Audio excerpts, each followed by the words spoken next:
Mic test. Testing the mic. Mic test. Hello.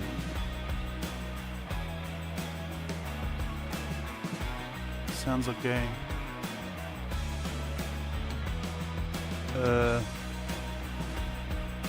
Let's do this thing.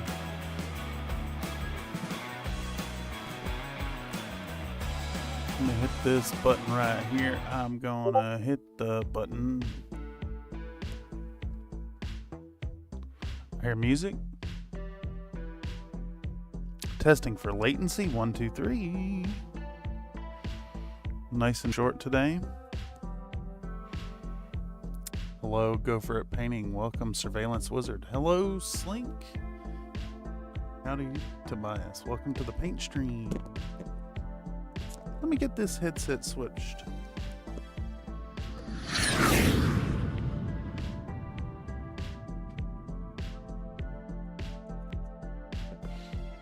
Well, howdy folks, and welcome back to another paint stream here on Country Fried Minis. We're going to be finishing up these winged Hussars. I know that I have been working on these forever and a day, but these are going to get done, and we're going to be looking at some other mechs this here Friday. Okay. Do you have a box to me? Bye, everyone. She can go on forever. You mean the one I unboxed last stream? We're talking about the thugs. T is for terrible, H is for hell, U is for ugly, and G is for jail, cause a thug can't spell.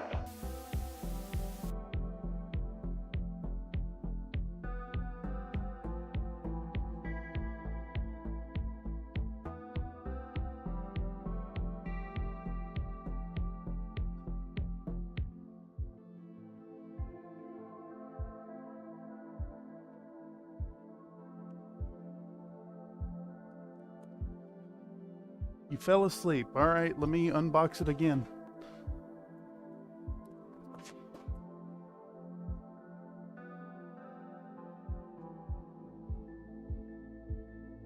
No, actually, no. I'm not gonna do this because I repackaged it and taped it up. I can't actually do that. All right. Well, before those push-ups came in, I was just gonna say I have a terrible splitting migraine today, and I don't know what it's from, so we're gonna try to take it nice and easy and try to get through the day, but I feel like my head's gonna explode, so we may cut this one short. I didn't want to cancel the stream and not work today, but I'm not sure what's caused it. Let me go turn on my fan too, because I feel a huge spike in barometric pressure.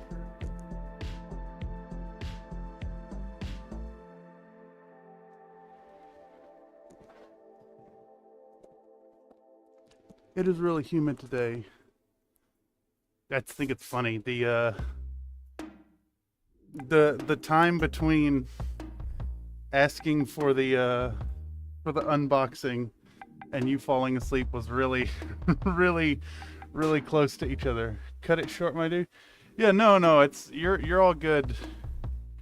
You're all good on the push-ups. I think it's just the timing was especially bad, but that's how things go.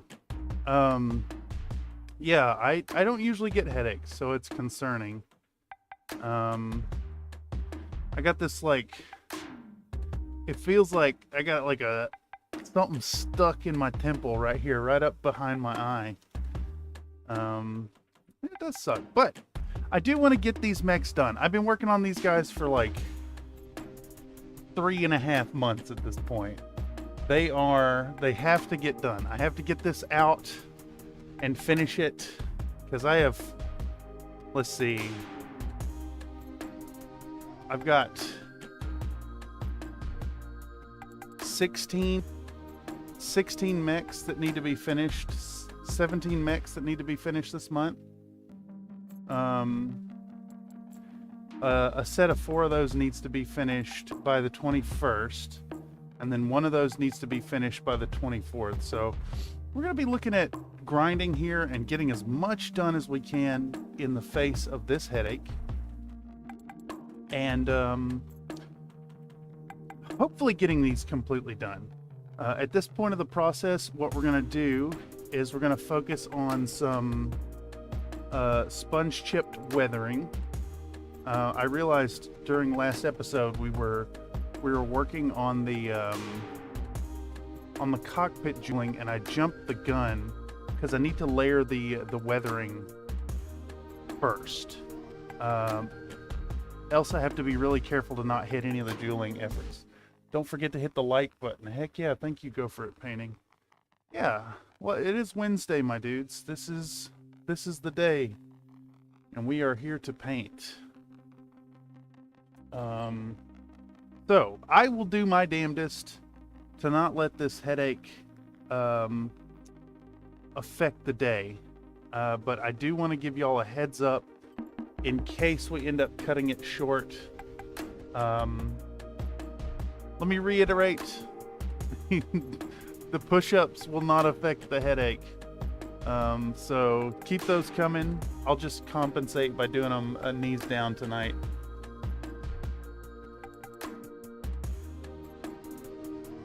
Finally got everything set up and all my bases are uploaded on Cults. Now going to use any proceeds from the sales to go buy Locust Labs STLs. Heck yeah, that is a excellent use of any proceeds, I think, Mr. Slink. And I believe if you have them live on Cults, you'll see a slow trickle in. All right, so without further ado, let's get into actually painting here. And we need to think about what's going to make for a good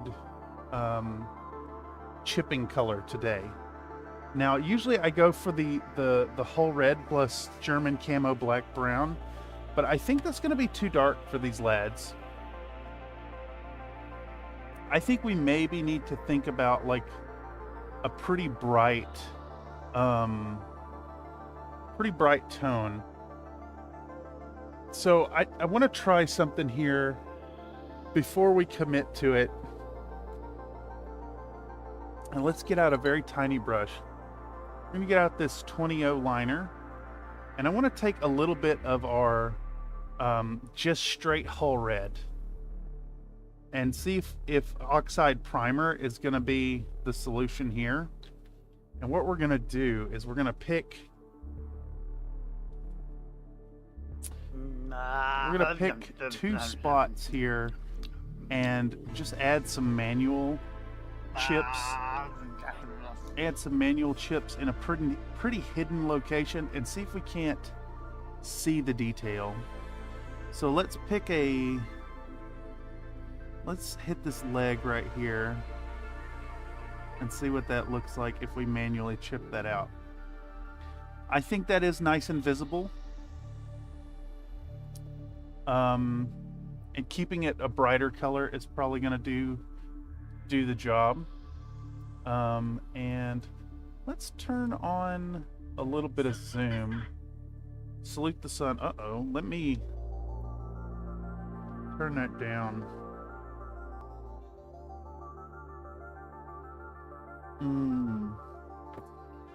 I'll have to get back to that message afterwards. Snack time. Just uploaded everything in the last hour or so. Yeah, if you guys want links to those bases, check them out on the Country Fried Minis Discord.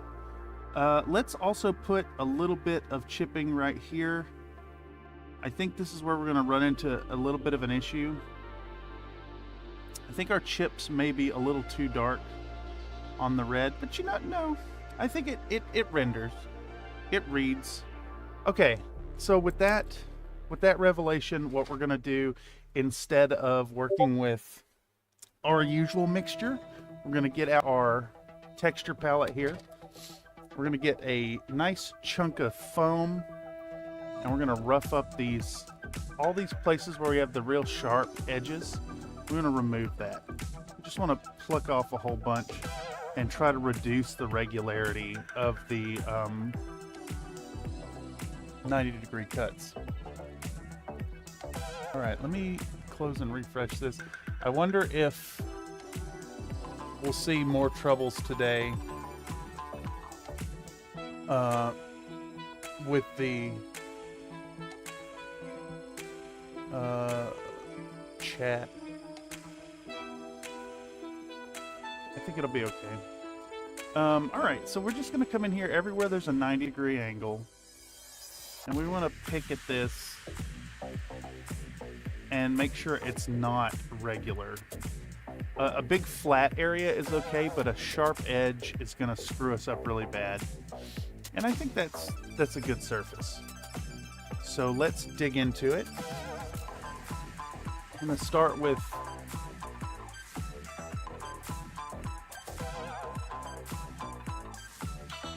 well, that's weird. Oh. My Onilab plug was hiding from me. Not regular, so the can't drink prune juice. Yeah, exactly. It needs to be irregular and spastic. So what would cause that? Lots of cheese. Lots and lots of cheese. This is the way. Just get real backed up and splattery. Alright, so we're gonna get an Onilab. We want to give this a real good shake. Taco Bell. I think you're right there.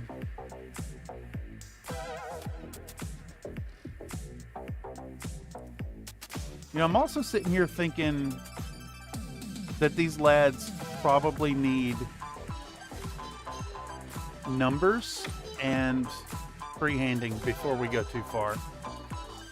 So I'm actually going to pump the brakes. We're going to put on some white decals.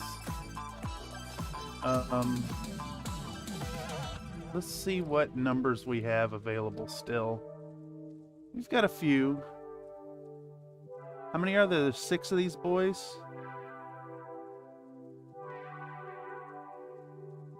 I think we're going to just take these here and we're going to go for some decals before we go too far. I need the decals to be set on there before we hit them with the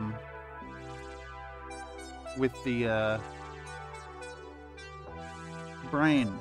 Come on, brain function. With the chipping over top.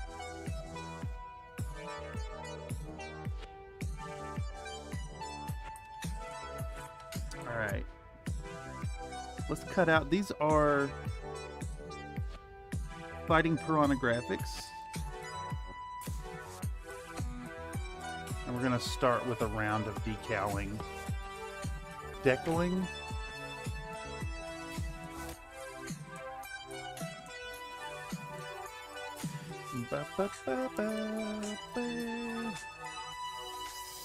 Alright, let me put these back up on the shelf. I got like these racks to the side. Not that kind of rack.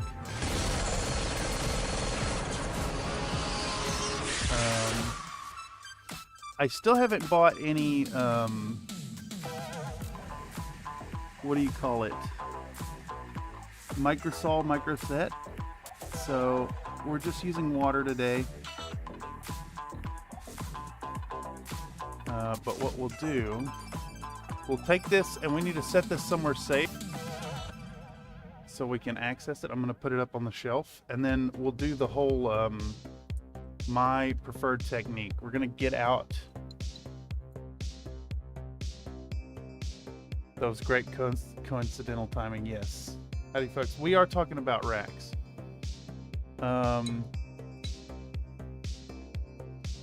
Oh, and while I'm thinking about it, I think what I'll do, Mr. Tobias, is I will work to get the unboxing of your box edited down into a short soon, very soon, so you can see it in its full glory.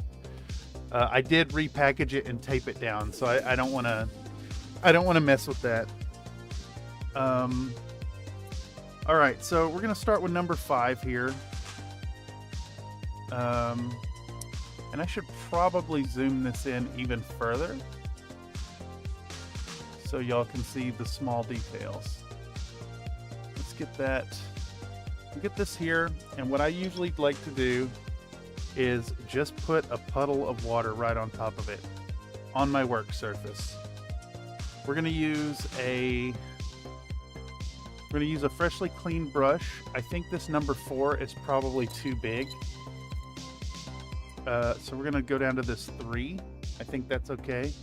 And while that is coming off the surface of our decal backing, we're gonna take a little acetone and we're gonna clean this brush real good. Just get any residual nonsense out of it. It looks like it's got some chunky nonsense down in the ferrule.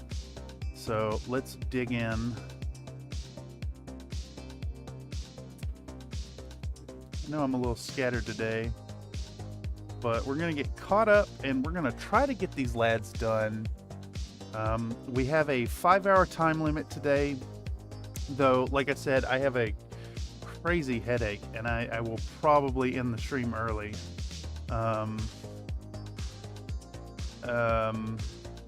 And then afterwards we have the Dicks in the Dark stream tonight, so if any of y'all are interested in catching the continuation of the story of those lads as they play D&D in space, they will be streaming in 5 hours time. Thick. It is 3 C's, right?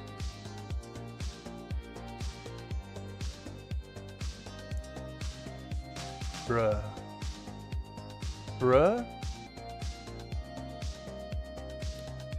What are we bruhing about?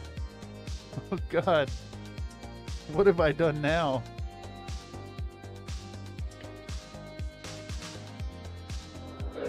Something wrong? The bruh has me concerned, Mr. Mako. Alright. So let's start with number 5 here. And I think we're gonna go with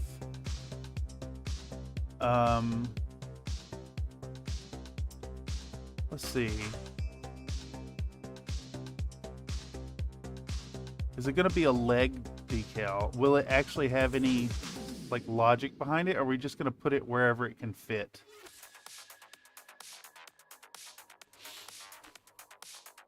I kind of want to put numbers on the chest is what I'm gonna go for here. So let's get this thing propped and set up where we can work with it. And we're gonna take a pair of tweezers.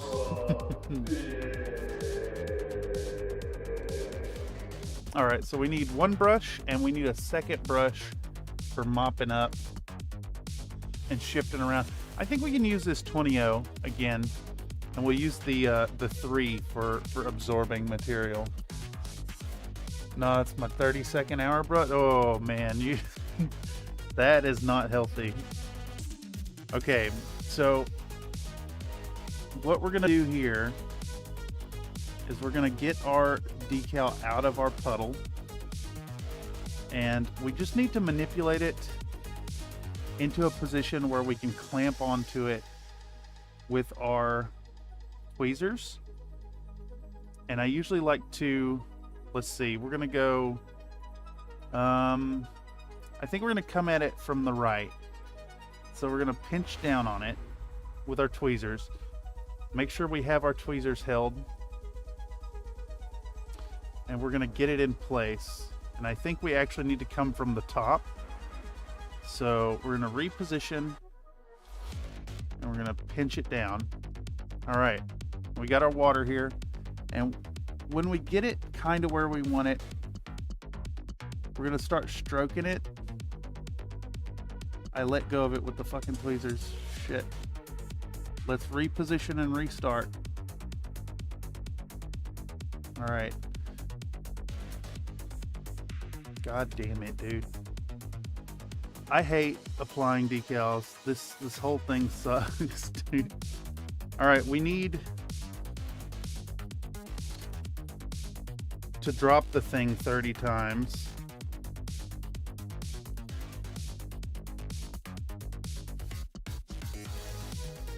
Let's reset this in the water. We need tweezers that are curved. get curved tweezers. We're going to switch to our curved tweezers.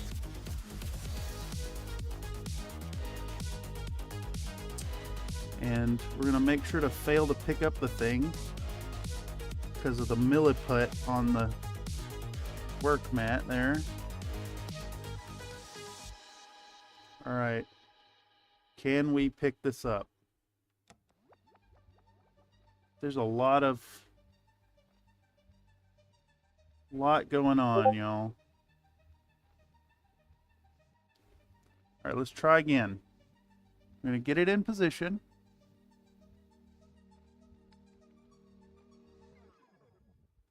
And once we get it... God damn it. I can't... For fuck's sake, dude. Let's come in from the other angle, I guess. Problem is, I need 3 hands to do this.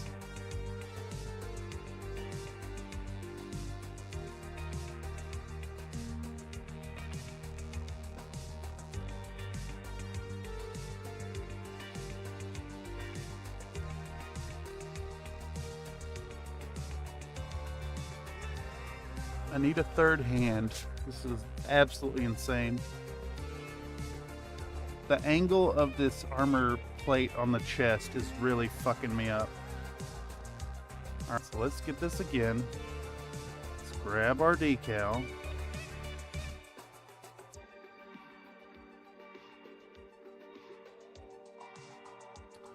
And we're going to start rubbing on it. Come off the fucking backing, Jesus Christ. Oh, there it goes. Fucking took off like a madman.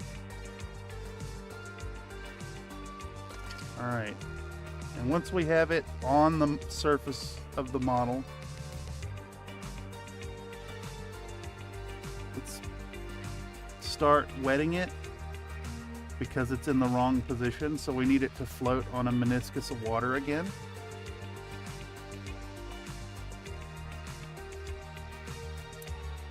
Let's see if we can't lift the thing again.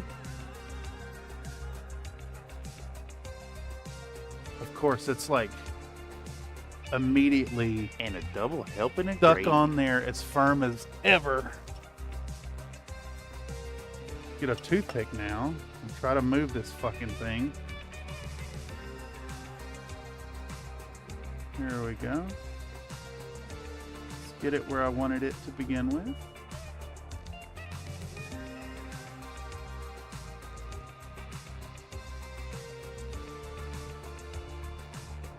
Alright, and once we have it in place, we're going to take our paintbrush and wick moisture off it. Now, unfortunately, I see a problem here. We've got a tiny bit of white from a previous decal on the corner. We're going to have to paint over that. But for now, let's let this thing sit and cure.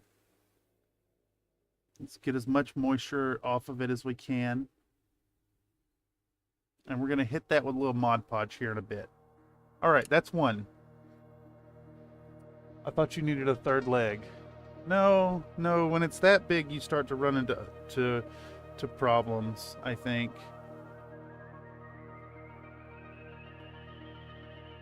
And a double helping gravy. Go the extra insane mile and hand paint the numbers. I quite often do, actually. But today I want to get the nice. I just want to use some decals. Alright. Just want to put them decals on. We're going to hand paint the unit logo, though, that's for sure. Alright, so now we've got number 10. We're going to do the same thing. We're going to set 10 in our little puddle of water here. And we're going to put an extra drop right on top. There we go. And we're going to let that go for a minute, and we think about who's going to be number 10. I think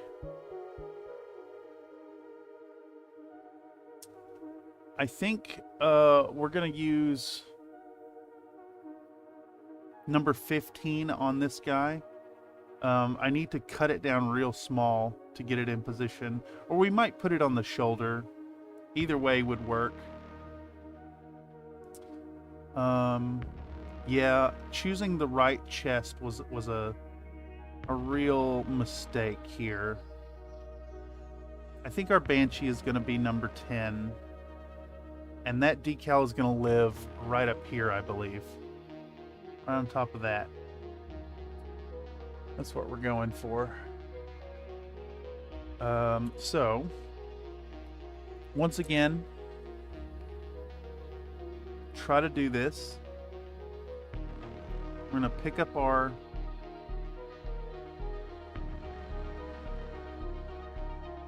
decal, get it stuck to a finger.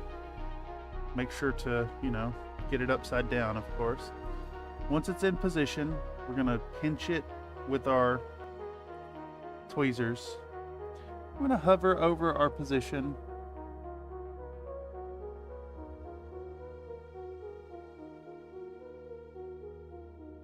We're going to try to gently coax it. Come on now.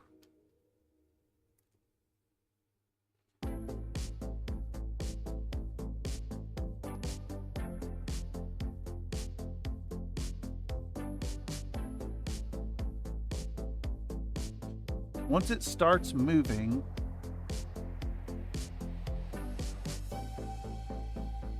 we hold it with the paintbrush and pull the backing away at the same time.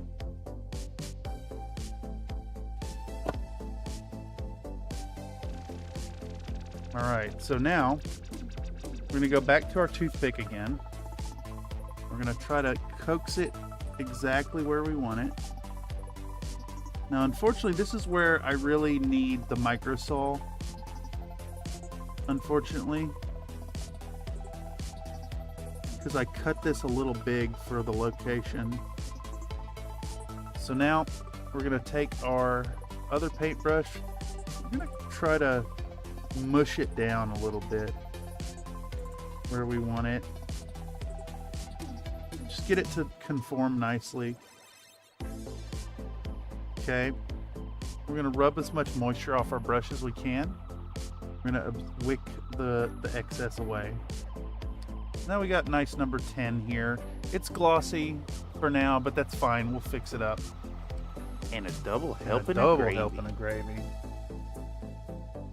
Howdy, Mr. Comstar Knight. All right, so who's next? Let's try to go ahead and get number 15. Now, the problem we're going to have here is this 15 needs to be cut really, really close.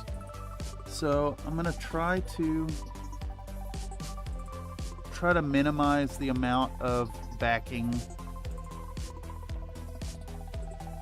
because it's going to be a really stupidly tight fit on this here lad. All right. There we go. All right, let's not lose our other ones. So we'll put them in a safe place that's not going to get wet. Right up here on the shelf is good.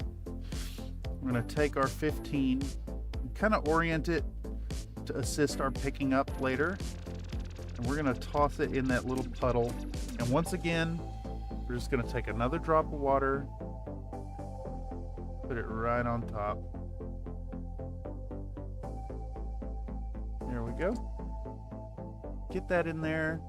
We want to try to be really careful and ensure that the water stays right here. All right, let's get our bottle back out and we're going to prop up our buoy. And this one's going to be tough. We need to try and pack it in. So I think what we'll end up doing is working tweezers left hand and brushing it down with the right hand here. Would be a good contrasting color to bright pink as blue. Indeed, yeah, I agree. My Infinity models are bright magenta and turquoise, and it's basically pink and blue. They work really well. Let's put those back. All right, So, next on our agenda here, we need to try and get that 15 pushed and butted right up next to this rocket launcher here. And I think, honestly, looking at this decal, we may struggle with that.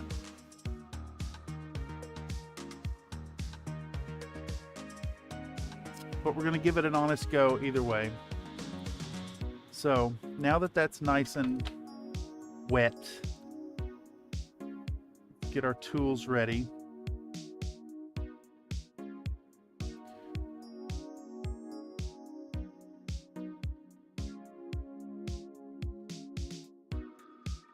We need to grab that corner, and we want a nice firm grip.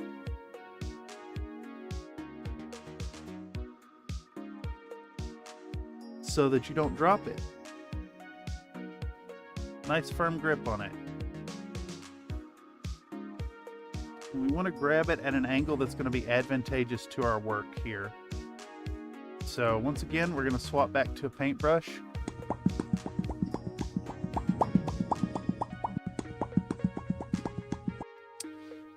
And I'm immediately seeing that this number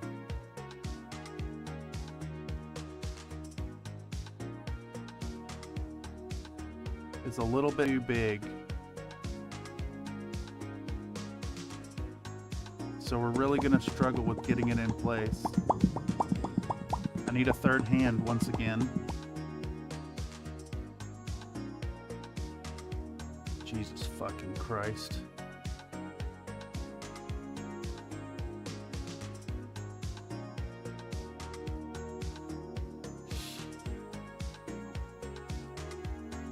If y'all haven't gathered yet, I fucking hate decals. It is so annoying trying to do this. This is almost like a two-person operation. And if you drop it out of the tweezers, you have to start over.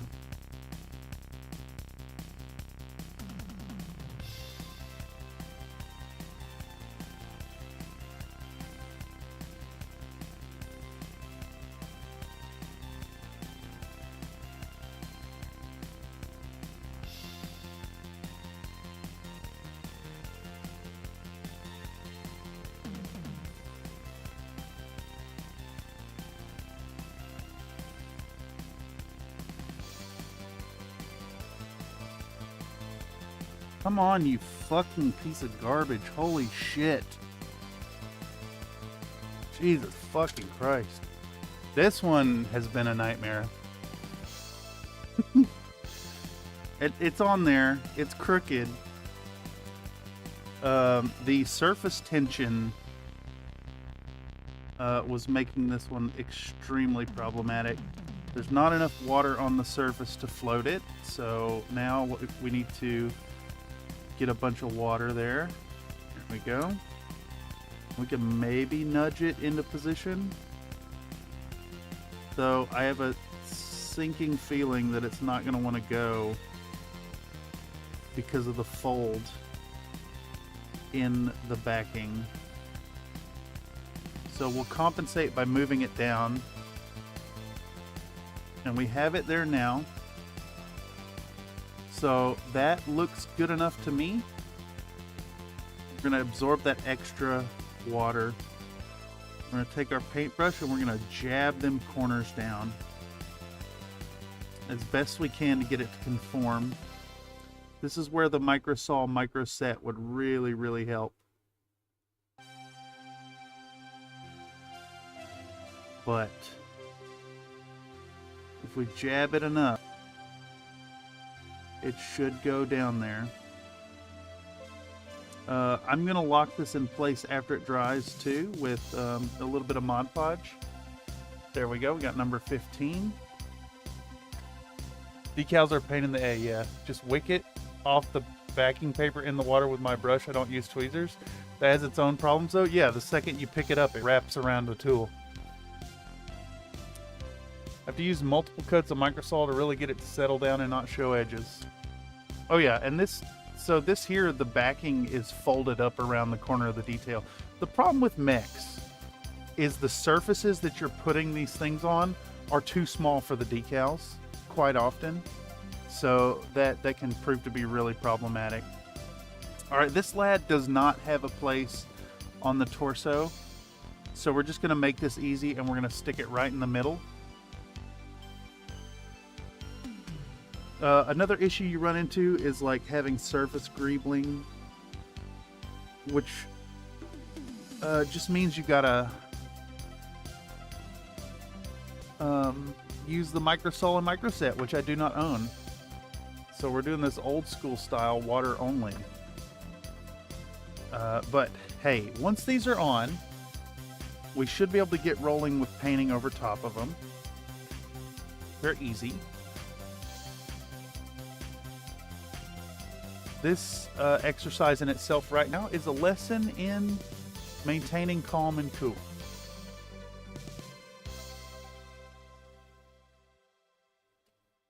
Folding backing can be compensated by melting the backing to snot with microsol. Yes, I do not own microsol and microset.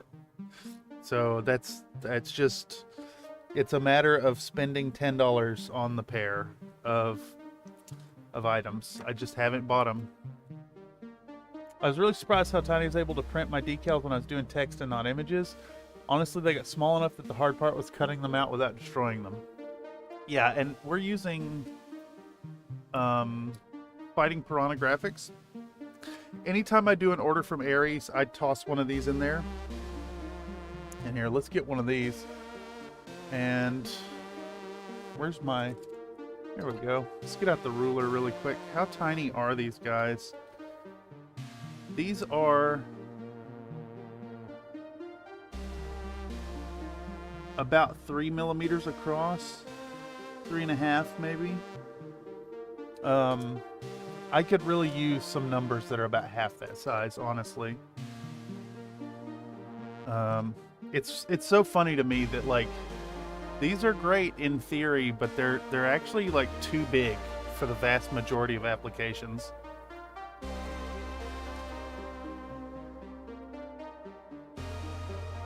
Need to post my CGL Atlas again. I stuck a huge decal over its like with Microsol. That stuff is amazing. Yes, I mean, yeah, it's not an option.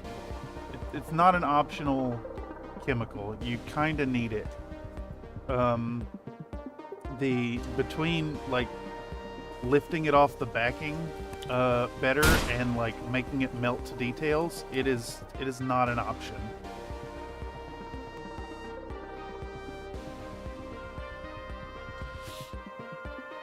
Okay, so this time we need to come at it from below, I think. Let's try from this angle here. Gonna get a good pinch on our backing. Make sure it's tightly held. And we're gonna try to work this in place with the paintbrush. That one went super smooth. Excellent.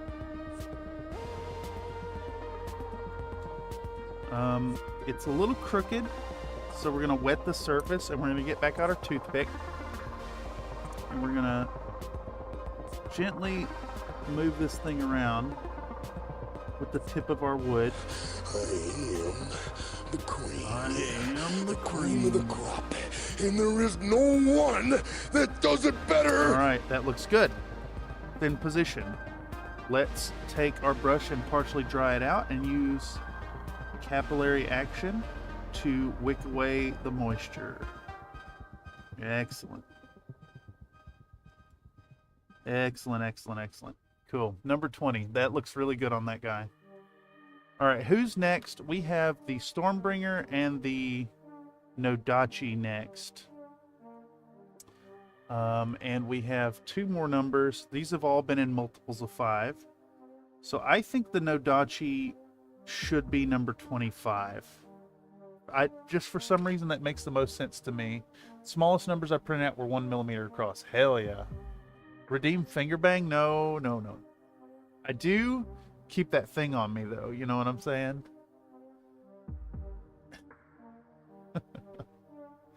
Nightbot reminding folks that I do commission painting over on fiverr.com/Thurston Studios. Make sure to check it out if you want to show support for the channel and get your own content or get your own mechs painted up by yours truly here on stream. There's also a option to drop a deposit towards content, and not only can you order your own mech set, but we can turn it into a video here on the channel. That is one of the options at checkout. And what that does, that deposit ensures and compensates for lost time and moves your content up the priority scale for content creation. So make sure to check it out. If you really want to show support for the channel, consider picking up a commission over there. And if you want to just do a commission for your own collection and not worry about that, that option is available as well. Okay, so we need to think about where our little 25 is going to go on this boy. And honestly, I'm kind of thinking we want to stick it right here, though there is this little line that's going to be in the way. I almost wish I would have filled that in thinking about this part. So instead, I think what we're going to do is we're going to put it right about here, and we only have the one crease to deal with. So let's get this guy set up and ready for that. Once again, I think we're going to come at it from this angle here. So what we'll do is we'll pick up our decal and set it on our finger. And we're going to pinch it right there. Get a nicely moistened brush ready to go. And we should be able to coax this thing off the backing. Come on now. Come on now.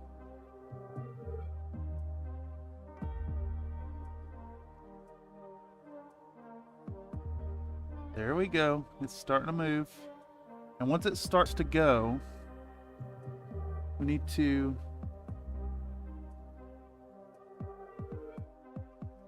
make sure we have the backing grabbed and shift it to where we need it.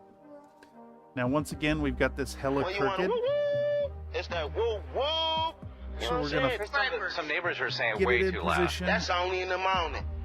He supposed to be up I'm gonna cooking breakfast or coax it somebody, into and so place. that's like an alarm clock. Woo, woo. With our, you know what? Let's just take a cue from our other mech and put it in the center. Let's just take a cue from the other guy, put it right there in the middle. And I think that looks a lot better than cramming it off to the side. There we go. All right, now we're gonna wick away that moisture. Is that in frame? Yeah. I know these are tiny details. I'm trying to make sure it's visible to y'all. There we go.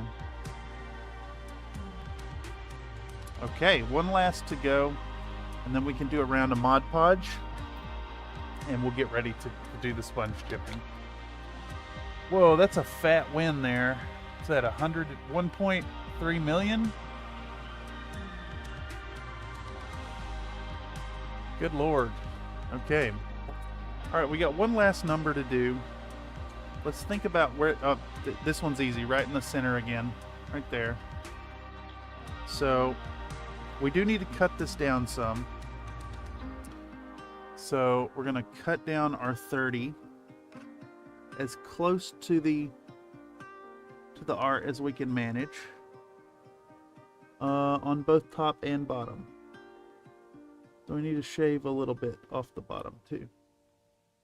There we go. Once it's nice and shaved down, Same process. Stick it in the puddle. Take an extra drop of water so it has water on the top of it as well.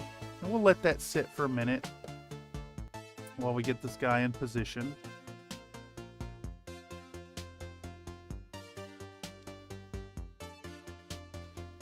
Good and propped up. I think that's half-ass stable. Now, unfortunately, I think we got to come in from this angle this time, which is going to put me back to using the paintbrush with my right hand. So,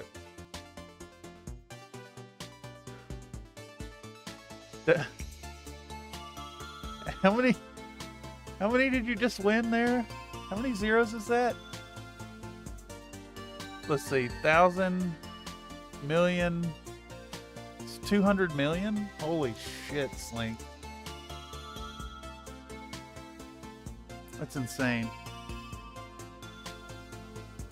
Alright, so we're going to get our decal ready. I'm going to pinch that corner.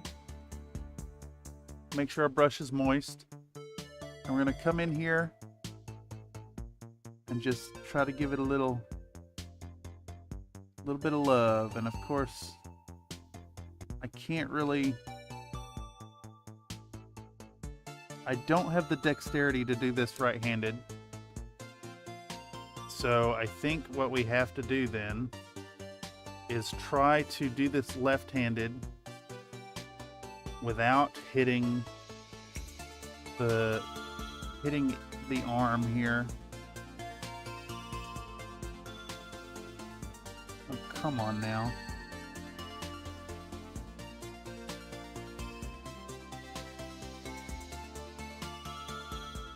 There we go. Perfect. All right, we're gonna moisten the surface and get our toothpick out and try to get that about lined in the center. There we go. It looks pretty good to me. And a double helping of gravy. And a double helping of gravy. Same deal. We're gonna take our paintbrush and press it down and wick up the excess moisture. Cool, there we go. All right. That means, let's get rid of that water. Let's put our cap back on our tweezers. And we're gonna do a little Mod Podging. If I could find it. I have some matte Mod Podge. And we're gonna get a surface to work from. We're gonna get a little Mod Podge on there.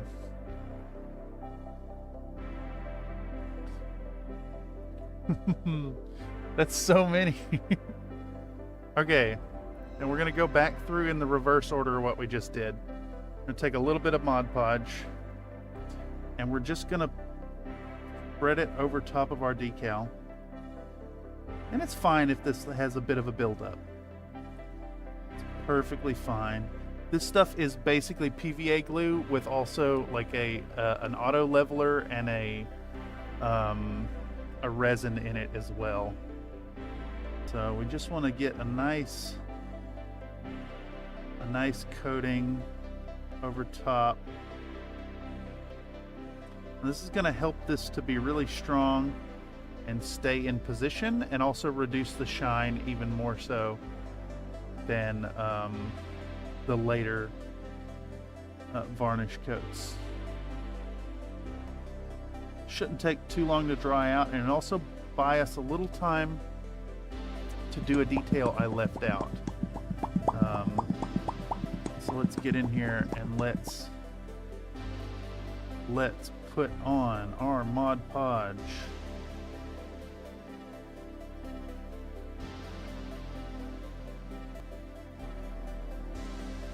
God, there's so much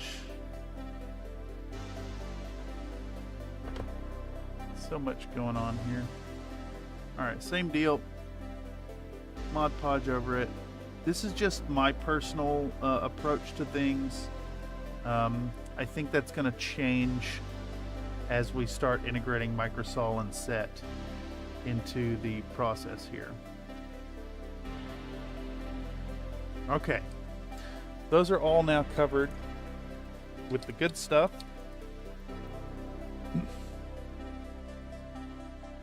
And I do have a detail that I missed that I want to fix.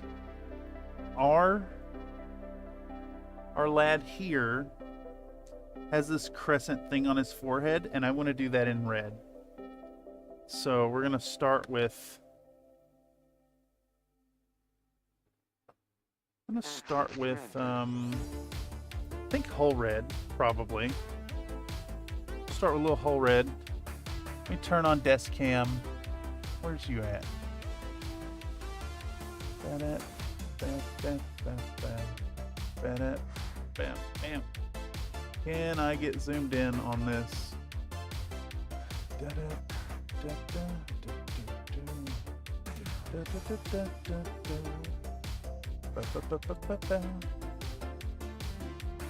Let's get desk cam going. Is that all set up? All right. We're gonna go with the whole red again. So we'll take our whole red, and we're just gonna add a little bit more to that bubble from earlier. And we're gonna thin it out. So drop of water directly in it. We'll start with one. We'll take our number 4 and get this nice and thinned out.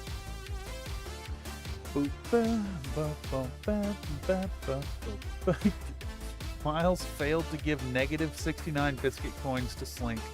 That's funny. Alright, so we also need the same color as before. We're going to go with our Mephiston red. And we're going to set right next to our whole red.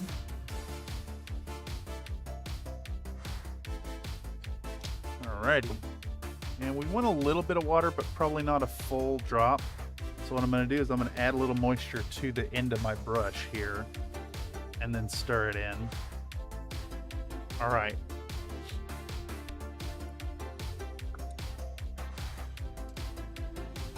What brush do we want? We want this 0. No. We want... Where's that 1? Where are you at? Nope. The hell is it?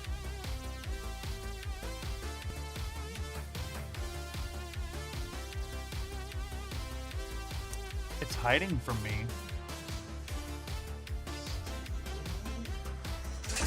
Oh, jeez.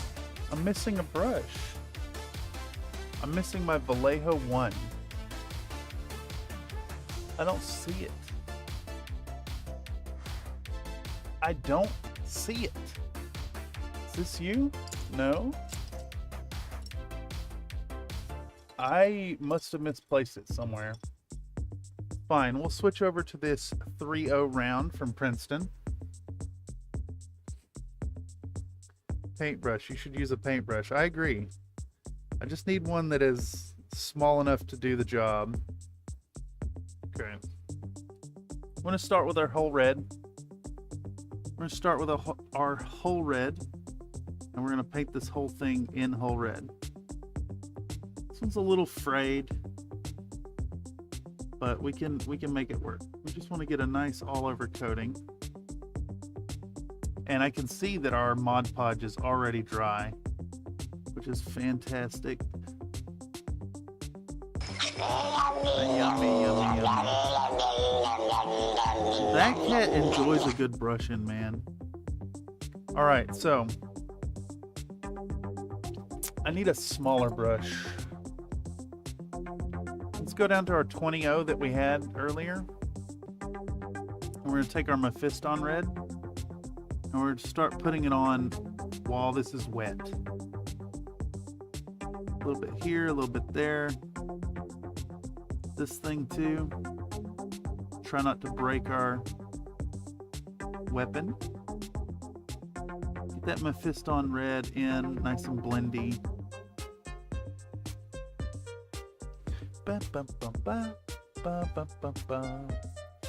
Now, what color did we use for the highlights? I can't remember.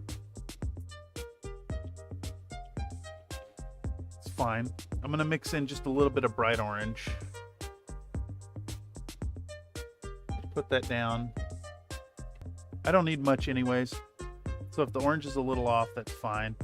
So we'll just take our orange and our red and do an arbitrary mix until we have a nice intermediate color.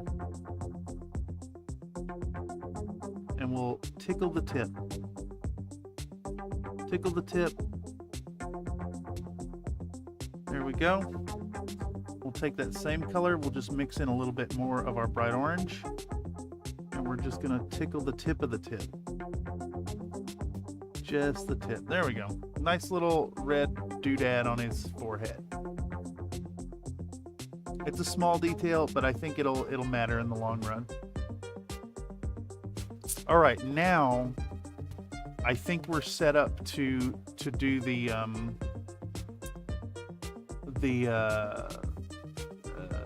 weathering. Looks like the last bit of Mod Podge we applied is nice and dry, so we can go back to our happy little sponge. And I don't necessarily need desk cam for this, so let's get rid of you. We're gonna bust out our whole red that we shook up with Onilab, and we're gonna put it in that puddle of other whole red, which we will stir to incorporate the thinned paint. All right, just the tip, indeed. Damn, did you? The slots rate is really bad. All right, so we got our piece of sponge out here, and we're gonna do get this nice and saturated, and we're gonna start removing paint until we see the effect that we're after. And I think like this kind of speckling is what we're going for. All right, let's get stuck in. We're gonna start with, we'll do the same order we did before. So we're just gonna try to be really gentle about this. Get a little bit everywhere. I think I still have too much paint on this, actually.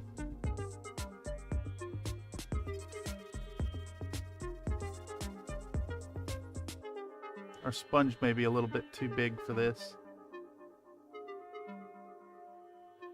but that's fine.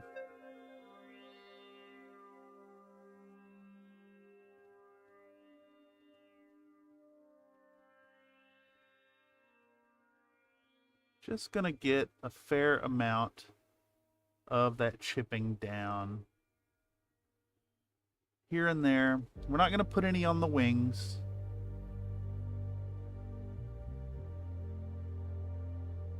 Try to get it on all surfaces. Ideally, we'd like to get it across those numbers. And in fact, what we're gonna do is we're gonna cheat a little bit here. We're gonna take our 20O brush and we're gonna put some chipping manually over top of that offending spot with the white.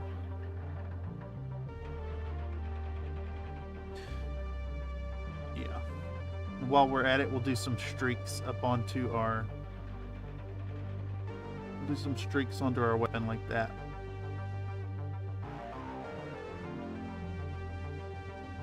Same on the other side.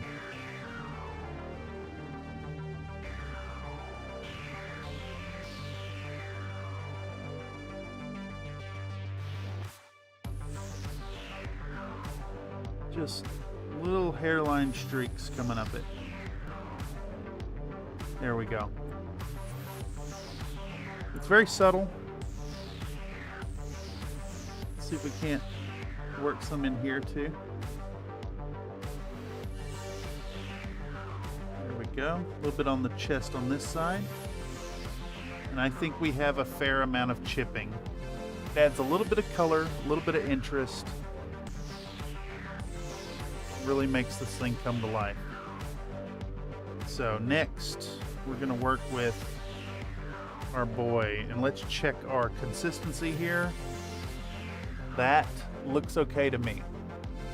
We don't want big splotches at all. Let's move on to this boy. We're gonna hit him just here and there, a little bit here, a little bit there, a little bit everywhere. And we'll go back in if we have any like spots that are way too big, like obvious problems, and we'll clean them up with a little bit of silvering. Like right there, that's a really big spot, which sucks, but we can work with it. We can work with it and put some silvering on top.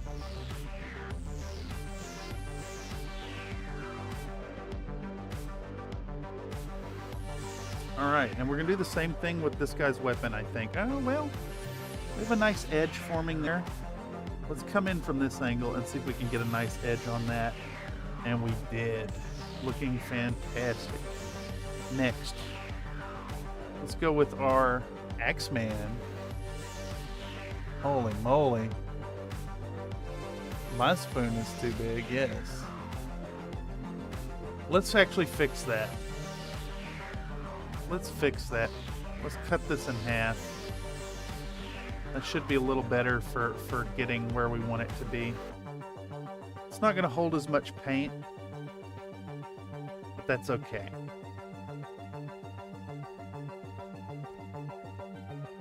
Let's check our consistency. That's what we're going for once more. Those little speckles. Let's just attack the surface. Now, the thing is, we want this tool to hit and leave paint, but because it's a sponge, it's gonna have a bunch of paint up in it, like wicked into it with capillary action. And if we push down too hard, it's gonna press and smear. So there's a happy medium between putting enough pressure and having enough paint on your tool.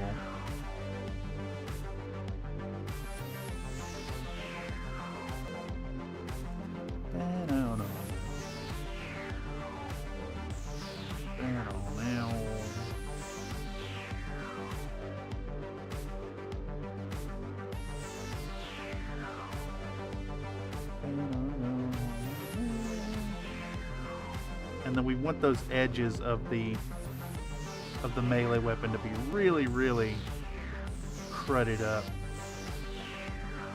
Alright, that looks mostly okay to me. I want a little bit extra on the legs here. We also need to be careful not to get any on the base. I think that's really important here. Alright. That's looking good. Next.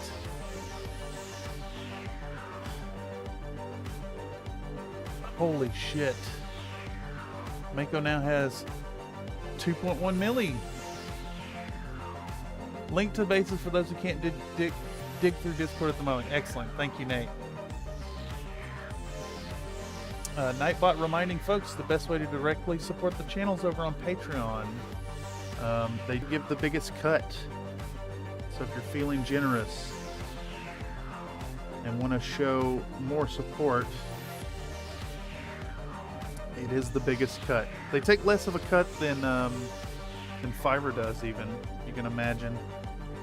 Fiverr takes about 20%. YouTube takes, I think it's 20% of like super chats, but YouTube takes 60% of ad revenue, if you guys can imagine.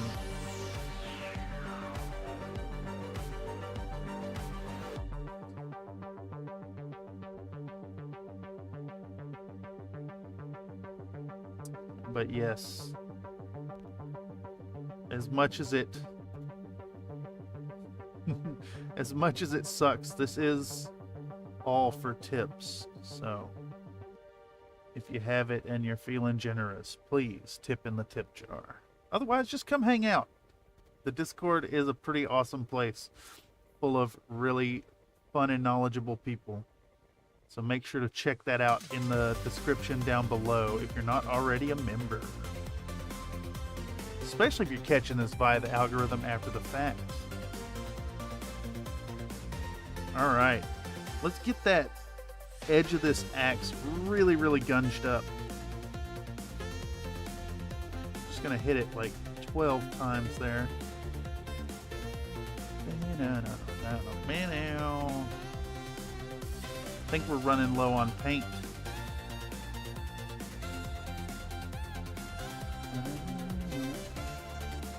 Yeah, there we go. Very subtle, very subtle edge working there.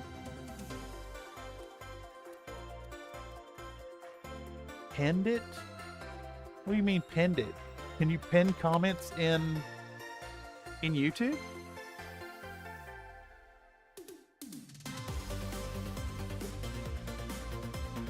So I didn't know that was a thing.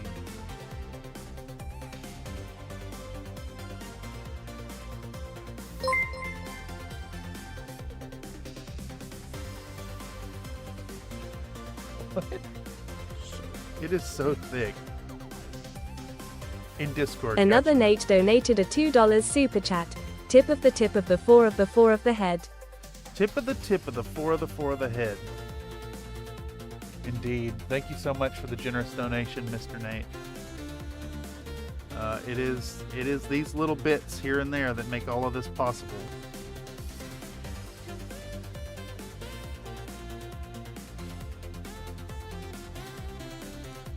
I'll tell you, there's something about doing a bunch of streams that eventually you kind of grow numb to this whole doing this thing with my hand out tips, shaking a tip jar at y'all. There are also fun merch items over at the Threadless store, so keep an eye out for new things over there. All right, so I'm worried about breaking this guy's mace again. So in fact, we're not even going to sponge this. We're going to brush chip this. We're going to take our 20-0 again, and we're just going to dabble-a-doos, dabble-a-donskis on the end.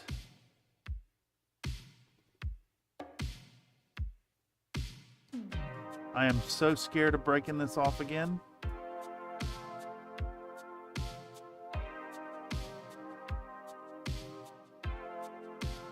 I'm so worried about the shipping on this set as well, which of course I will do everything I can to mitigate. I bubble wrap and then bubble wrap again, so each mech is individually bubble wrapped and then they're laid in a bubble wrap container, so lots of padding.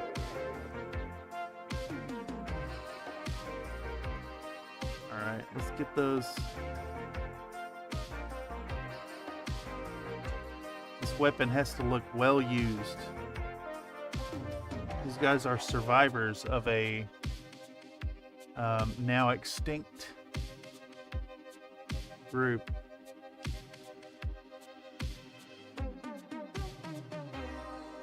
Okay. That's our chipping.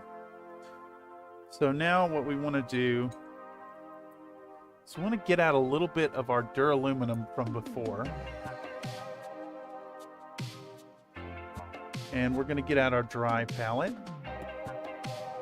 We're going to put down a little bit of this duraluminum.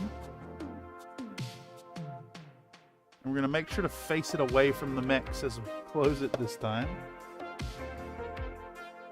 When in doubt, bubble wrap and paper wrap to the nines. Yeah, exactly. Yeah, I cut down strips of bubble wrap and individually wrap all the mechs. And then they're layered in bubble wrap inside the containers. I also try to use boxes that are close to the size that I need already. Oh, fuck. I skipped a guy. Hold on.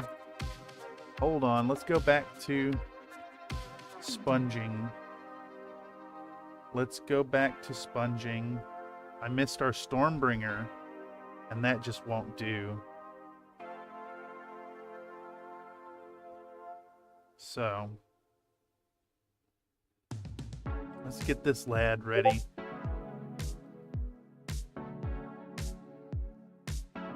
Just want to give him a nice little all-over treatment here and there. The sponge is interesting because it does like it's kind of a semi-randomized effect. Like, you know, it's not, you don't have a lot of control of where the little spots are going, but you do have some control.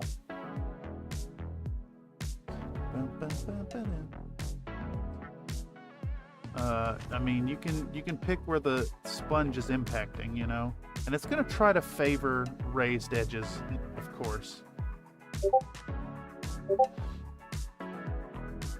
We're going to hit this sponge. We're going to hit the hammer a lot until both edges of that hammer are nice and weathered. There we go. There we go. That looks pretty good. Okay, now we'll go back to what we were doing. Get out our metallic, and we're going to inspect these boys for sections that need a little bit of silver on them, but we're going to try to limit how much we do. Less is more here.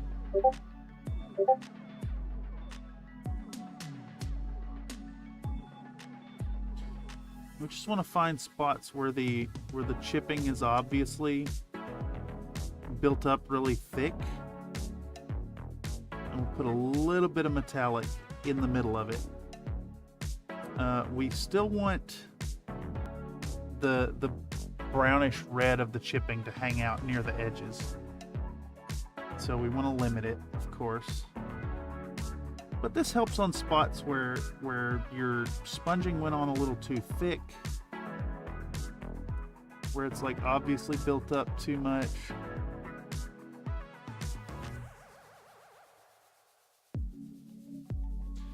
And it adds just a bit of extra detail. Really helps contribute to that heavy metal look. Like, this finger is basically completely brown, so we can come back in with our metallic and clean that up. This weapon edge is a little bit too browned out, so we'll clean it up as well. All right, that looks decent. Maybe a bit on this edge here. And a bit on this edge here. There we go. That's enough. Well, I say that, but there's a whole bunch right here that could use a little bit of silver. And I don't know if that's picking up for y'all at all, but like that little bit of double layering there, it just, oh man, it adds so much.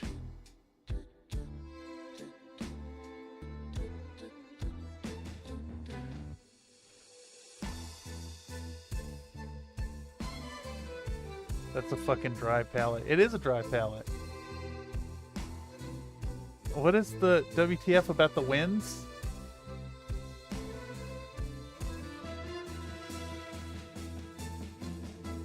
Okay, who's next? Let's go with this boy. Find some good spots. I think right here's good. That got a little too big. Put a little there. On this. And across that. Again, less is more here. It's really important that less is more. You want to see both of the colors. But you do work out. I do. Okay. Give me 10. Okay. I got you, brother. Bye, everyone. She can go on forever. I'm gonna give you 10, you say? 1, 2, 3, 4, 5, 6, 7, 8, 9, 10. Back at it.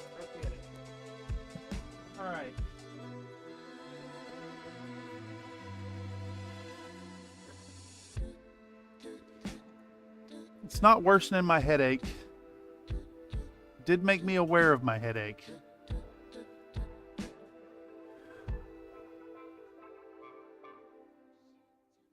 It's got to be just dehydration. I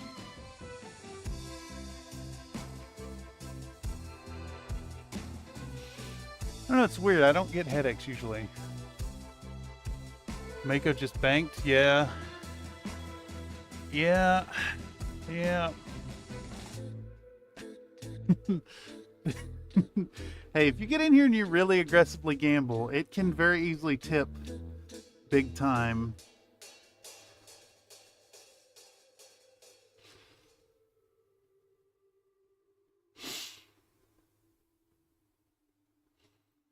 All right, we have really big patches here. I think my sponge was a little overloaded.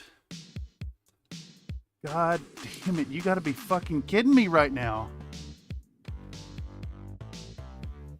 My fingers just let go of that.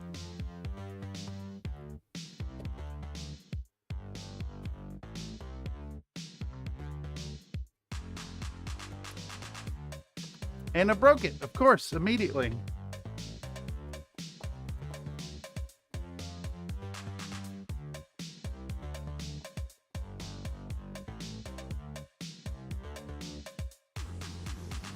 All right, let's pin that part. It's the wing. It's the same fucking wing that broke last time that I had to kit bash a new tip.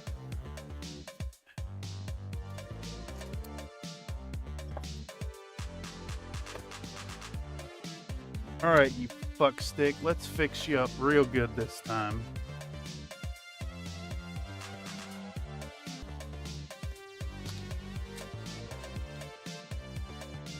Now that spiked my headache. This the old resin or the ABS-like one? It's ABS-like. It's actually wood that broke because this thing broke before and I had to, and it shattered in like 12 pieces and I had to rebuild the stuff. You know, it's funny that ABS-like I find is really flexible until it fully cures, and then once it fully cures, it's no longer flexible. I mean, it's more flexible than the basic, but it is not particularly flexible in the long run.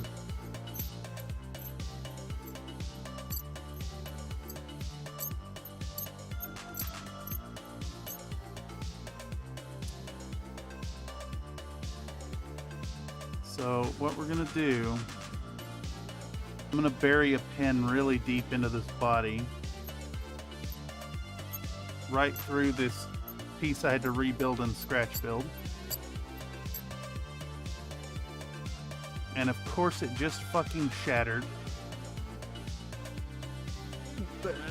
I love this project. I fucking hate this fucking project. It is Soraya Tech. It is Soraya Tech, ABS-like. I think these are just super tiny, fragile, bitch-ass pieces. All right, so this was sitting on the desk here, and I picked something off the shelf, and it fell down, and it smacked it, and it snapped it here, here, and here, in 3 fucking places. It did not snap it where I glued it, but it did snap. And, well, now I need a smaller drill bit than I fucking actually own.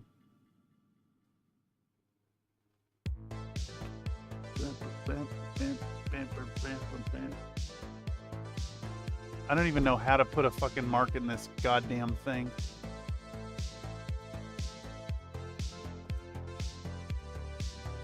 I'll use this pointed tool to do it.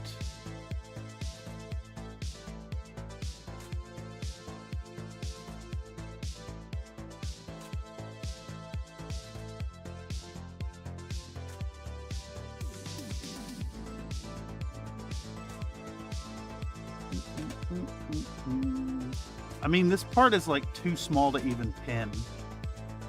it wouldn't be so bad, but when it broke, the pieces that originally constituted it blasted across the room somewhere. So I had to scratch build the new part. All right. Let's cut off some little tiny pieces. I think I'm more annoyed that my hand just decided to drop that than anything. All right. Let's see if we can't get these pins in place. This is 0.4 millimeter brass wire here.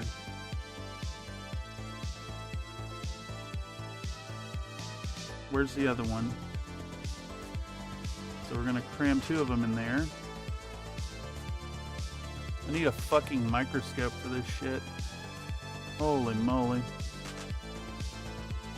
Alright, there we go. Those are in position. And I think what we need to do here, actually, is I need a little B7000 in there. Where's my sticky lady? Hello, sticky lady.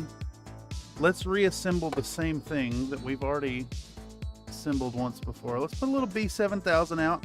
The B7000 takes longer to cure, and it's going to have flexible properties. So it's going to help a lot, and then we'll put the super glue on it as well. And I think between the two, we should be able to get some results.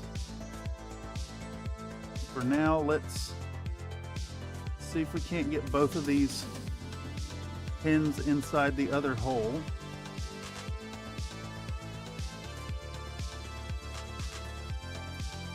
Oh, this goddamn thing is just crumbling.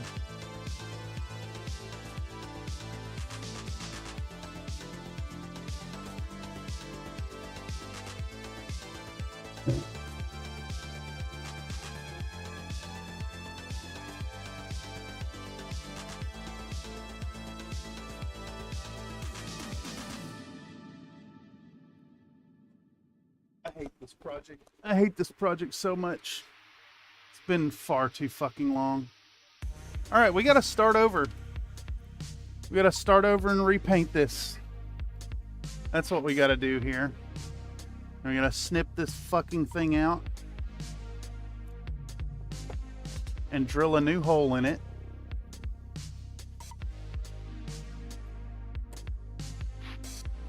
And we're going to start over with this Hussar wing, which will take, I don't know, 3 days. Because I got to coat it with, gloss varnish and oil wash it and do all that fun stuff. So let's just drill a new goddamn hole in this bitch who wants to argue. Get fucked, Ryan's Blatt. Oh yeah. Eat it. Mm-hmm.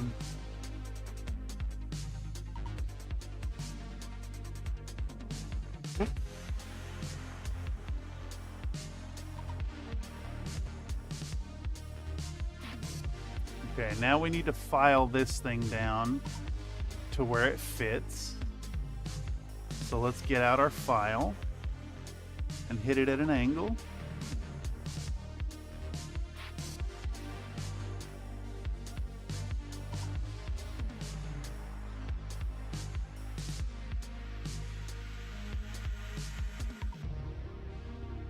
Yes.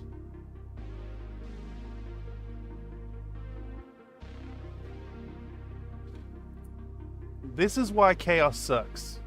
Right here. Just gonna go out and say it. This is why chaos sucks. Because they have little fiddly diddly bits all over their fucking parts that will break.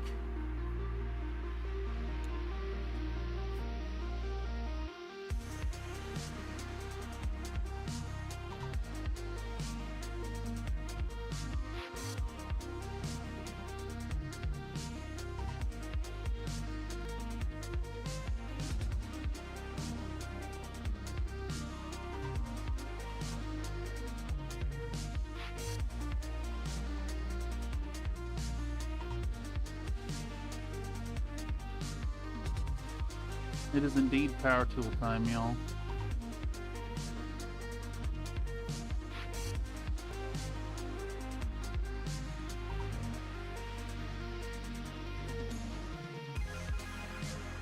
Okay, I think that's gonna work. Let's try to clean up all this glue.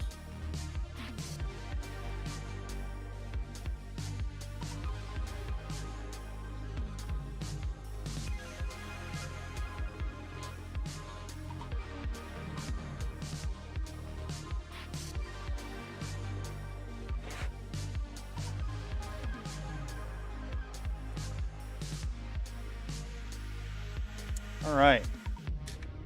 What can we do now? We'll take a fan brush and we'll try to remove all that red from our model. And we'll set this guy aside.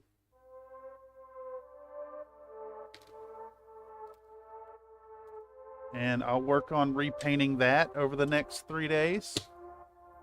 And we'll go back to working on the other stuff. That's what we'll do here. How long have I been working on this? Like months now, right?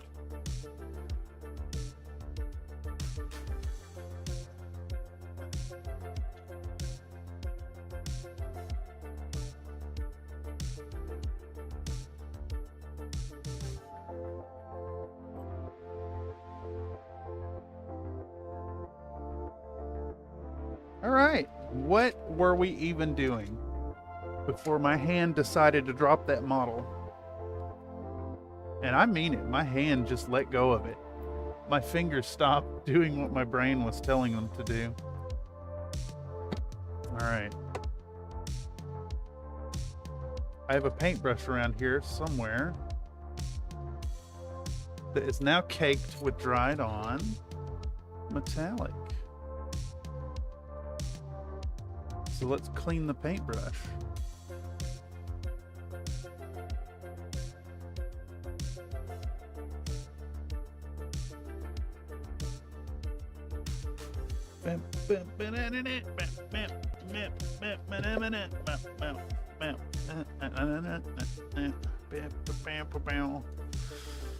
All right, who's next?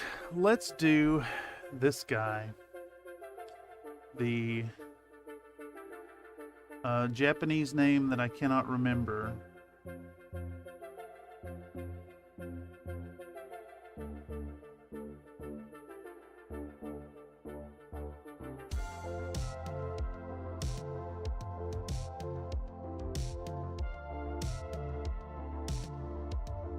All right, little bits here and there. I thought we were going to finish these models today. We are not going to finish these models today.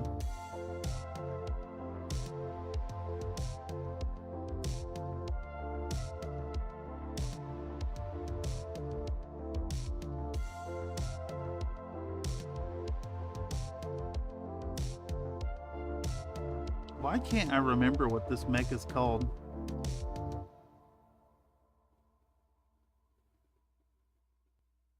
Why can I not remember what this mech is called? It is called Japanese sword name of some sort.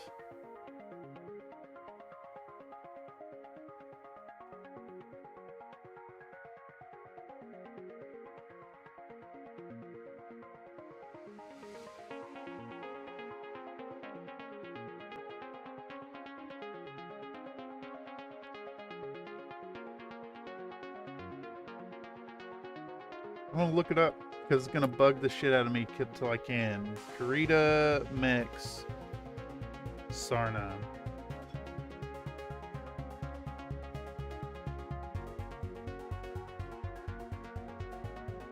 It is called the Nodachi. Thank you, Zach P.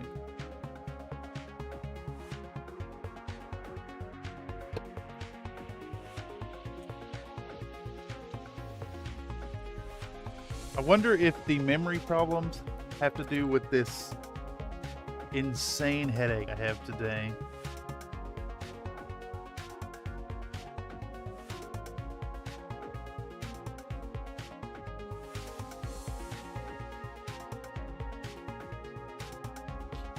I believe this is what they call a migraine. You know, I've never really dealt with headaches in my lifetime. Less than a dozen times in all my years.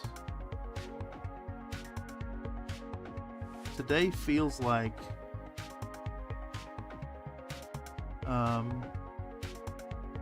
feels a lot like someone's got a screwdriver stuck in the side of my head. Shiro, what's a Shiro?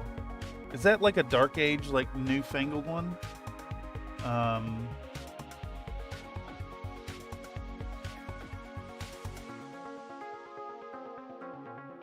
All right.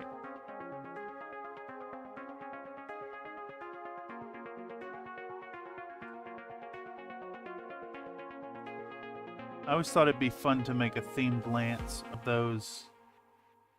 all those silly newfangled mechs. But the problem is you'd have to play Dark Age era to run them. All right. Little bits of chipping looking good on this guy. I think we're gonna embrace the less is more and call that good enough on this feller.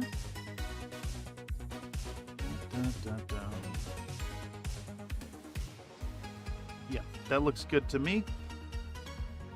Let's move on to the Scarabus.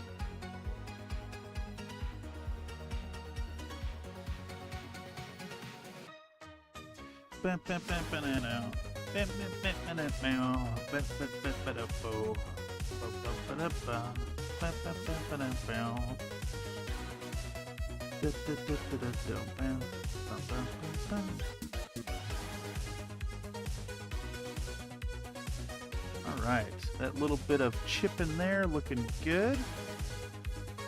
Okay, so as far as catching up to where we're at, I think for the most part that wing is not going to throw us too far off track, and what I'll do is in between other steps I will get that wing going. I just need to make an extra point to do an airbrushing session after stream, and I think we can maybe get back to that point, and then sometime tomorrow I can have the oil wash prepped and ready, and then Friday I should be able to hit it again and get it back where it's at.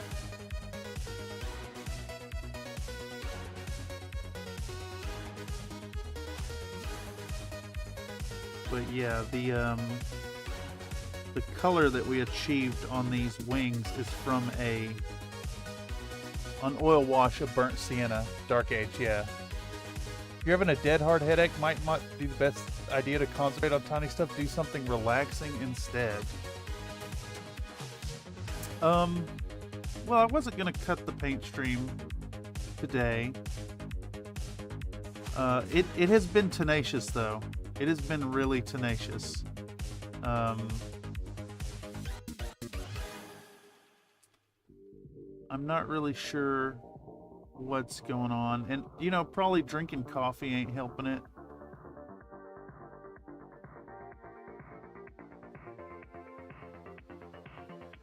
But excellent tip, Mr. Mental.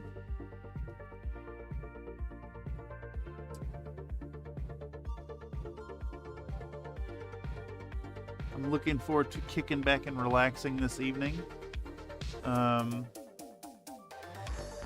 Again, like I said earlier in the stream, I only bring up the headache as a heads up. We might call it early tonight.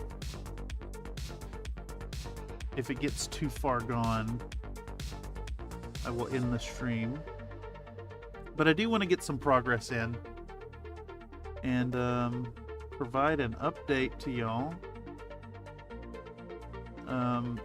I definitely want to get far enough in that I'm not still working on this on Friday. Friday, we've got to start in on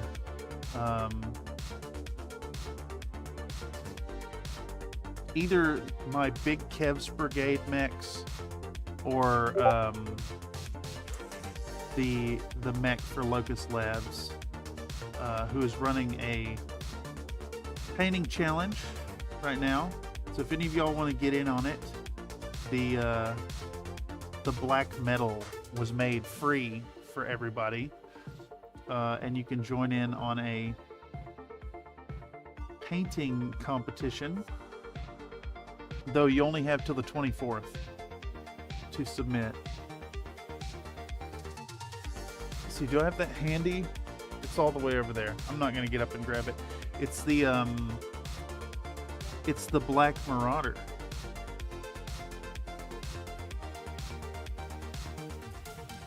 Let's put a little bit of chipping here. Oh man, I don't know if that detail's coming through for y'all at all, but like the little extra bit that the metallic gives in the middle of the hull red is so fucking nice.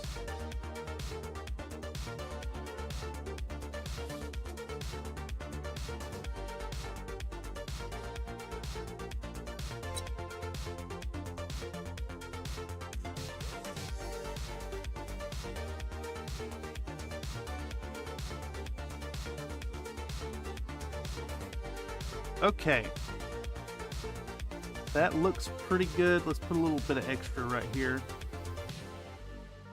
Our repair came out really nice back here. It looks like it never had an issue.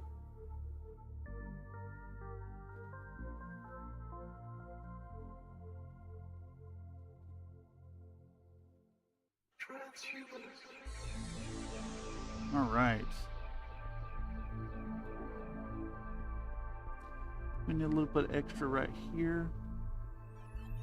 This Berserker would probably have more metal chips than the others.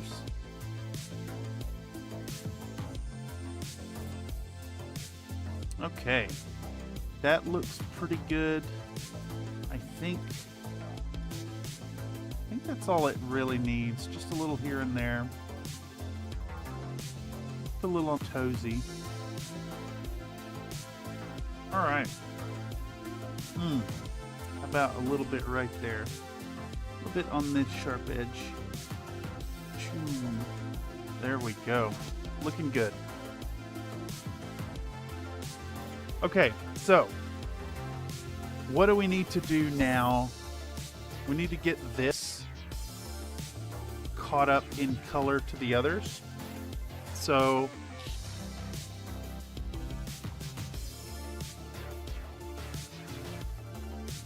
I think what we can do is get out a piece of cork. I have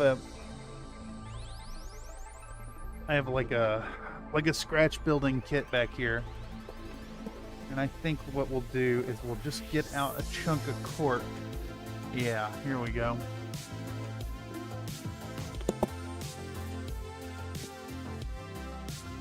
Itchy back in there. I am the best. Yeah, the cream of the crop. And there is no one that does it better. As hard as I do. Alright, we're going to drill a hole in this. Just big enough to hold the thing. Let's see, I think we need a little bit more. Yeah.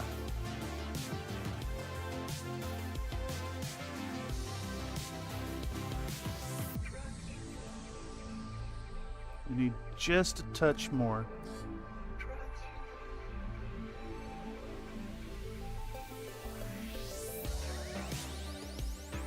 There we go. Sick. Okay. We're going to make sure it's kind of held up, and then this way we can work on this thing with. Yeah. But you do work out. I do. You got it, brother. Okay.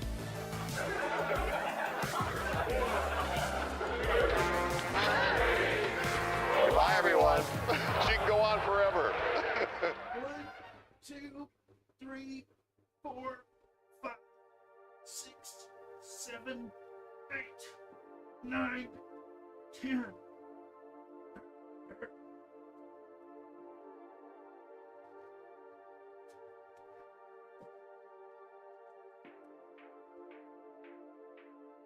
Thank you much for the push-ups. We're gonna go a little bit of pallid bone. And we'll put some right here. Don't need much, just enough to coat it. And we'll go back to that number 4 that tried to run away from me. And give these Well, you want to woo woo? It's that woo woo. give these You know the what I'm saying? treatment. Some neighbors are saying way too loud. Way That's too only in the loud. morning. He supposed to be up cooking breakfast or somebody, and so that's like an alarm clock. Woo woo. Woo woo. All right, we do pallid bone. If I recall correctly, we did a pallid bone speed paint, and then they got a dry brush of Ishtabi bone, and then I think I repainted the red after the ink wash, so we could maybe do like an initial coat, I think, of Mephiston red. Do like an initial coat of it, and then not worry about the details of the blending, and we'll go back and do a blend. But for now, this needs to dry.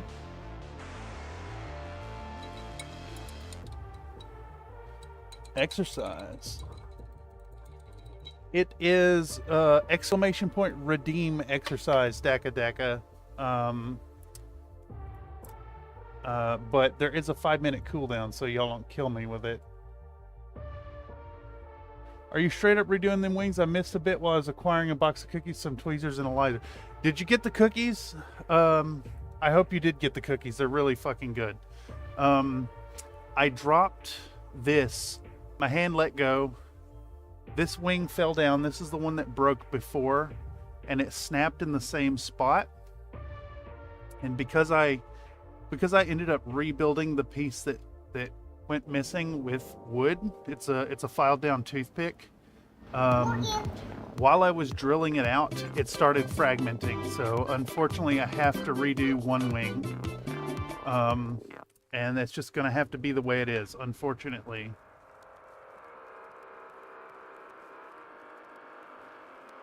Oh, and you know what? I didn't even finish. I did not finish chipping this guy. So let's do that right now. And then what we can do is we can jump into the lens jeweling. We'll jump into the lens jeweling. And then get these at least where I wanted to get them. And then we have to redo the wing and put it back on. I just fired off an exercise. You got about 3 minutes till you can shoot it off again. Yeah, there's a refractory period. When I first turned on the exercise, it was 2 minutes, and chat was literally killing me. But hey, I love the push-ups. It's one of my favorite parts of interacting with y'all. Plus, you can pop them off at a really inconvenient timing. And what am I going to do? Say no? No, I'm not going to do what you tell me to. No, never. We're talking about the thug. We're talking He about is the for thug. terrible. H is for hell. U U is for ugly. and G G is for jail. Because a thug can't spell. Fucking Tracy Smothers, everybody. We're talking about the thug. T is for terrible. H is for hell. U is for ugly. And G is for jail. Because a thug can't spell. Oh, that one's a little expensive. 420 biscuit coins. So some of y'all out there in the billions now. All right, so I got metallic on this base, unfortunately, somehow. Oh, it must be all the metallic paint on my thumb. We'll worry about that later. These bases got to get redone anyways. And I think we'll also end up doing a little bit of we'll do a little bit of pigment powder on the legs too. I want to get like a nice black obsidian kind of dust on them. Okay, so I think now the first bit of jeweling we want to do is we want to work on these cockpits again. So let's do that. And if I recall, well, here's the colors right here. We've got hull red, we've got Mephiston red, we've got orange fire, I think, and then we've got phalanx yellow. So for all of these, we need enough on the palette that it's going to stay wet long enough to work. So let's get back on desk cam, and what we'll do is, excuse me, we'll get all the colors out. Hull red, Mephiston red. We need, where's that game color?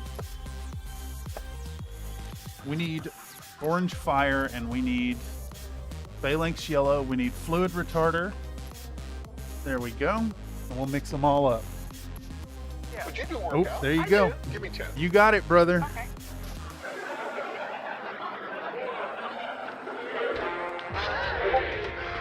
Bye, everyone. She can go on forever. 2, 3, 4, 5, 6, 7, 8, 9, 10.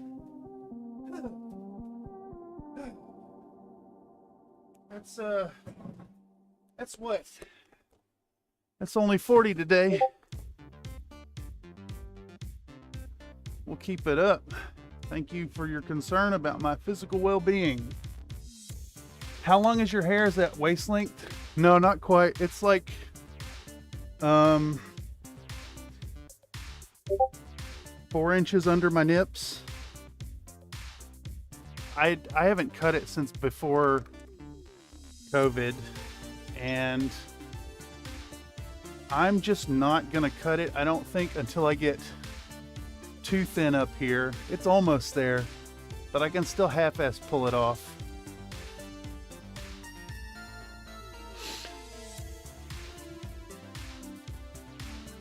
Luckily, my balding isn't as bad as my brother's, but the trade-off is I can't grow a beard.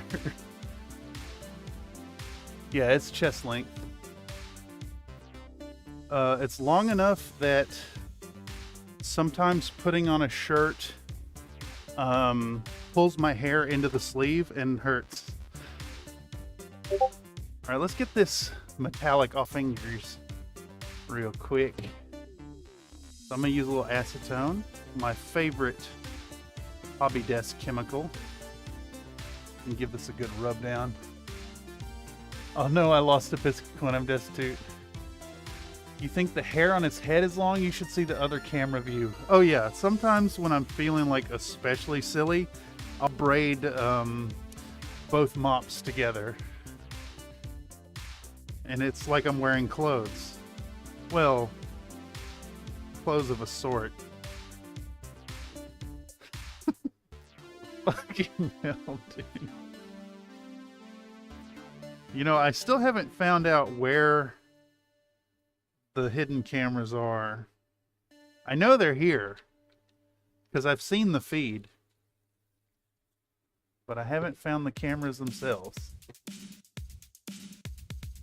Like a fursuit, yeah. Got that Bayonetta hairsuit thing going on. Oh god, that's I don't know if that's okay. All right, so anyhow, we need enough of a pile here that we can put in fluid retarder. So I'm having to use a surplus, unfortunately. So we'll take that and we'll put, I think, 2 drops of retarder in it. We'll use a toothpick, and the toothpick will help us to aim the drop. 2 drops. And we'll use our number 4 again to stir it up. Here, I'll do it on this camera. That is not quite thin enough, so we're also going to add 2 drops of water to it. We're going to be doing a lot of wet blending, so this will build up really fast. All right. So we've got our whole red with the fluid retarder in it.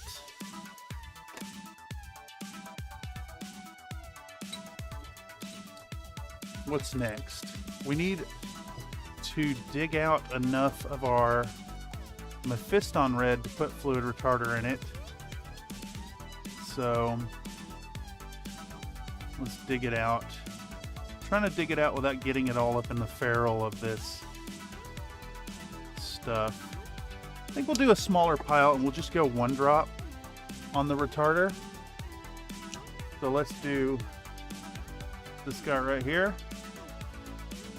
And we'll just go 1 drop.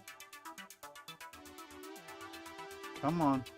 Oh, that's way more than 1 drop. Whatever. It'll be fine. Again, we're doing wet blending. I think because we ended up with so much fluid retarder in there, we have to skip the water now. So that's what we'll do. Country Fried Minis, I updated my free recess base, Hex Base 2, by the way. I need to try them out. Excited to see how the jeweling comes out. It will contrast really good. Well, good with the grays. Yeah, I agree too. We're going with more of the like lava red theme here. And then all the weapons will get a similar treatment. I think the only thing I'm really disappointed with in this project is we lost a lot of that splitter camo pattern, but you know, it's fine. I think you'd lose a lot anyways with the chipping. And then we'll hand paint the first Hussars symbol on them, which in hindsight I should have done before the thing, but it's fine. We'll pick a good spot for them. That's February in the CFOF calendar because February is the month of fuzzy love. Fan art to see if I'm in the full holy shit, dude. Hey, you know, if there's enough requests for the pie, y'all will get the full calendar. So, you know, you only need 420 of those. I'm just punishing y'all for And a double helping is great. hitting 69 pie requests too fast. That's not true. A photographer, a fat person specialist photographer is just not cheap. I mean, a photographer, a quality photographer is just not cheap, full stop. Okay. We're talking about the We're thug. talking about T the is for thug. terrible. H is for hell. U is for ugly. And G is for jail. Cause a thug can't spell. G is for jail, though. The original spelling, at least.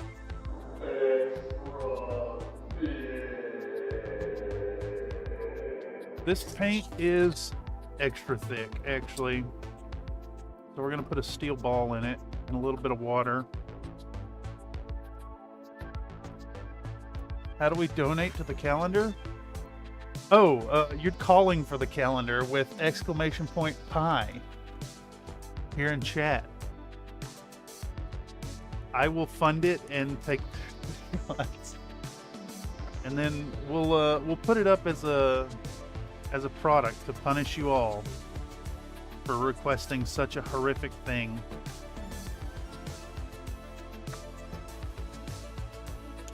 It is not a sight to behold. It would be cheaper to fly you out to see Lord Falter than it would be to hire a photographer. I don't think that's true. I don't think that's true at all. One way would be cheaper, I think.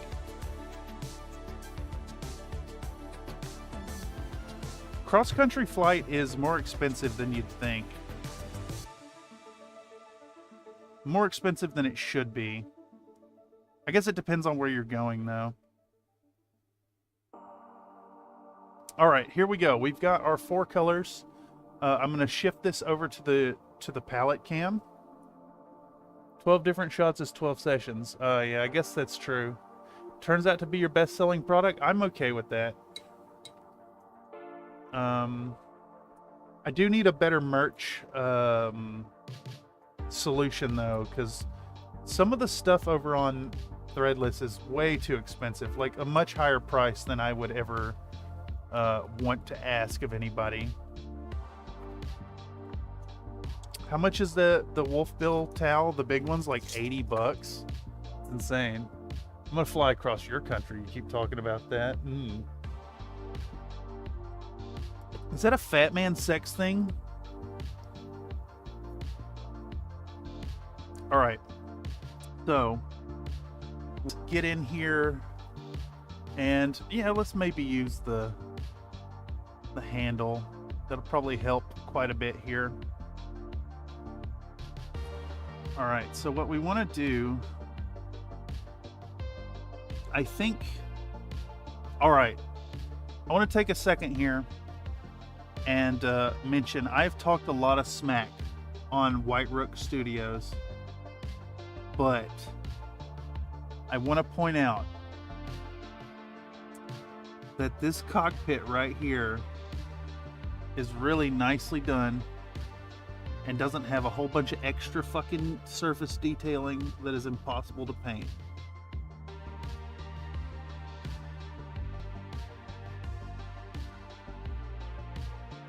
I walk back a little bit of my hate. How about you?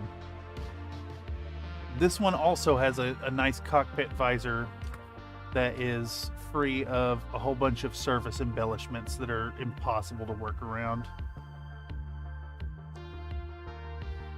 Anything is a sex thing for right price? No. Ladies like bears? I mean,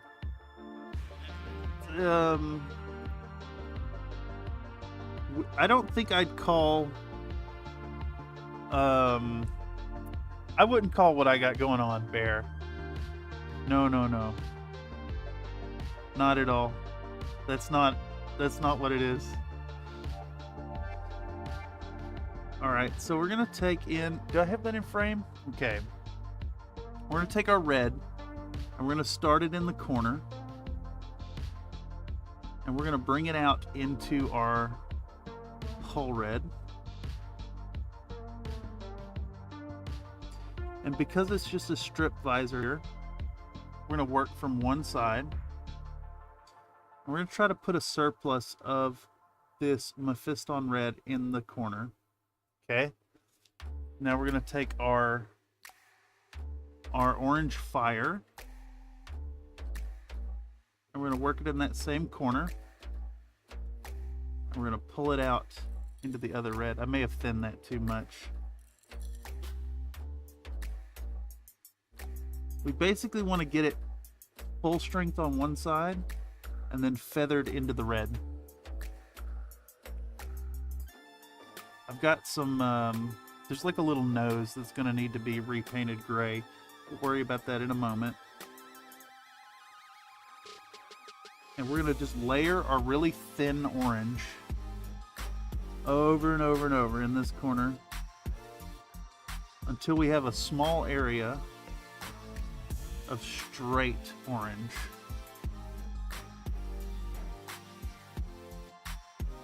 Full opacity.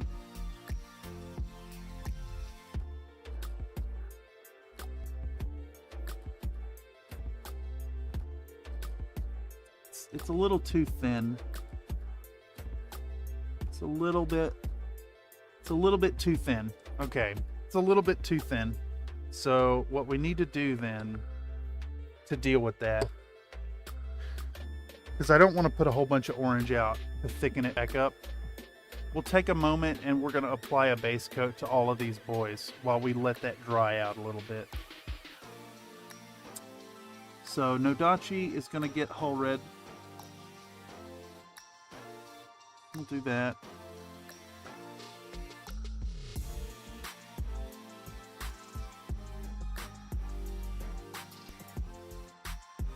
Okay. Stormbringer's gonna get whole red.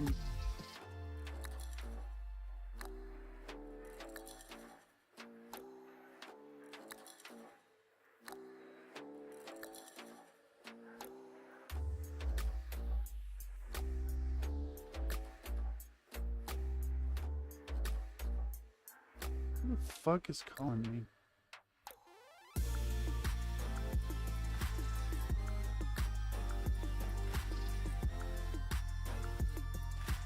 Hold on, I need to maybe take this. Let me be right back, y'all.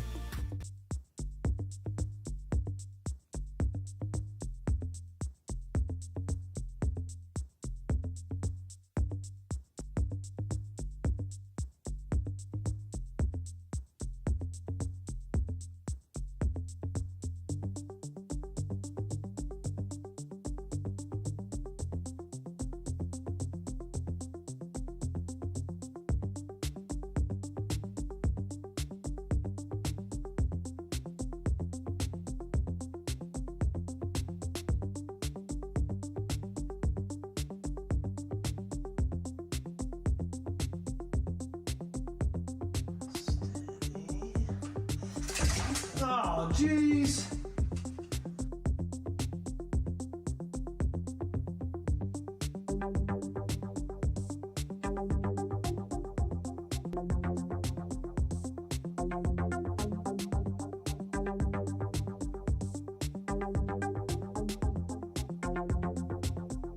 Okay, that's dealt with. That's dealt with. It's dealt with. I'm back.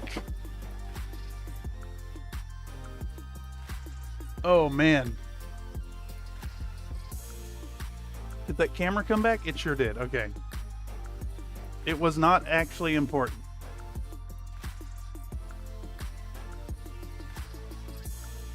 Anyhow, where were we? We're working on base coating our silly boys. Rubbing on their eyes.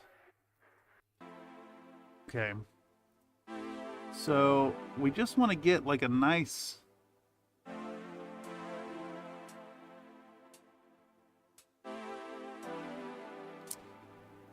there's an interesting thing happening here.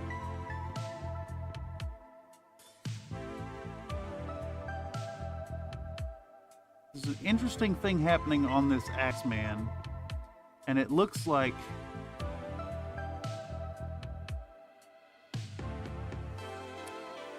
a lot like this big flat panel is intended to be a view screen. And I think it kind of is, but we also have the traditional vision slit right in the middle. So I'm going to paint both of them. Kind of reminiscent of the Assassin's style of Cockpit. So I'm going to paint this and that.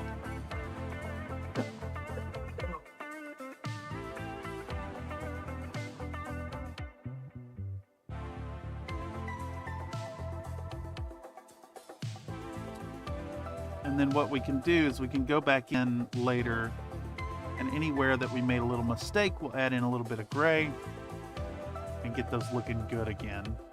Who's next? Scarabus. Oh, jeez. Scarabus. This is Sir Mortimer Bombito.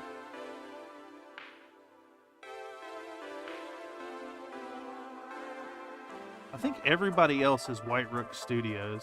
Oh no, the Berserker is someone else. They're not like one of the big studio, like well-known names.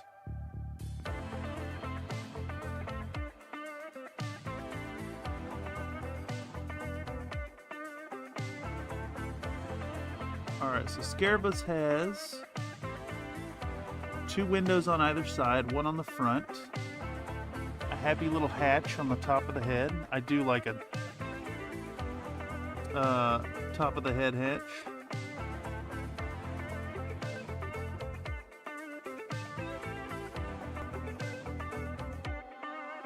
Start with that same whole red.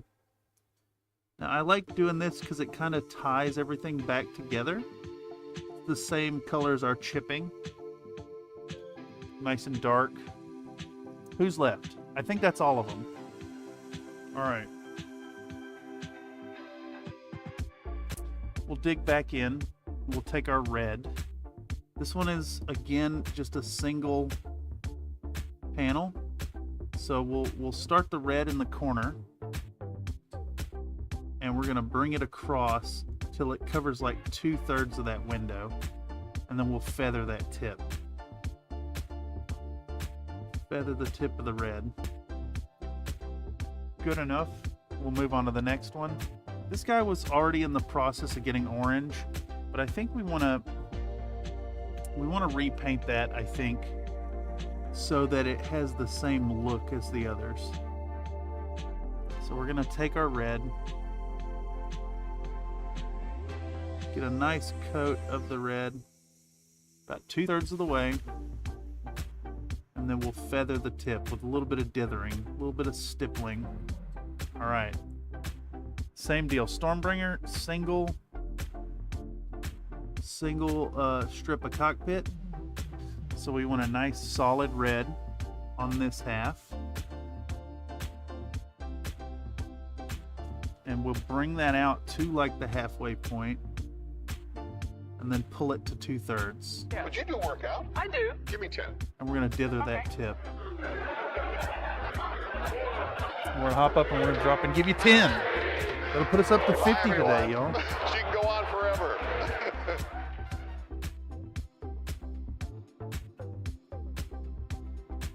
One, two, three, 4, 5, 6, 7, 8, 9, 10. Back up. Back up we go again. Thank you for your concern about my physical well-being, Mr. Nathan.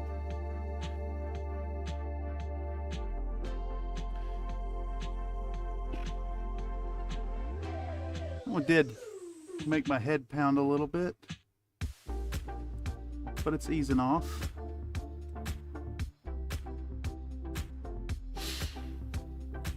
Okay, so same deal, only now we've got multiple pieces of glass. So what we'll do is give them all a similar treatment. We want to make sure to be coming from the same direction every time. So we'll paint like 1/3 of it, almost up to a half, completely red. And then we'll get a partially unloaded brush and we're going to pull this out, wipe some off, and dither the edges. And because this has so much red, I think we're going to do a second coat and make sure that bottom right corner is nice and saturated, because we're going to put orange over top of that. We're going to do the same thing over here. Pack that red in. Red. If you know, you know why it's red. Same deal. I think we over thin these. I did not consider how much the fluid retarder would change the surface properties. Same deal here. Oh, god damn it. Make sure to get a whole bunch of red in the wrong spot. That's really important to the process here. I'm gonna have to repaint that corner.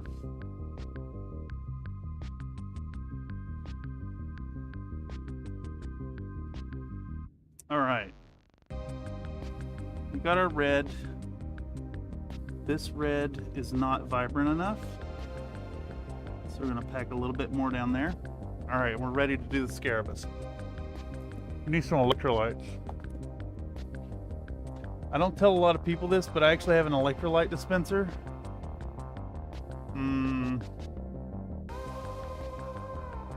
What's your preferred color of electrolyte?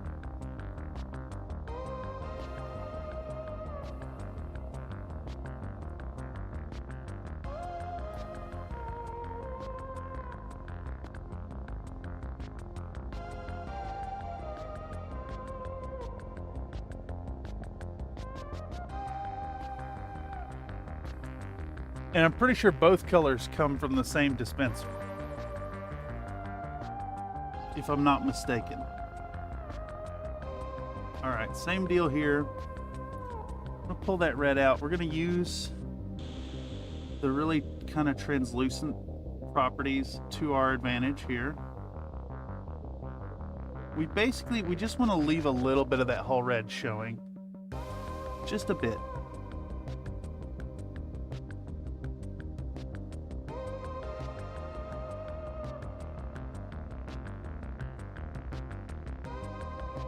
Come around the other side.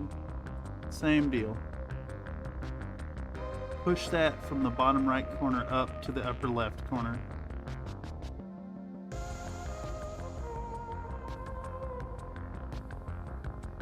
Same here. All right. And because this shit is so thin, we need to boost the vibrancy. So we'll do a second layer of red right here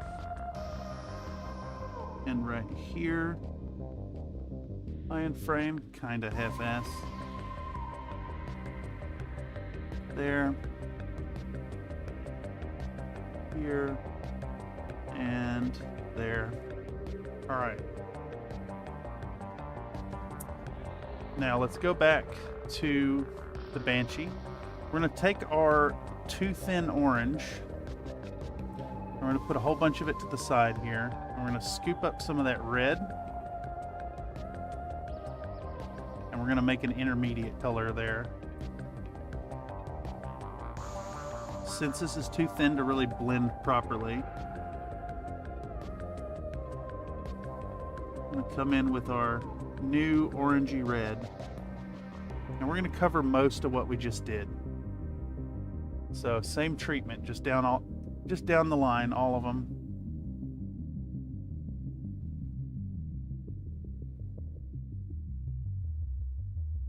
Bam. Next is this lad.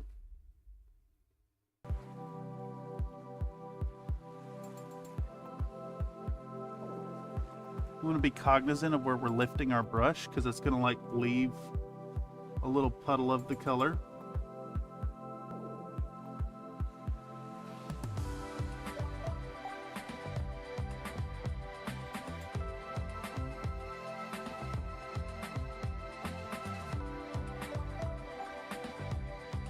Kind of like halfway, more or less. Morning all. Well, howdy. Gossamer is your favorite color, and you call it Naderade.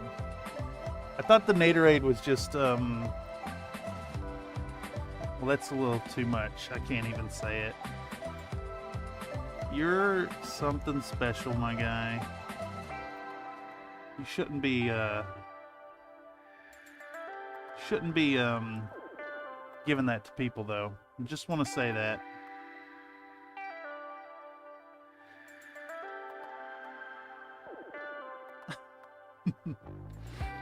Alright, so same deal. Put a little bit in the corner, pull it out.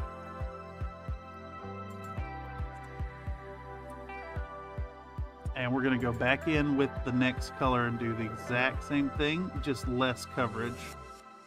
This is pretty much... basically, we want the feathered tip of this color to hit where the red starts being feathered.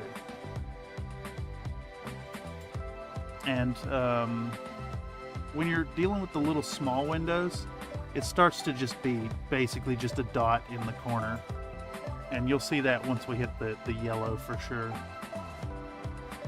Is that still in frame? I'm trying to be in frame.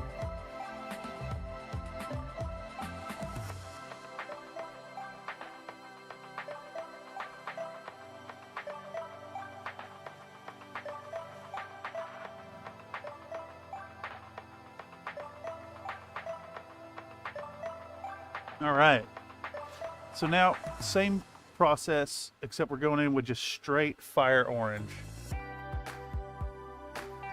Gossamer is the name of the big red hairball dude. Is that true? The Bugs Bunny dude?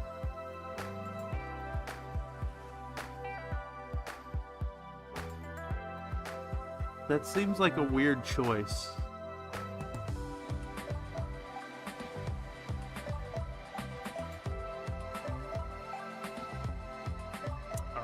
so we're doing the same process.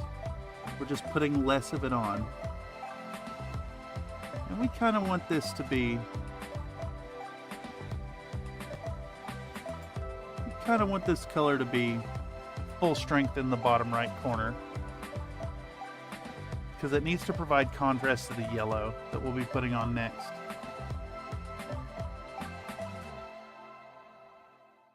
All right.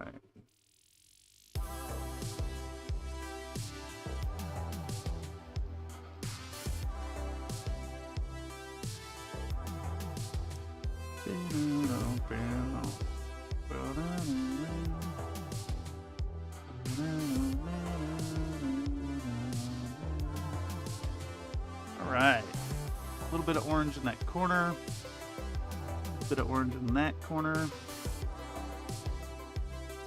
Feather it forward. Same here, just a tiny bit.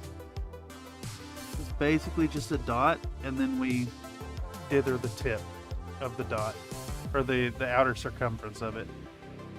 All right, so pack that orange into the corner. Bring it up now. Feather the edges.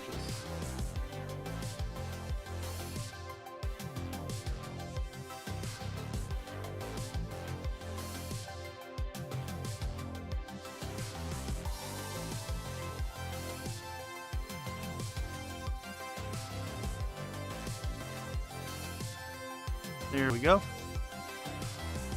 Same over here.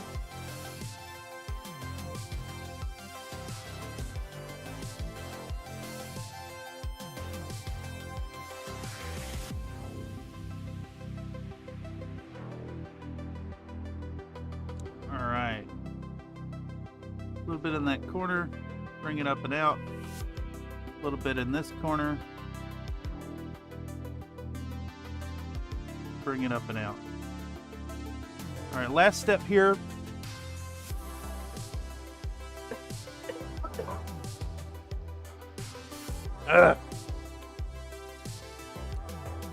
Four seasons here and every day. Today, reasonable weather, warming over the next 2 days. I think we have 32 degrees C, 91.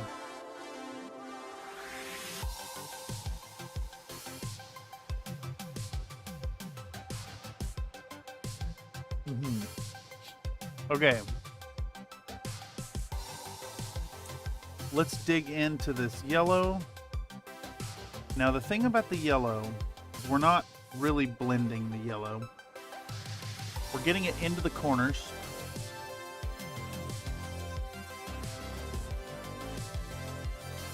We're making sure to have it dry on the tip of our brush before we apply any. Yep. It's too thin. It's too thin to use. So let's get a new puddle of it.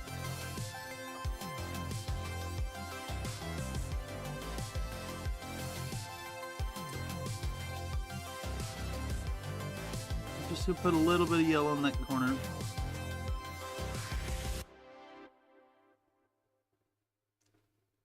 There we go.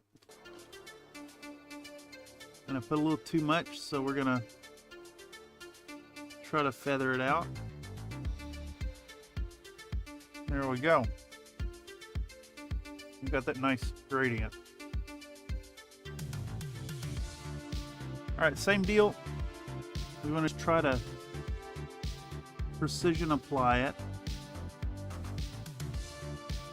The tiniest bit in the corner. Less is more. Same deal here.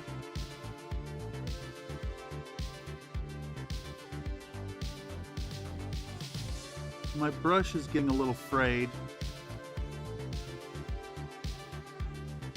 It's hard to aim it. All right, now this gets the same treatment, only now that we have a large area, we can start to do like a shaped, kind of like an L shape of yellow in the bottom.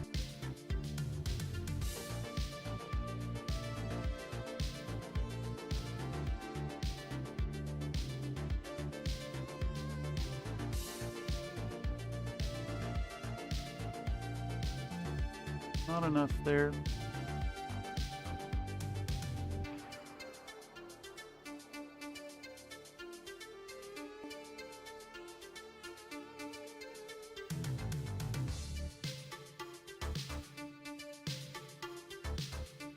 My brush is failing me here.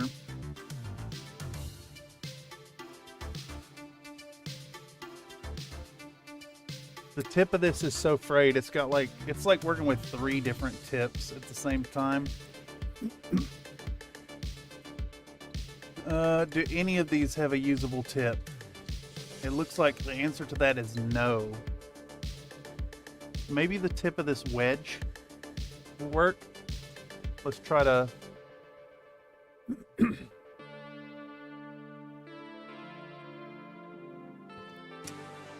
How goes the encoldinating up north?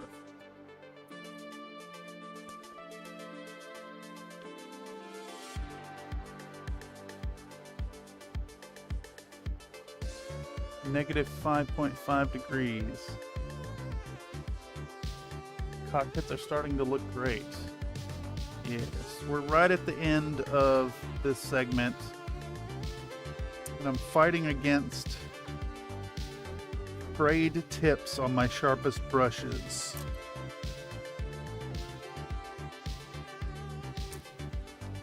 Which is perfectly fine until you need to do a 5 micron thick line. I think this tip may be sharp enough to do what I want it to do.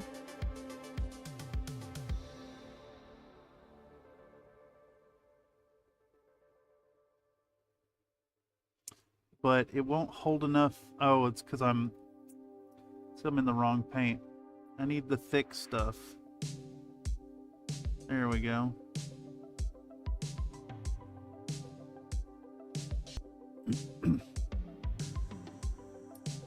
All right, now this goes in just the corner.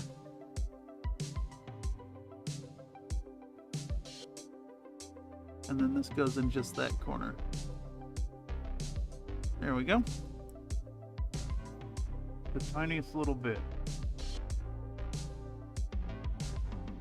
I think we can clean up the orange here some while we're at it.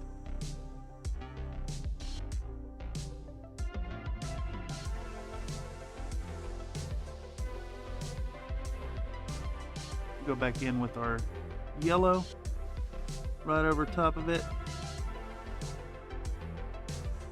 Bring that up.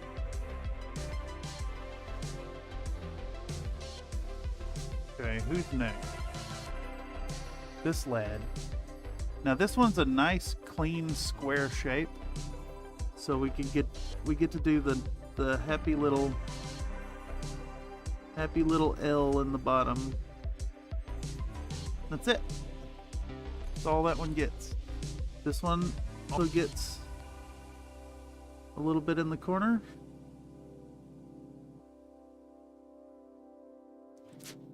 And then this one also gets a little bit in the corner, but less so because it's small. All right, so from here, we're going to pull out our Liquitex white ink.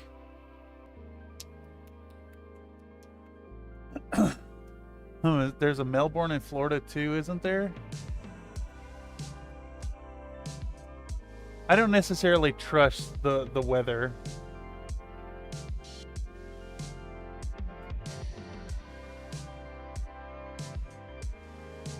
Let's see.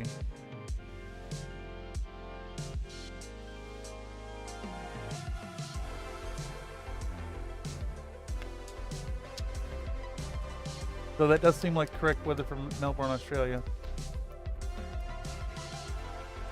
I wonder if it can do San Francisco because of the underscore in the middle. Is it just gonna ignore me? You just gonna ignore me, Nightbot? I finally calling you to do a thing and you're just like, nah. do it again.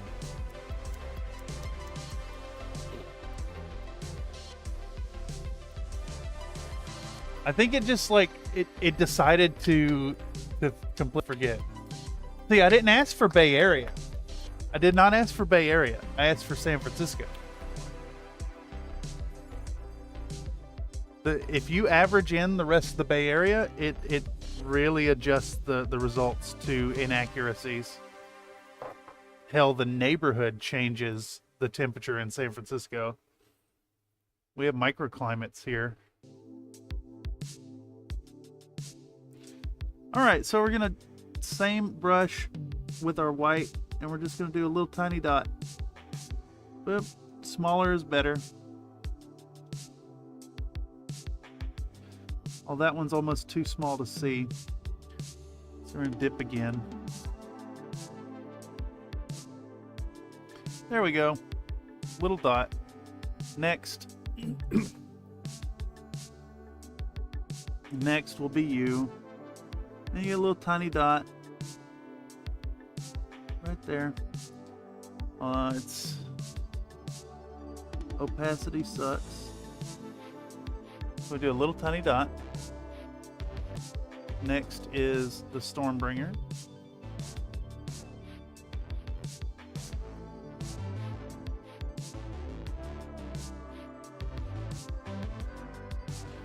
The opacity is sucking on this white right now. May not have shook it up enough.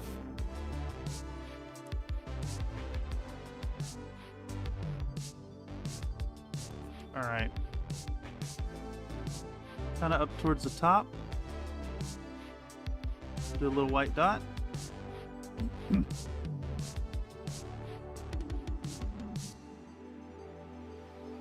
then another dot here.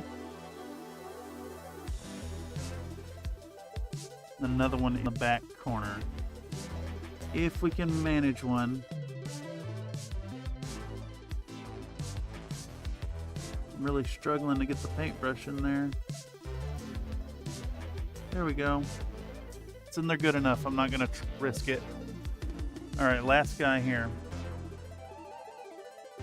Put one right up here in the dark. Would you do a workout? Smaller one here. Give me 10. Okay. You're going to have to wait a second on those.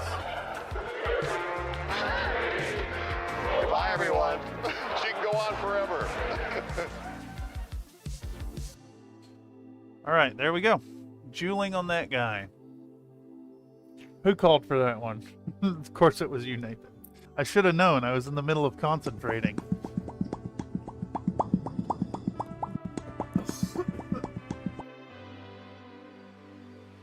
All right. Back down we go. 1, 2, 3, 4, 5, 6, 7, 8, 9, 10.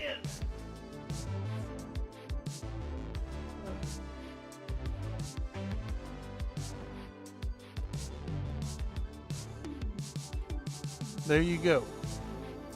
All right, so we need to fix a little bit of the gray spillover. So I need gray. I need medium sea gray. We had a few spots.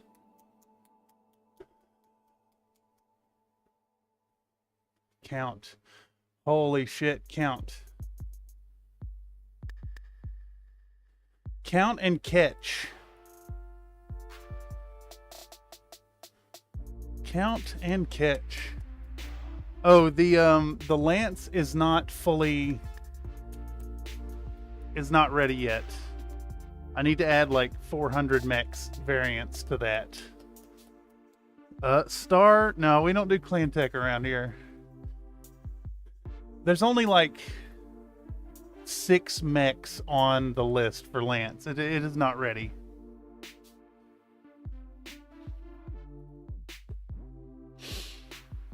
All right. So I had a few little spillover points. And I want to fix that. So we're going to come back to our canopy dividers here. And I'm going to add in a little bit of medium sea gray just to brighten up the edges and ensure anywhere that we had a little spillover is dealt with. On the Banshee, it was the nose.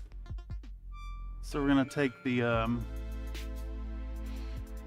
that same color and we're going to fix that nose. And then we'll highlight the edges here so it matches. There we go. Did this one have spillover on our Nodachi? No. But we might as well, if we're going to be highlighting faces anyways, let's come in and highlight that face.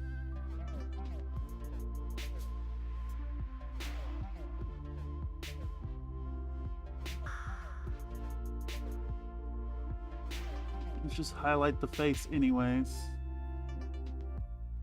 There we go. Stormbringer, did we have spillover? We did have a little spillover. So we're gonna just highlight this whole kit and caboodle. Just right down it. And I think it'll help to add a little contrast anyways to the cockpits. There we go.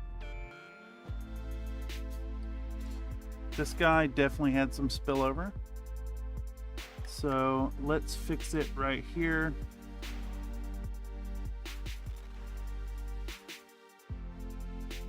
A little bit there. And then some in between these two pieces here.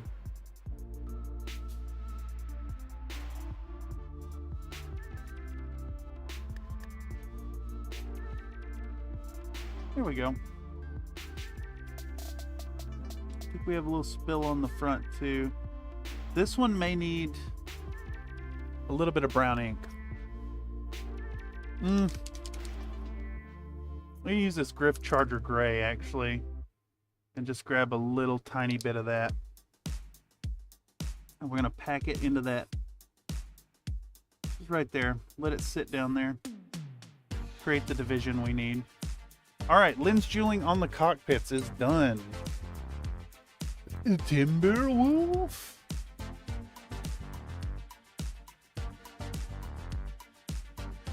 Yeah, it's like, it's those mechs that y'all have seen so far. That's basically all that's on the list. I have to manually populate that list to get it to pull the results. I forgot about it like months ago. Rakshasa 2C? No Rakshasa 2C. But we do have a Rakshasa in blue card, now covered in orange paint.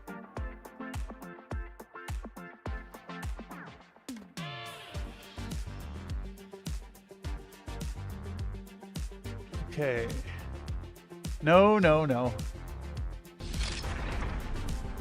Oh my god, Slink, have you managed to overflow the biscuit coin injury yet? No, not yet. This is your fucking 9000. I have him too.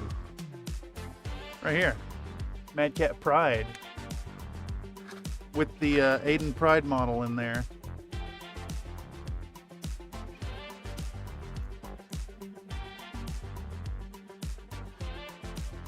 I feel like some internet famous faker now. You guys all doing quotes. Oh yeah. Painting dude from the internet. What's next here? I think maybe I gotta look up what weapons are on these chassis. I know this one, so we can start here. Actually, we can start by blacking out. Pop out some golden fluid acrylics carbon black. And I usually don't put this stuff on the wet palette, but we'll make an exception today. Let's get a little bit in that corner. This stuff is really thick because it's artist grade paint, but it's got like got a nice shininess to it. that will help us here. So let's put a couple drops of water in there. I say a couple and then I did 3. Let's thin it out, make it usable.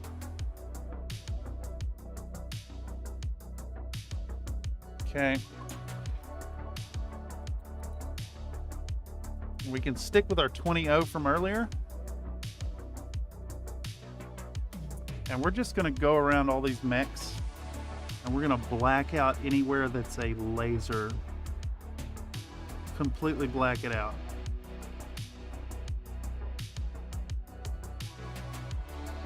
So in this one, it's going to be the large laser. It's going to be the 4 medium lasers in the battery right here. It's a really cool variant of the Banshee, by the way. I believe it is an AC-10. 4 medium lasers, 2 small lasers, a large laser, and an LRM-10, and then the left-handed axe. So that guy's got those filled in. The Berserker has 2 large pulse lasers, so these will get blacked out.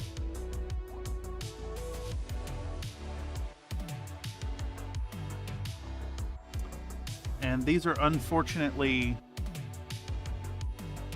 recessed holes. Actually, I want to fix that because these are supposed to be laser lenses. That's a PPC. I think the sculptor just put a PPC tip up there. So when that dries, we're gonna put a drop of super glue in it and turn it into a bubble shape and paint over it.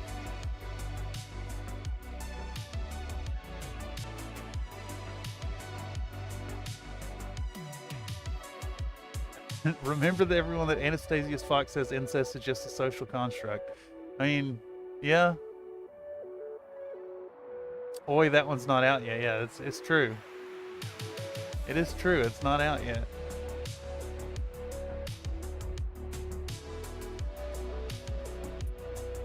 Planners can't be choosers when it comes to vat batter.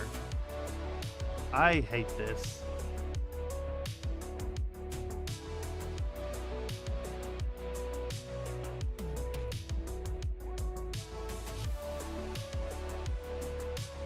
All right, does the Scarabus have anything more than 2 medium lasers? We're gonna find out.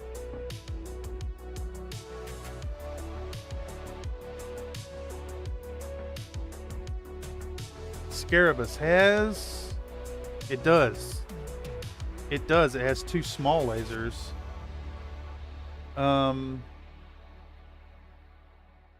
Yeah, these are supposed to be lasers. I left off some... I left off some metallics that need to be corrected. So let's do that really quick. And somehow I have metallic paint all over my hands after picking that up. Holy shit. All right. So these 2 things above the other lasers are actually lasers. So let's get those made metallic really quick. And we can set this lad aside to dry. We'll come back to you in a moment, Mr. Scarabus. Okay. Gamble 99.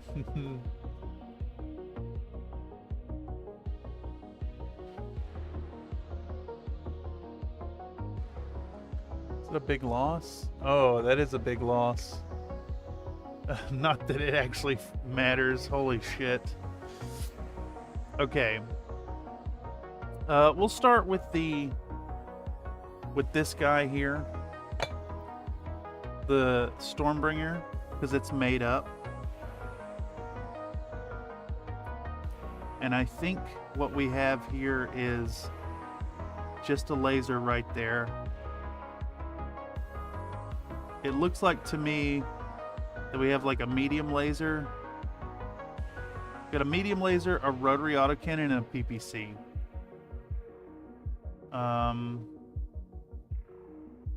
This thing here could potentially be a light. So I think we're gonna treat it as such. It'll get some lens jeweling as well. We'll just give it a yellow color on it. Our Nodachi, the variant has a lot of lasers. So laser.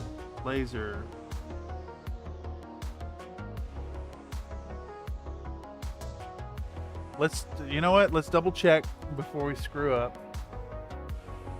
Gamble Slink, holy moly. At Country 5 Minutes, can you get some good pics of this company before you send them off? Yes. I'm also planning on photographing these for photogrammetry and putting them in the mod. Let's pull up Nodachi. And the variant we're looking at is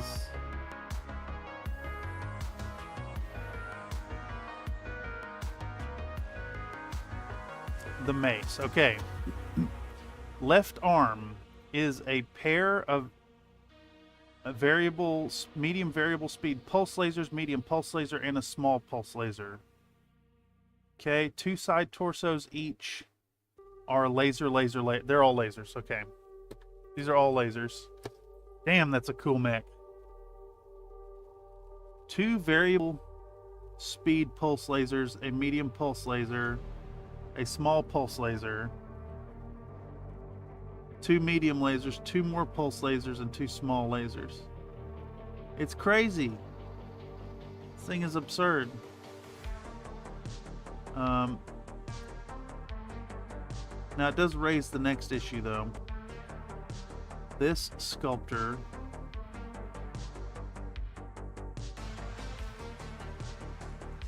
well, you know what? This guy also has recessed laser holes. Maybe we don't have to fill in the ones on the Berserker. It's really hard to do the jeweling on a recessed hole. And then this small pulse laser is like 1 millimeter across.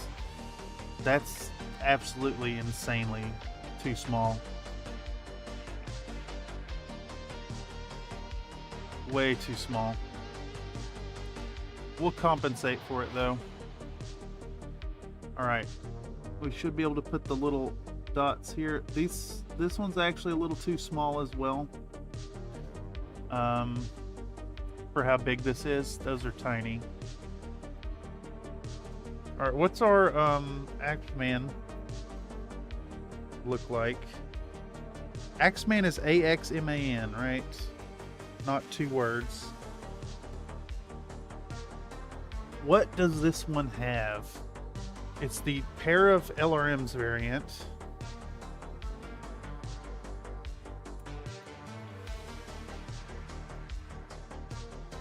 It's the same lasers as before. 3 medium lasers, large pulse laser. Okay. So these lasers are in a position where I'm not going to be able to jewel them at all. So we'll just put a little bit of black on them for now. And that'll provide that contrast. And then we'll worry about the large pulse laser. All right. Now, while we're working on this, we're going to take our white ink from before, and any PPCs are going to get flooded white. So we'll start there. This is a PPC here. So we're going to flood you.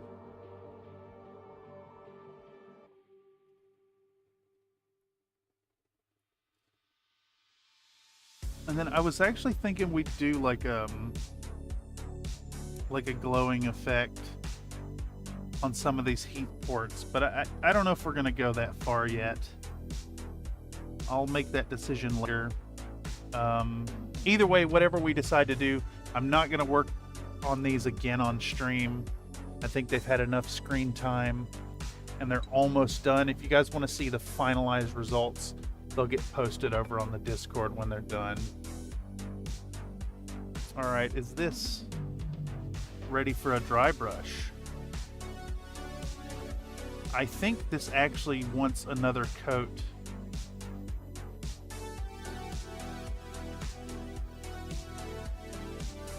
Yeah, I think this wants another coat of contrast paint. So let's do that real quick.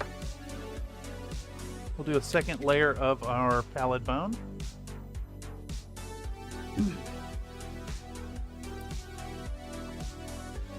Where are we sitting at? 2:49, almost 3 hours. I'm still feeling all right. The headache hasn't completely killed me. It's still there, but as soon as I'm done here, I'm gonna chug a whole half liter of water.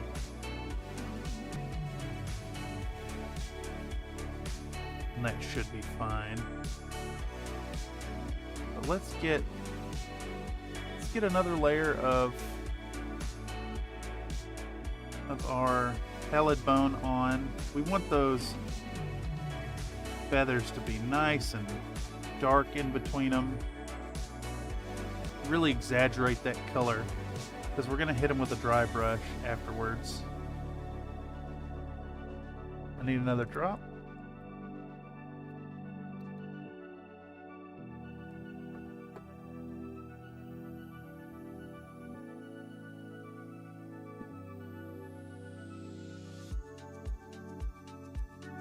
There we go. Set that over here to dry.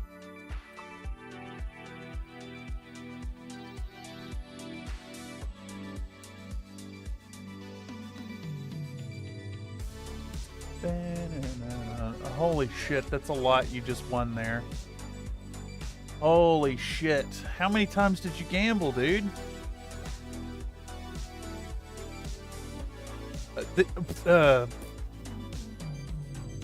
All right, so you started at 212 million and blasted a whole bunch of gambling, and you're sitting at, is that 1 billion? Did you just break 1 billion? You did just break 1 billion. That's absurd. Absolutely absurd. All right, where are we sitting at now? I think what we want to do is work on medium lasers. And medium lasers in the current Battletech universe are green. I do mine not green. My medium lasers are red, like they were way back in MechWarrior 4. But let's do these proper. I've lost more than I've won. No, that doesn't make any sense. You're up a full digit. Are you not? Where's the first one? Right under. Right here. 1, 2, 3, 4, 5. Yeah, you're up a whole digit.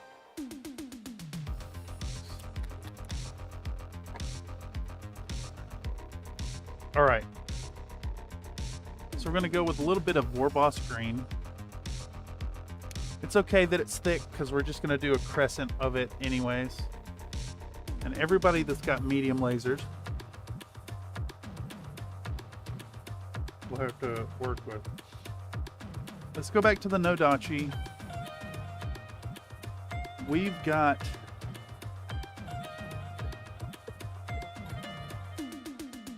excuse me. Medium lasers. 1, 2, 3 on the arm. And then 2 ER lasers. Wait, the head has a laser? Holy shit, it does. The head has a fucking laser. The head has a laser on this Nodachi, so we actually need to paint this thing silver.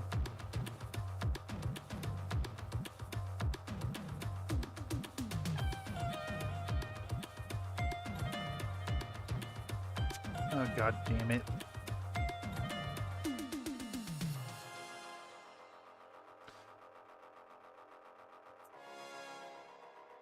This here metal color But you do work does out. have one drawback. Okay. It is so thin that it will very easily flood out of where you need it. All Bye, right. everyone. She can go on forever.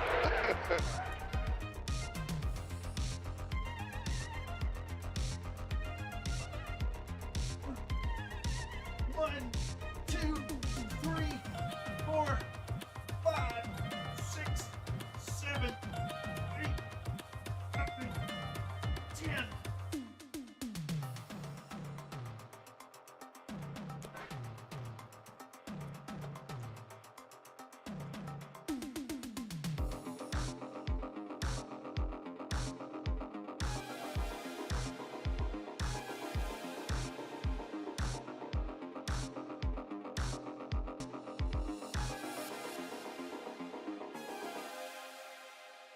I have to repaint this whole thing on the head because this metallic flooded the surface. Because you know, it's airbrush paint. It's really thin. So we got to let that dry and we have to repaint the red.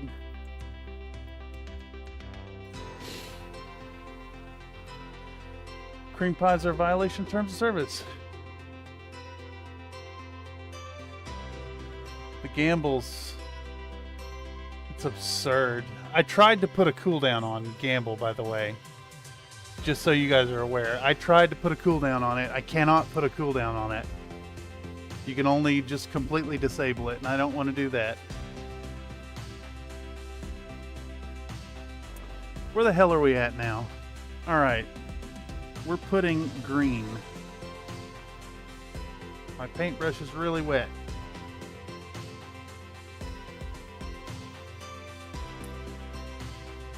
Alright, so we're just going to do like a little green crescent. That's all we're doing. Most of these details are too small. Man, I wish I had a good brush. My tiniest brush has like 6 tips.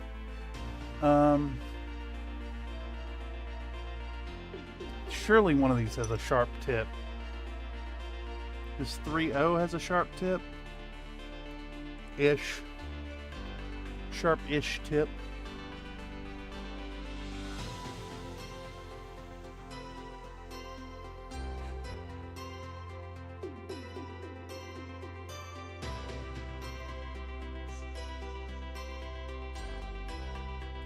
Alright, there's one.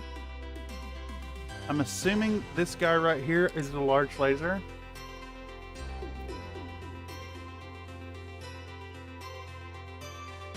It's what makes the most sense to me here. This is a made-up mech, so I have no way of looking it up. I think it has a sheet from the website, but I'd need to go to the computer to dig for that.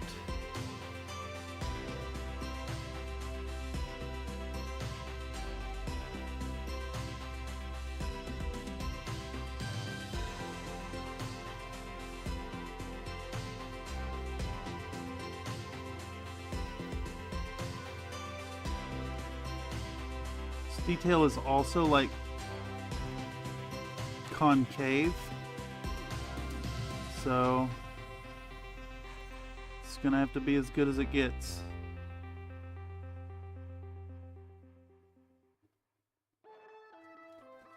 While we're at it though, let's do the yellow of what I assume is a searchlight of some sort.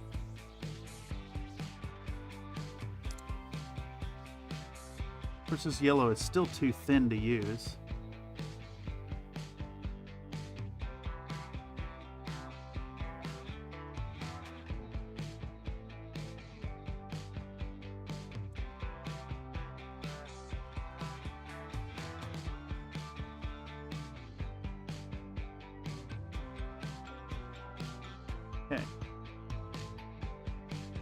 That's what we're getting out of that. That's the best it's gonna be. Who else is medium lasers? Nodachi, or whatever this thing's called. Nodachi also has medium lasers. Alright, we're gonna put little crescents. Little crescents in the corner.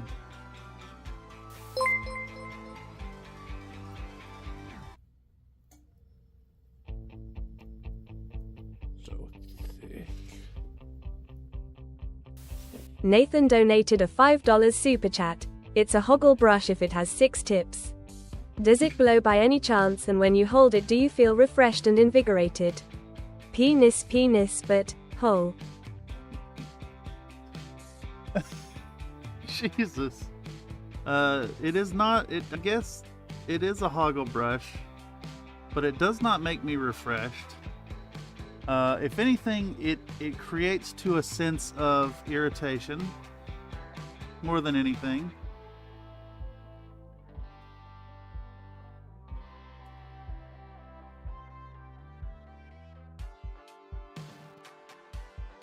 See, what's actually irritating me here is this tendency of sculptors to make lasers that are cannon holes instead of a laser focusing lens.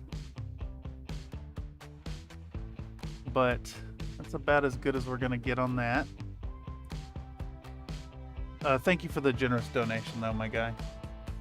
Well appreciated. It makes all this possible and warms my heart to hear silliness coming through the TTS lady.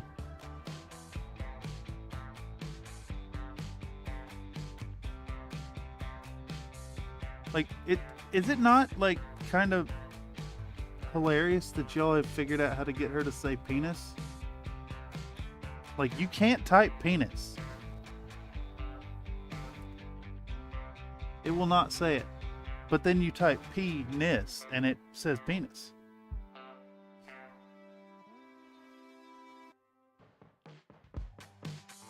Alright, am I in frame at all? Holy shit.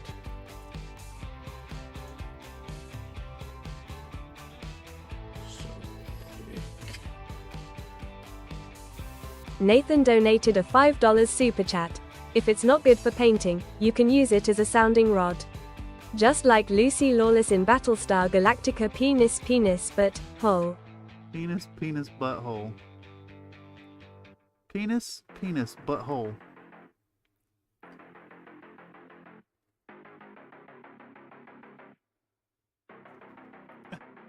Holy shit, dude. I think you may actually be insane. Just a little bit. Thanks again, my guy.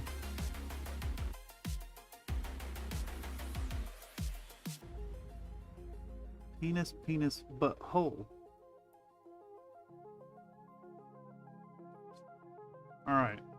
Can we maybe do some tiny little red accents on these small lasers?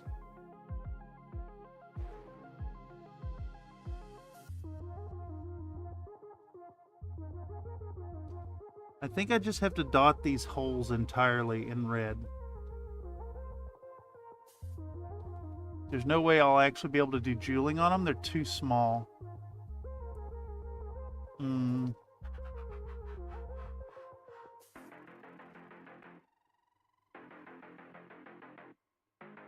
I will try to do the little white dot on them though.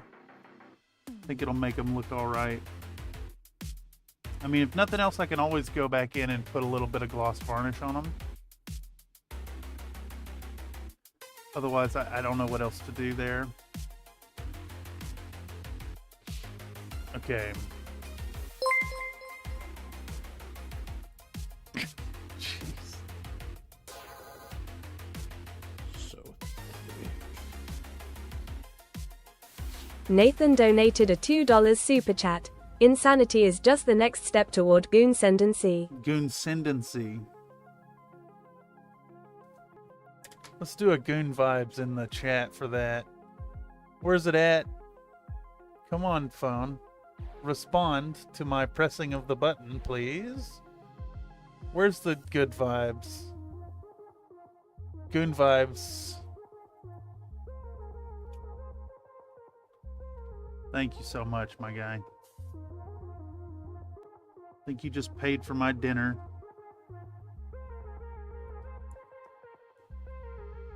Alright, is that all the smaller lasers? I think that's all the smaller lasers now. We need to think about doing a blue.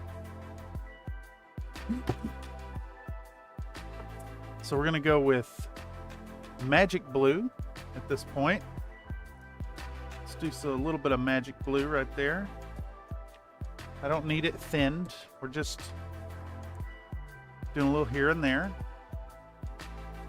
All right, so anywhere that we did the PPC, we're just going to flood the hole entirely. Boom. And then for the lasers, we're going to do the same treatment that we did before. We're going to come in here, we're going to try to get a nice little crescent.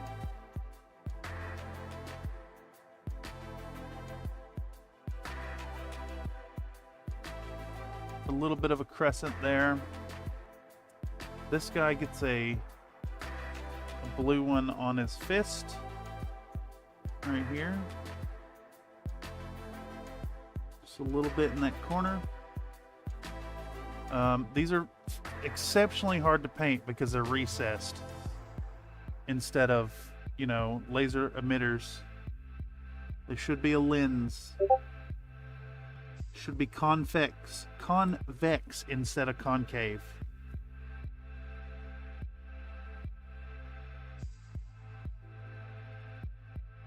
Makes it very hard to paint. You just have to fill the hole with color instead, and it just doesn't look as good. Okay. Now for our PPCs, we'll do the same treatment as we just did, only we're going to start mixing in a little bit of white. So we'll take our white ink from before, mix it into our blue. So we got a nice lighter blue. We'll try to put that right in the middle without hitting the sides. Same as right here. That may not be dry enough yet, so we're going to back off for a second. We're going to buy a little time by repainting the little symbol on our Nodachi's forehead. We try to get that in the frame. We'll hit it with the whole red from before first. And then we'll hit it with a little bit of Mephiston red. Pushed all the way out to the tips. And then we'll grab a tiny bit of our orange and mix it in. We're going to highlight this tip. And we'll take basically straight orange and put it on the tip of the tip. That's too orange, so we're going to blend it up back off a little bit. And I think that did it. Okay. You need electrolytes with that dinner? I should probably get some electrolytes in me. Yeah, you're right. Okay, so this is going to be tough. We're going to try to do it. And I think we'll go back to using this little zero wedge brush. And I like the wedge brush because it comes to a really, really sharp tip.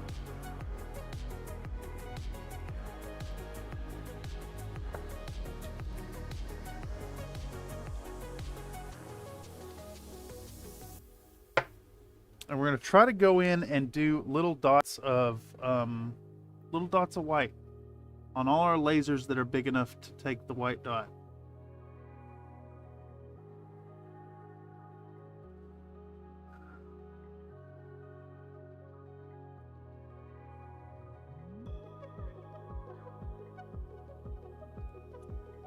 I got no depth perception trying to do this though.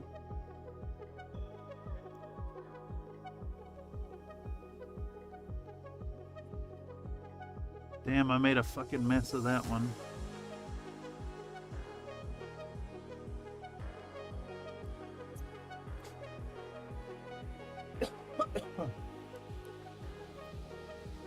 Mental said penis is vegan, just like bacon. Oh no.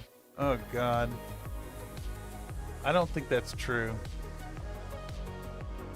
I see it right there. Goat penis are vegan, made of grass and contrast medium.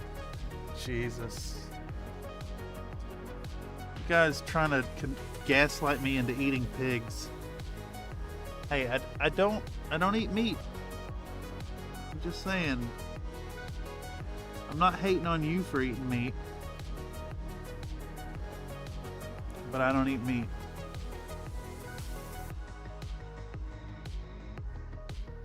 Strictly a soy boy.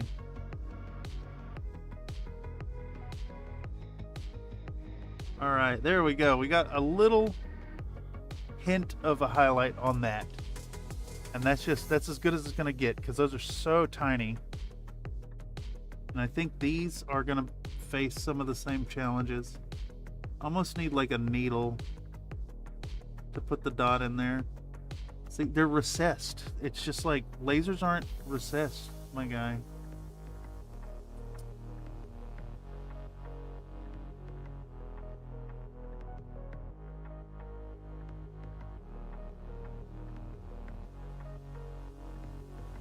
I should have really taken the time and put a drop of super glue in all these laser tips.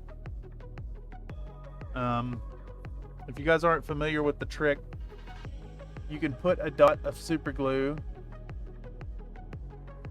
You take a dot of super glue and put it in the hole, and then drop a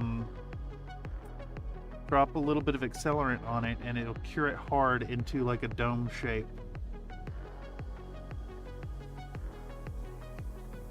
Yeah, there's no fucking way I can highlight those up.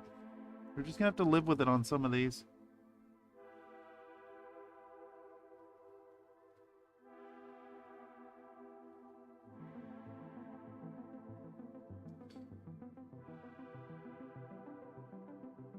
If they were convex, this wouldn't be an issue.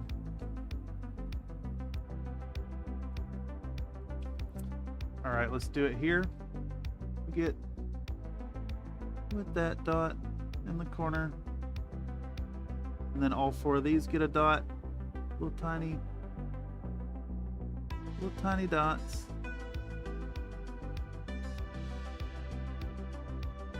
Tiny dots, just the tiniest little dots you can imagine. Bink and a bink. Not to be confused with babink. Little dot here too.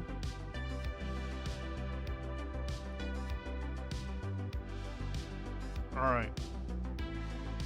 These, I'm also supposed to try and put a little highlight inside this hole. It's like it's not how you paint, like looks all right. Okay, now this should be dry enough to get our lighter white in the middle. Sounds very convexing. Yes, you ain't a soy boy, you a mushroom man. Ooh, a little bit of both actually. I do love a mushroom. I like a mushroom. Me too. I have a pig tree in my garden. Gotta be fast. They're right. Birds love pig twos. Magpies steal all the bacon leaves, leaving just the bald pigs. Pig trees are endemic to the nether. Here in the States, we have pork bush. It's funny that you say pig trees are endemic to the nether, because that's a Minecraft reference. Minecraft.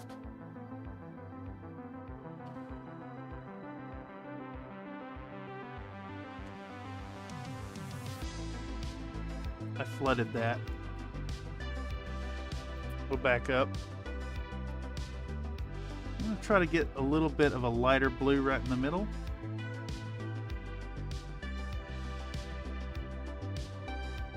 There we go. It's starting to look like a PPC hole. All right, what detail can we do next on these fellers?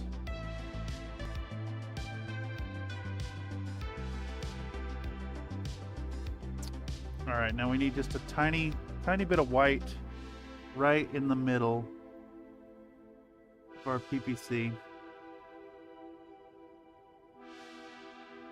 Right there. Same on this other lad.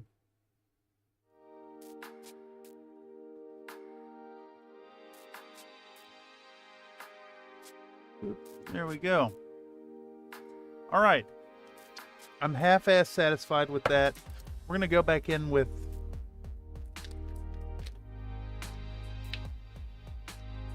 our metallic.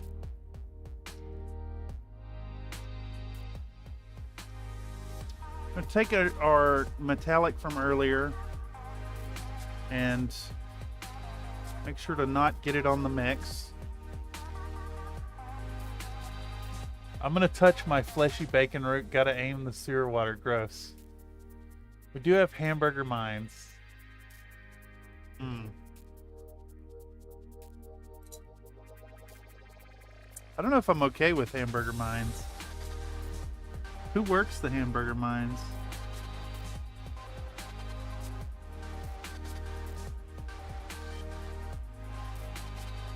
Alright, so what we're going to do real quick is we're going to hit all of these gun barrels where we've got it a little bit of spillover, and we just want to make sure that they're all cleaned up and that none of our specular highlights are spilling over, looking like they're part of the surface of the weapon. And this is a problem created by the concavity of these laser emitters, unfortunately.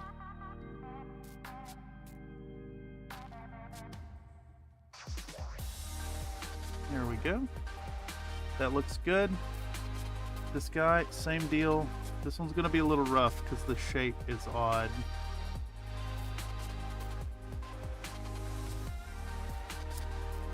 I left out a specular on this boy.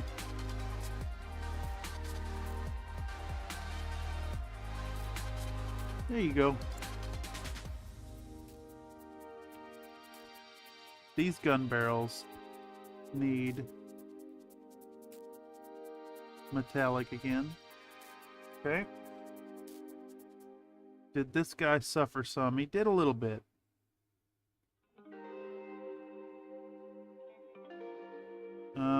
Even these like gun ports that were just too small to get the specular treatment, just having the laser color outlined in silver helps a lot. Of course, I fucked that one up.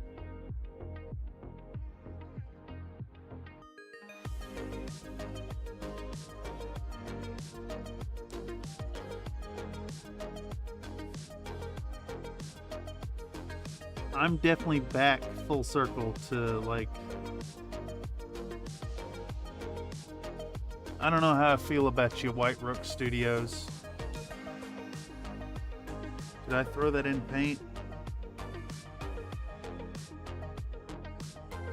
Little bit on the gun there. Okay. This one was fine. All right. Is that duel gonna go through? Uh-oh. Good Lord. Hey, at least chat's working today. I see all this gambling. Okay. Well, I think that's largely what we have on offer today. We've got all the weapons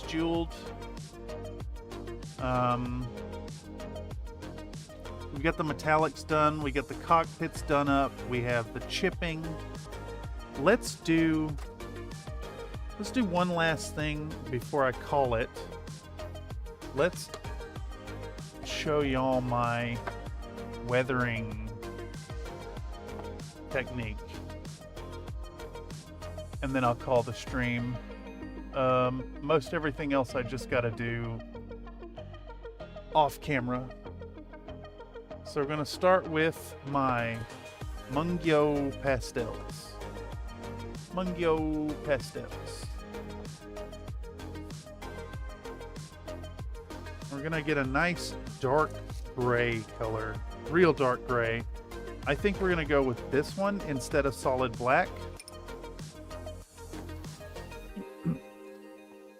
We're going to come in here with, let me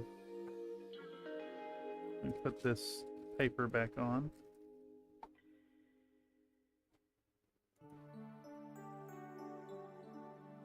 Set this down for a moment. We're going to get an old, crusty, chunky, kind of dull hobby knife. We're going to take our hard pastel. Now, this is not the waxy kind. This is the hard pastel. And we're just going to scrape this down.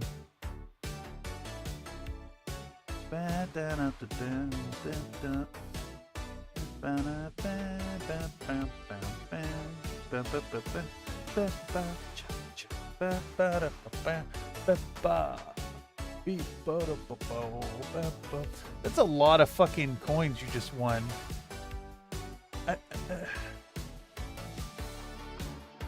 Are you over 6 billion?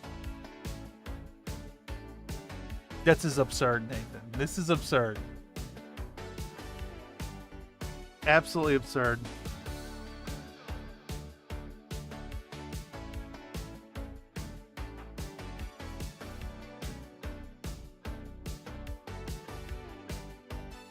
I am tempted. I am very tempted to just reset the biscuit economy. Tell you the truth. This is absurd, insane. Y'all are just printing biscuit coins at this point. It's what was the worst case of hyperinflation? Was it Zimbabwe? I can't remember where it was. All right, so we're gonna take our tool here as well, and we're gonna cut up and crush our powder.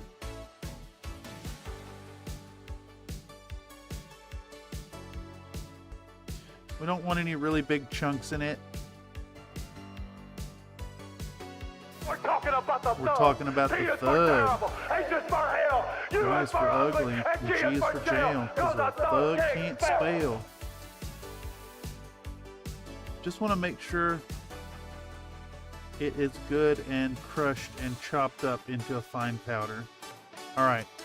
Now, I do recommend having something like this like ceramic coaster. Its only purpose anymore is to cut this stuff up on it, because it will stain the fuck out of things. And now what we want to do is we want to get a nice big floppy brush.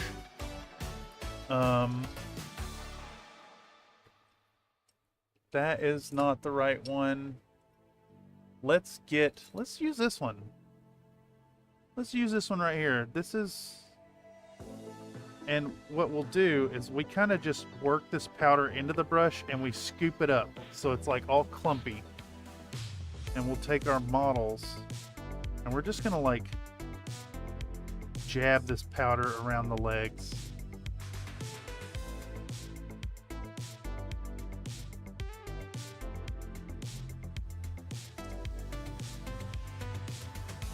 Just kind of creating a dull, dusty look. And we're not going to go too far with these. Sometimes I like to push it way up the legs when it's a nice contrasty color. But in this case, we're going for like an ashen look, about halfway up, like about ankle height, more or less. We're just gonna jab it on there and smear that color on, and it's gonna kind of create this interesting effect of just flattening down the color towards the bottom and unifying with the base. We're gonna go around all of them and do that. Oh my god, the gambling's out of control. Do we need to have like a public safety announcement on the dangers of gambling your biscuit coins? Does the entirety of the biscuit coin economy have to be adjusted to reflect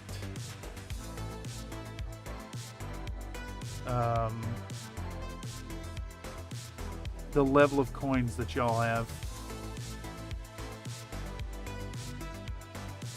Alright. Y'all probably can't see it, but in this case, it's a very subtle difference in gray color. But mostly, it's kind of like removing all the detail from the feet and blending them into the dust of the environment. There's another thing you can do with these pastels too, is when you're at the very end and wanting to finish these up, you can cut down, when you're cutting your chunks of pastel down, you end up with little mech scale, like 6mm scale boulders and rocks, and you can glue them to the base. And in fact, I will, at the very end, I will cut off some little pieces and chunks and scatter them about this lava flow. So it just adds a little extra visual interest that I can't do because vegetation would make no sense here. Should just jam this stuff on there. And any of the spillover, we're just going to leave on the feet as well. Let's pile this back up. I may not have enough to finish what I'm doing here, actually. Maybe need to cut down a little more. That's fine. I definitely recommend y'all adding a set of hard pastels into your collection. Sometimes it's like that extra little bit of something something that really brings a model together.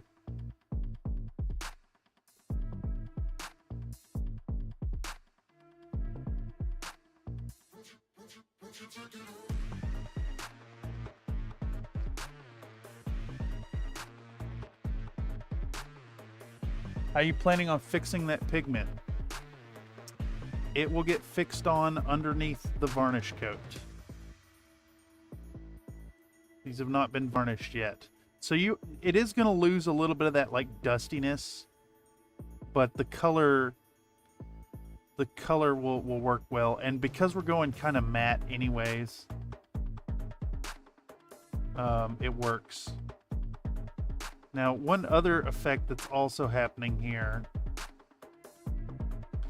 is as I'm jamming this on the feet, we have a little bit of like kind of loose pigment that is falling onto the bases, and we're going to leave it there. We're not going to mess with it. We're not going to clean it up. It'll get fixed in place when we hit it with the varnish coat.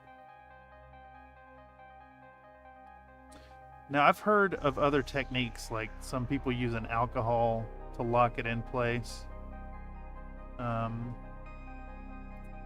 I don't worry about that. I think that matters more if you have like a variation of the finishes. But because I use that Winsor & Newton stuff, the flat coat, the Artist's UV matte varnish, it has a very flat look anyways. And it'll be very unified. But yeah, I think they look pretty good. I'm very pleased with the jeweling today. Came out all right. Came out believable. I'm still going to freehand a logo, I think. Not sure. Not 100% yet. Where are we at? 329? I could maybe freehand a logo before we call it. We have till 5, till the Dicks in the Dark start playing this evening. So yeah, let's take a moment and we're going to move our tile, and we need to clean this before it becomes a problem. So I like to use alcohol. So we're going to hit this here and clean this up.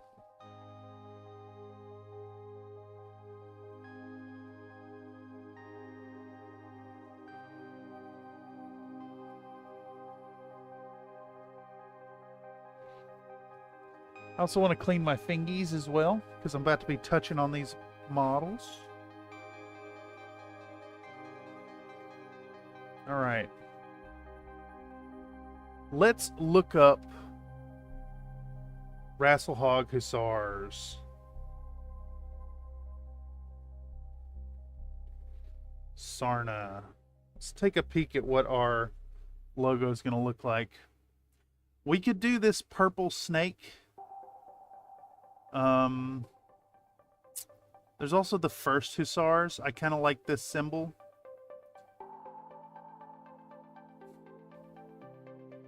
I think that one might be a little easier to paint.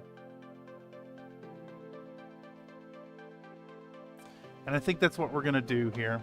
We're going to go for that one. First Hussars. Locking it in. Going for it. All right, so we'll take our palette. We're going to start with running to the restroom, actually. BRB.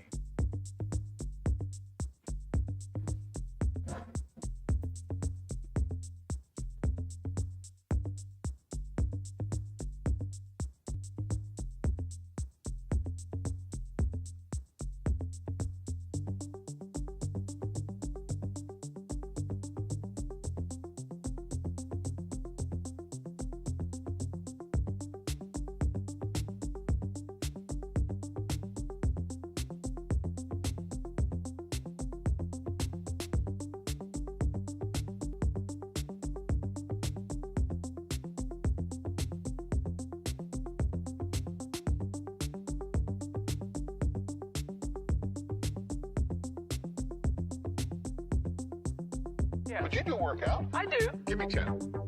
Okay.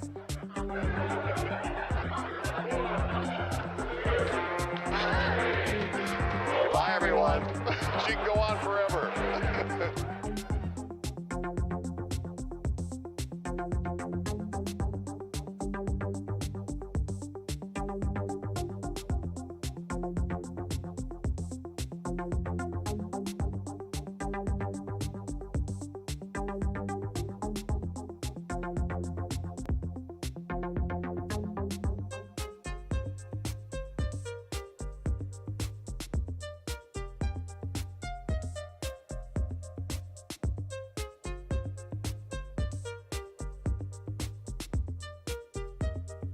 Say you rolled a 69?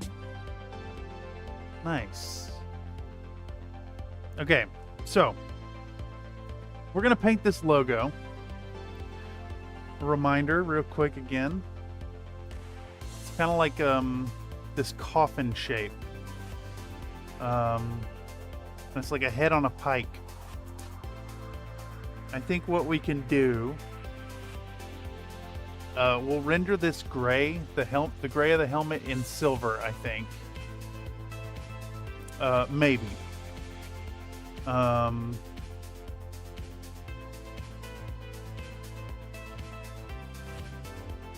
But first what we'll do is we'll do a silhouette of this coffin shape in black. And that's the most reasonable way to do this. Let me see if I have a nice, clean, sharp brush somewhere. I do have this new 3.0 liner, and that looks like it has a nice clean sharp tip.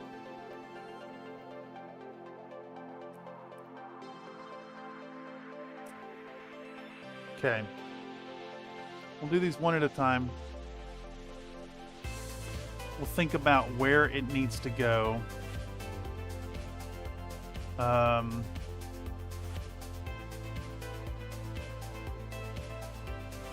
I'm kind of thinking left thigh. Maybe even on the outside of the thigh. Does everybody have space for that? This got space for it. This guy does. This one doesn't really.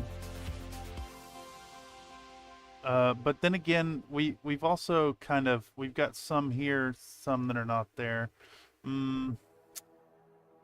We can't get them all on the knees because some of them have textured knees. We'll do it somewhere on the left leg. I think that's our go-to here.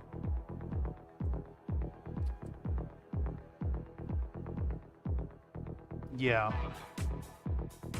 We'll put it on the shin of the Nodachi, and then we'll hit this again with a little more pigment so it kind of gets buried there. I think that'll look really good. All right. First up, we're going for Scarabus. Scarabus is going to get right here. So we want the black outline to also to be bigger than what we're doing. So what we do, this is a bad one for y'all to be able to see, unfortunately. We just want to get a larger version of what we're going to be painting here.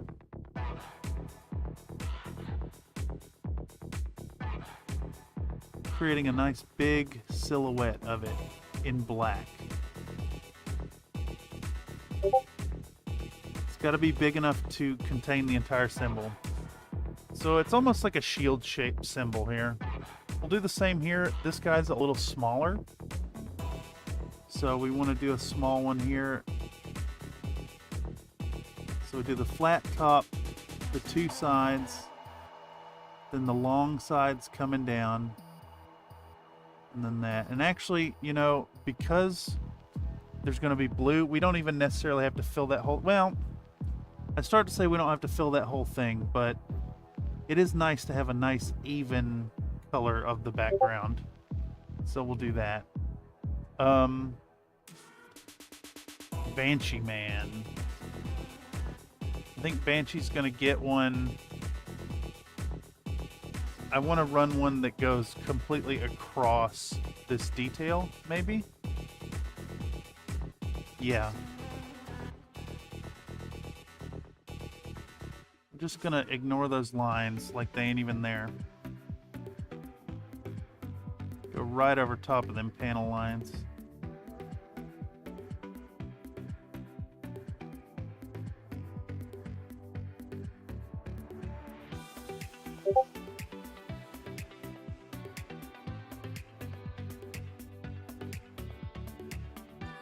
There's all kinds of stuff happening over on the Country Fried Minis Discord. If you're not already a member, consider joining up and checking out what we have going on. Our rules are simple, and our community is pretty damn awesome. Alright, so Nodachi, we have a little bit of a problem. It's going to get painted over some of that pigment we just did, but that's fine, because like I said, when this is done, dried out, we'll go back over and put a little more pigment on it, and I think it'll help unify it all the better. Okay, somewhere on the left leg, can't even see it. The stream has been audio only for like 2 hours. That's nonsense. I can see the stream over there in the corner. So I don't believe you.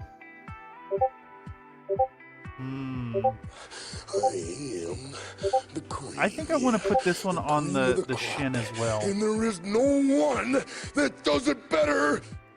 Let's do one on this shin. That way we end up with 2 mechs with it on the shin.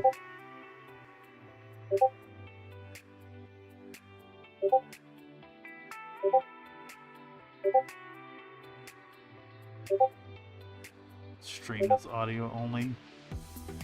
This man exists to troll.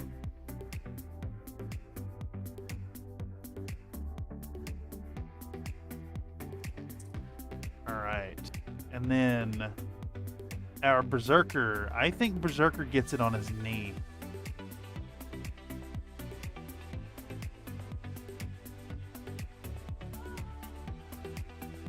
And this doesn't have to be perfect at all. Not even close to perfect.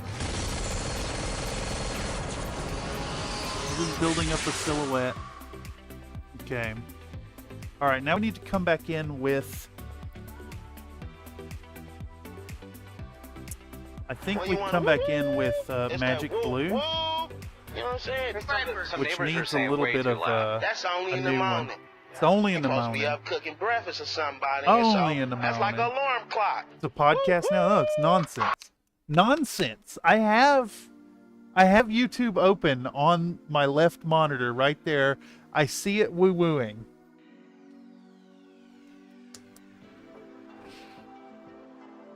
I'm going to call shenanigans on you. In fact, let's do one of these. Let's do exclamation point sus Nathan.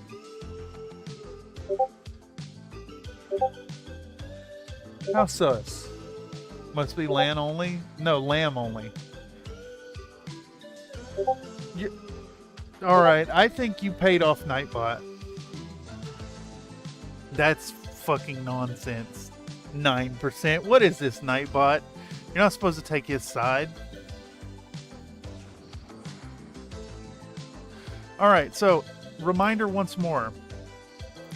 And I'm going to try to help y'all, like, mentally walk through my process here. So, the lowest point of this design is this outline. So, we're going to lay down a magic blue background, this shape. And then we'll come back in and do the dark blue over top of it. So, first, we're just going to take this straight magic blue. And we're going to find our black silhouette. We're going to carefully put that shape down. Carefully put that shape down.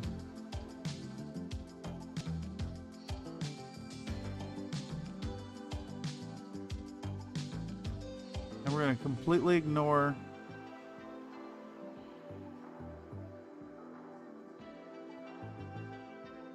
the panel line. I'm just going to fill this lad in with blue. And that is probably being largely obscured by the axe. For that, I apologize, but...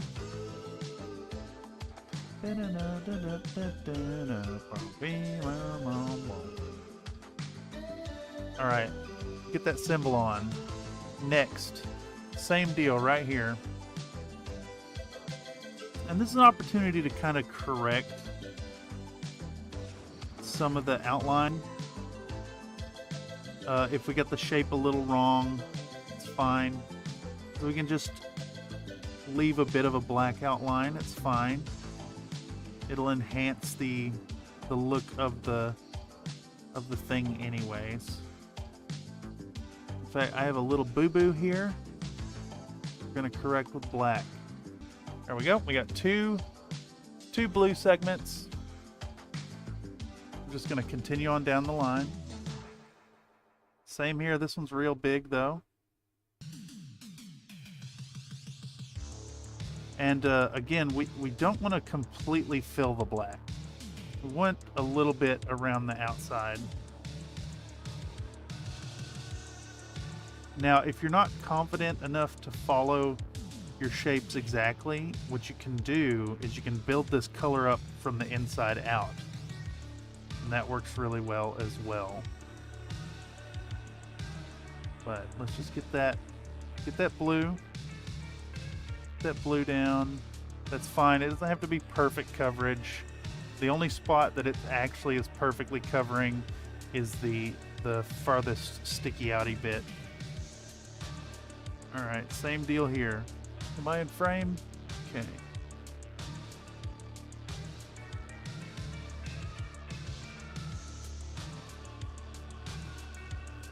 Alright. It doesn't have to be perfect. Again, I've said it before. The whole point of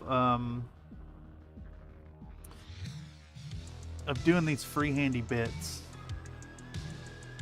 is to sell the idea of the shape, of the regimental symbol. Doesn't have to be perfect, because most of the time you're gonna be scrutinizing these mechs most of the time from an arm's length distance. Think about like when you're playing BattleTech and like the distance you are from your opponent. Your opponent across the table is going to be who's looking at these. You're going to be looking at their backs for the most part.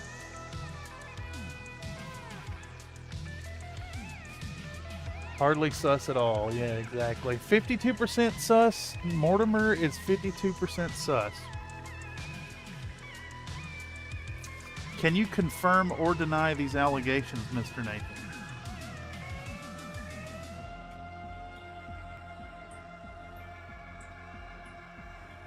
Alright, so same deal here. Just gonna fill in that shape as best we can manage. Doesn't have to be perfect. We don't care about perfection. Just getting it on there. It's gonna do really well.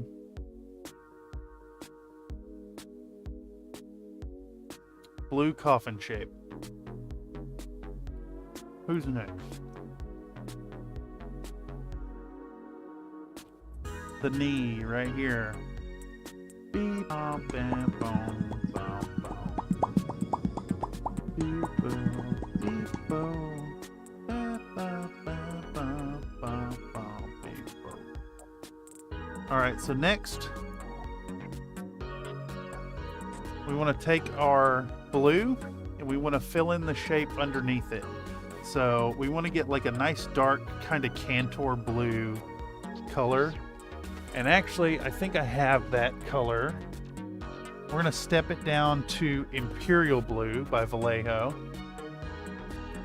Instead of mixing it, we want to get a nice consistent dark blue in there. Yeah, that's just about perfect.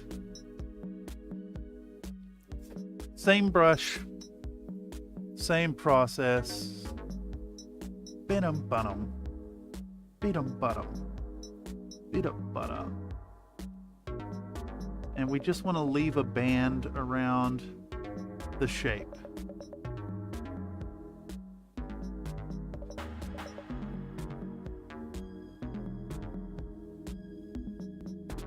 I'm trying to balance being able to see with y'all being able to see.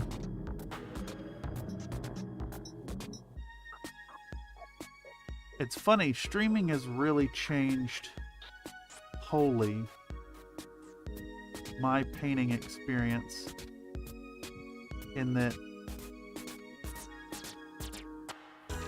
I think I usually would hold a model like right here to paint real close. And that's just like, you can't film that. It doesn't work. Ooh, big wins happening.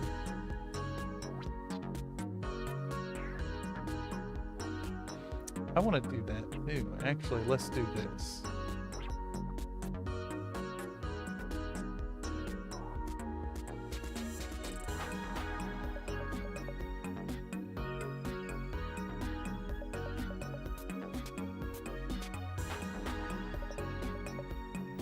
The number one in the bit is the Antichrist. But I'm God, not God, because the Antichrist, it's me!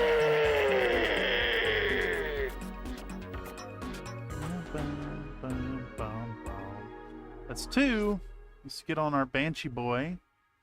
Banshee Boy gets a big section of color.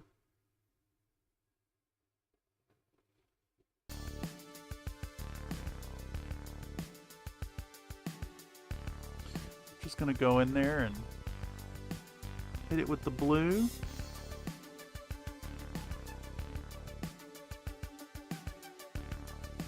There we go. Perfect. Next will be Berserker. Same deal. This time we'll start from the middle and start pushing it outwards because we're starting to run out of room. And because this one's so tiny, we want to push the color as far as we can. Get that band really, really fine. There we go. Okay, who's next? This guy, Stormbringer. Ba, ba, ba, ba, ba, ba.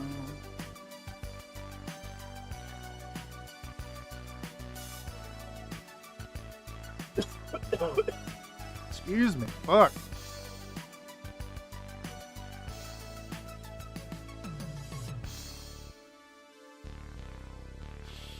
I wonder if the headache today is indicative of getting sick.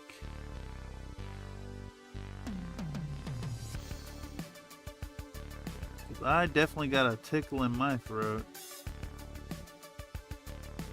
Alright. Is that everybody now with this one? I think it is. Alright, same deal. This one's kind of tiny, so we want to really push that blue as thin as possible.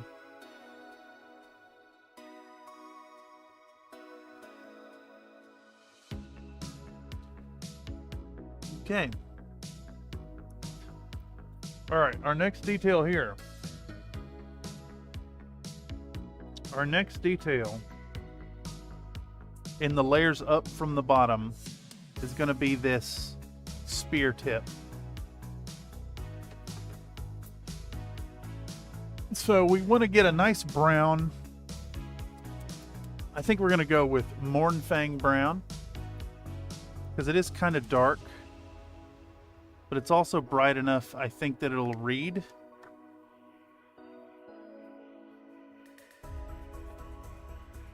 And we're just going to go down the list. It doesn't have to be all the way because it's going to be buried underneath the skull, but we just want like a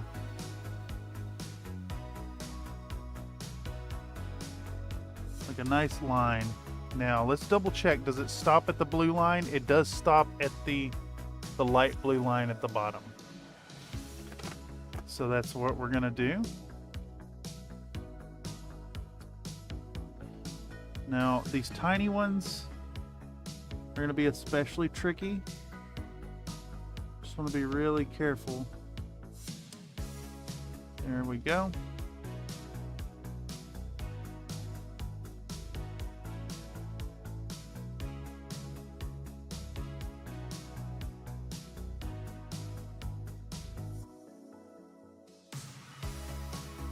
Go. Little line on everybody.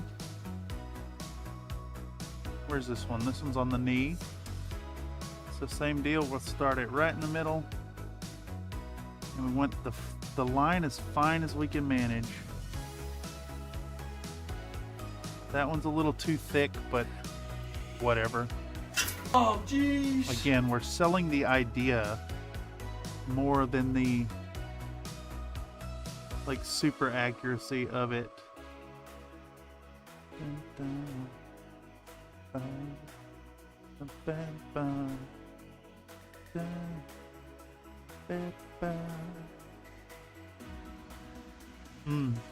This one actually needs that dark blue expanded a little bit. So we'll do that first. Okay. And we can go back in with our brown now.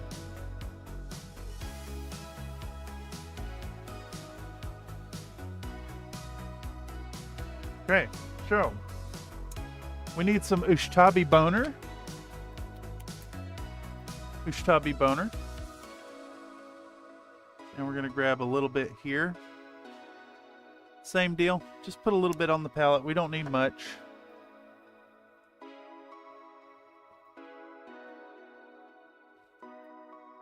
Howdy, Mr. Kotex, and welcome.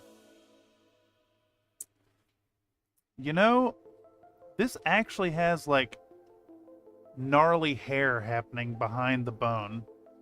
So I think what we need to do is mix up a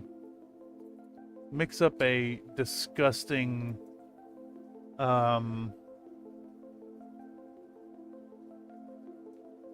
what are those? What are the undead called in Skyrim?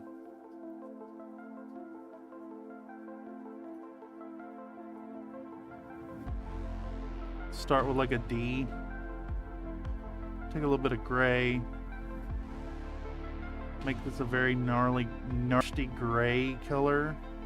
It's almost like a greenishness to it, so we'll take a little bit of the green and we'll work it in there.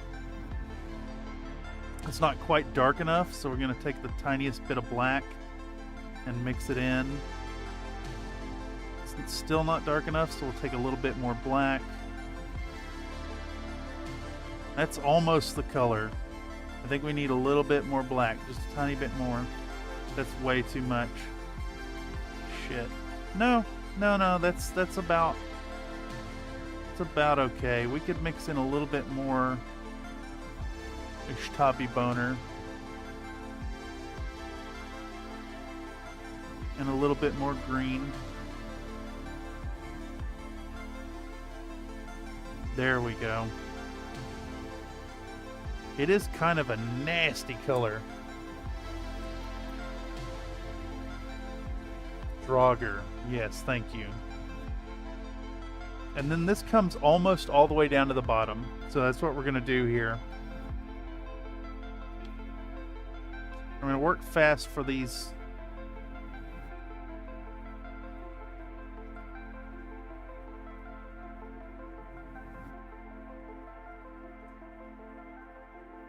You just create a little like loop kind of shape.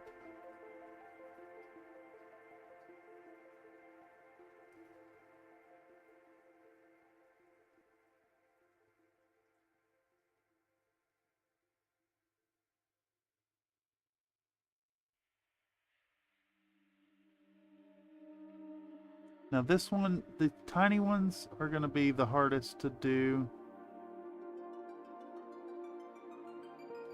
Get that greasy, ancient hair.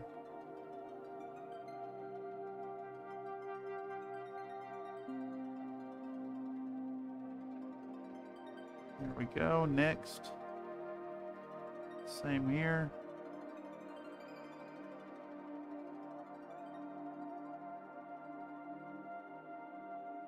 There we go.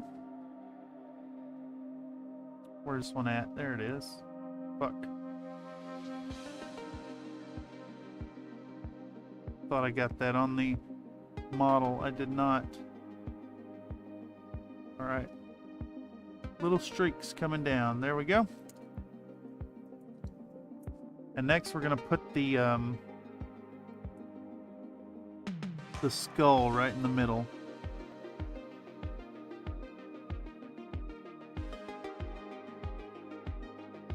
I'm not going to worry about trying to do teeth details. That's way too much. The hair is already pushing it. So bottom of the skull kind of fans out into the underside of the hat.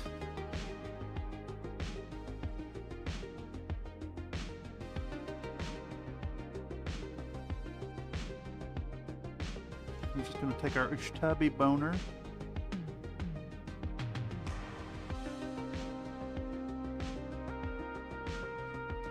and do, it's the what is this? The maxilla leading up to the bone, the orbitals.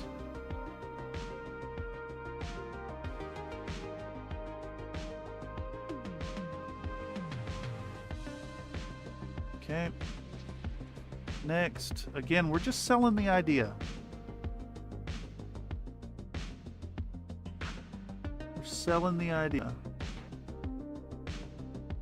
Okay.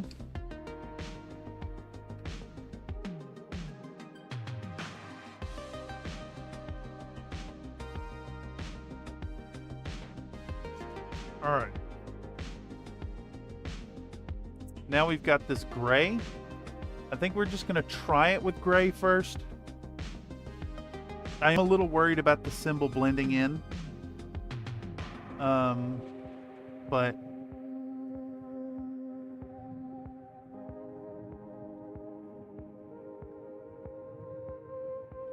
I think it is kind of blending in a little bit already. Let's try it with silver. Let's try it with silver. It's like a stylized version. That way we can make it stand out against the silver or against the gray of the models. Let's try it on our kneecap right here. We'll try that first.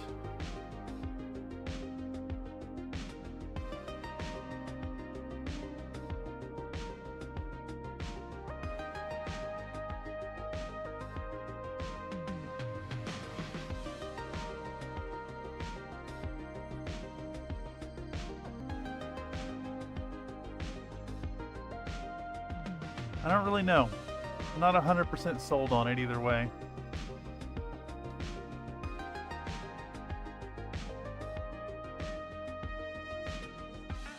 The gray is better. Gray is better. That's just what we're going with. Gray is better. We're going with gray. So we're just gonna make the cap kind of the cap shape that goes all the way up to the top.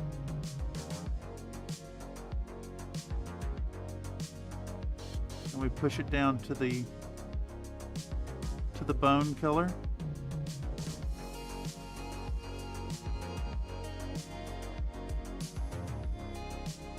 We're going to cover over what we just did here with the silver.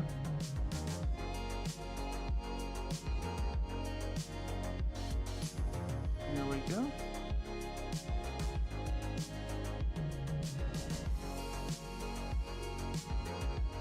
Same here.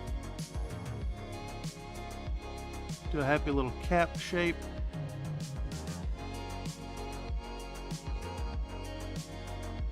And then the little tassel thingies. I don't know what you call the side of the head armor there.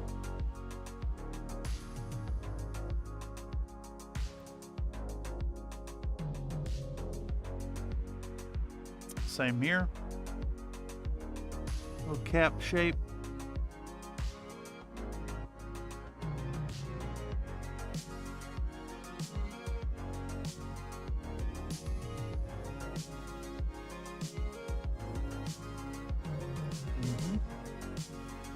And then this one gets the same treatment.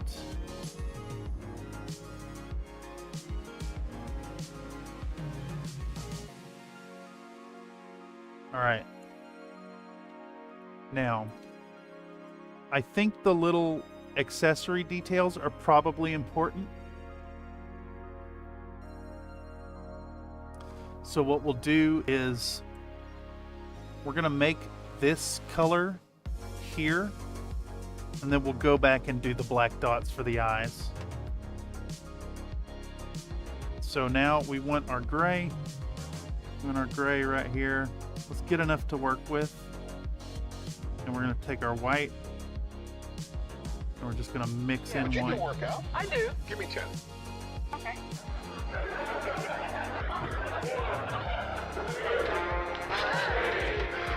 Bye, everyone.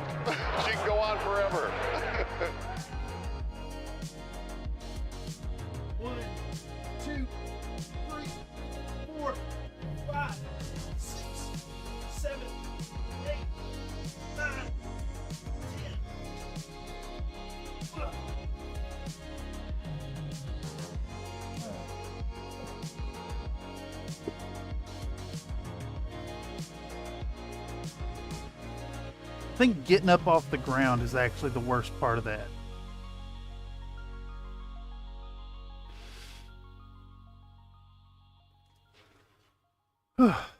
That and catching my breath after each set. Hey, I'm a fat man, y'all. Okay, so what are we doing? It's a kind of like a stripe in the middle. Almost like a cross shape even.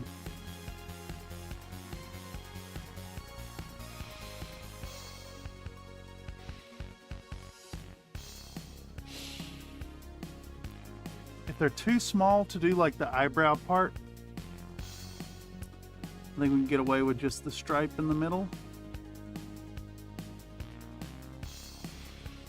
Yeah, that adds a lot to it. Let's see here. I can't, is that in frame? Yeah. We'll do a little stripe. Little stripe up the middle that adds so much. Same here.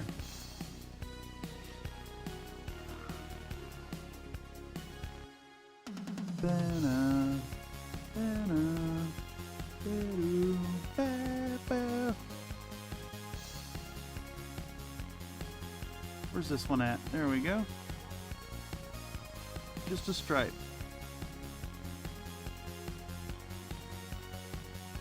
This one we could maybe do the eyebrow things. So we'll do like an arc.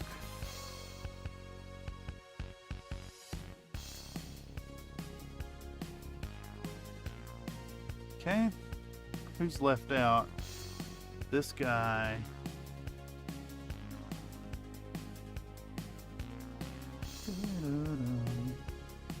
All right, next we're doing eyes. So be very careful. Exhale as you work. And put some eyes down.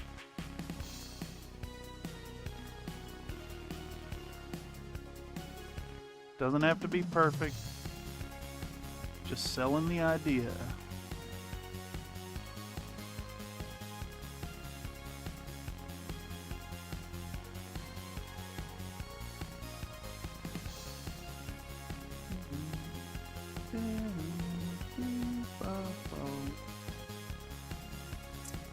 I think the hair is a little fucky on this one, so I'm going to clean it up some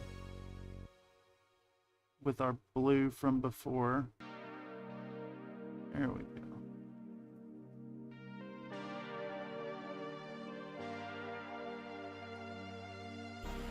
Same as here. It's 103 requests for the Seafaw.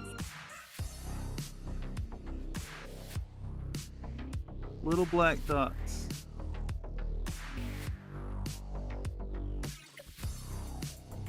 Now, I don't even know. I'm gonna try to do like the little starburst next. But I actually think the detail is just a little too small for what we're doing here, to be honest.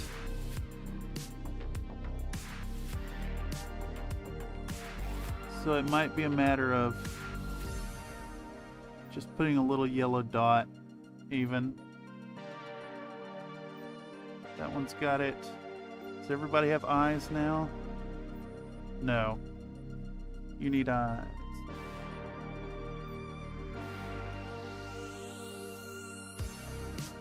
Okay. We're gonna go back in with our yellow, which is just about like usable now. Yeah, it is usable now. I'm gonna put a yellow dot in the right eye. It is not usable, it is now too thick. Who has magpies eating their figs? They're eating the, was it the bacon leaves?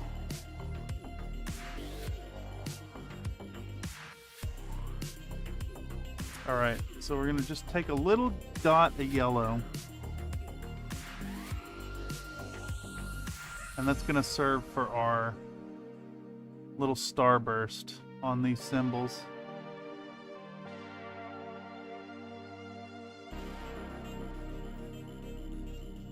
And now the set has complete with little free-handed details.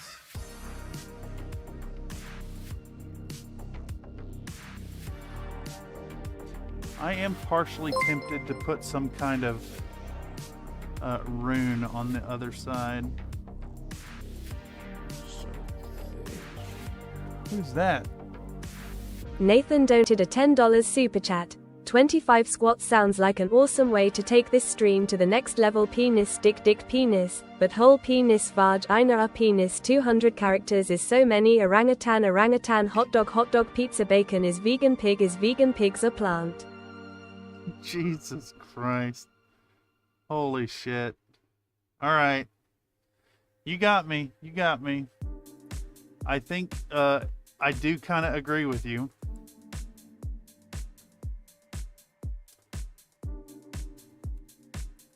Let me line these up, and that way y'all can see the fruits of the labor before I tuck into 25 fucking squats for Mr. Nathan.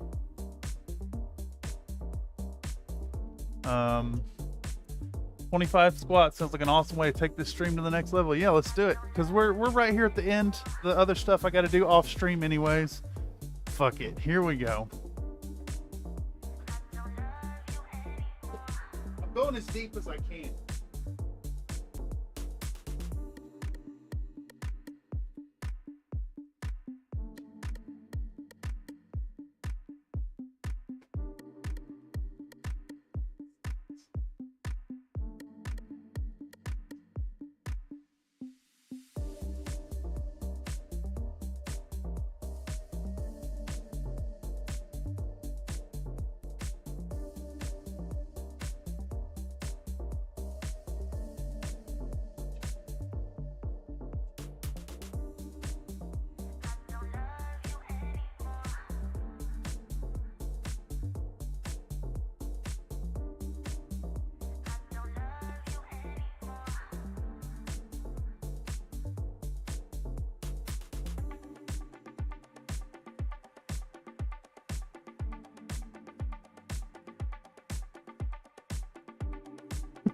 The smile slowly disappeared? Yeah, it sure did.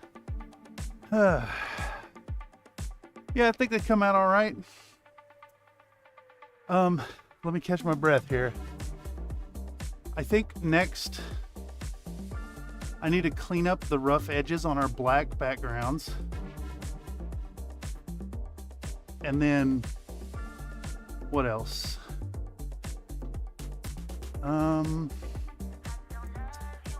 I kind of want to put a rune somewhere on these boys,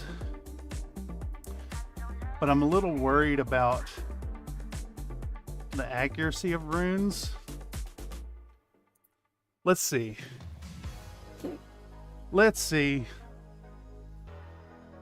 Runes. Rune meanings. Let's see here.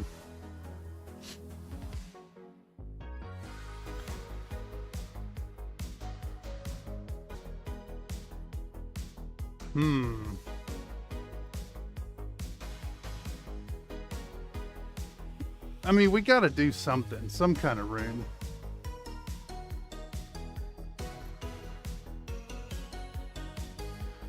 All right, let's do some fucking runes. I got another few minutes in me. Is there a specific rune for Ragnarok?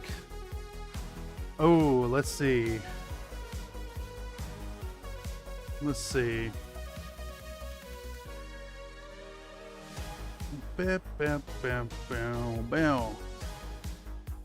I don't think so, no.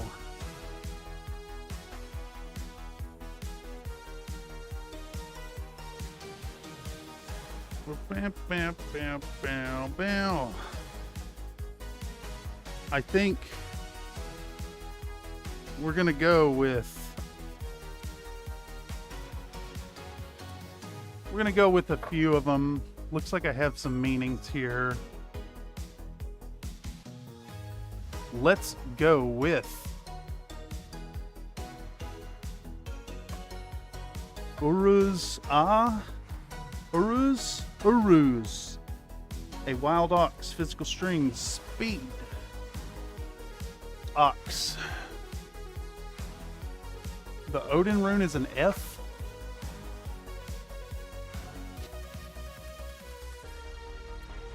Yeah, I see it right there.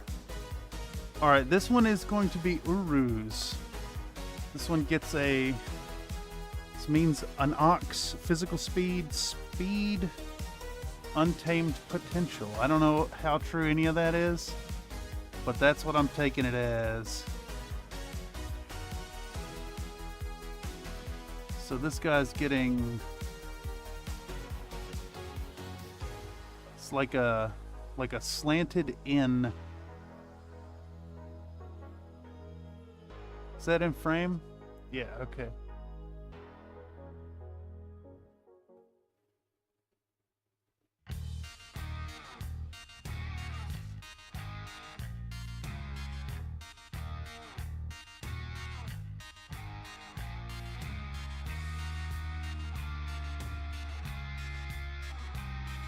This one right here, and this takes a few passes because this is the Liquitex white ink. All right, got our in for ox here. All right, I have been shared a link about Norse runes. Let me pull them up. Okay. Yes, Uruz for strength. Thank you very much, Mr. David. Yes, this is correct. Strength. Ox. Makes sense for the Berserker. I'm going to try to make them make sense for each of the chassis. Alright. There we go. First one. Let's see. What's a Nodachi going to be?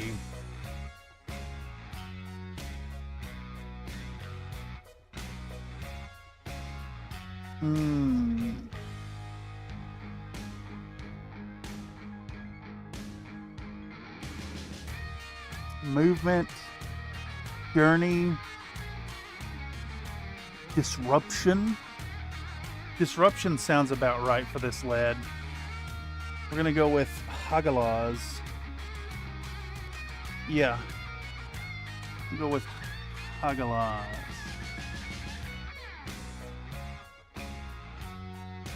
Gonna get, it's like an H with a slanted thing in the middle.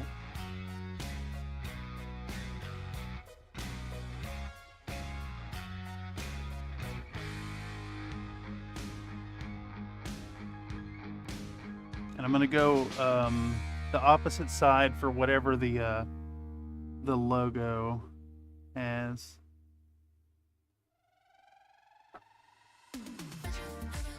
Betcha never thought.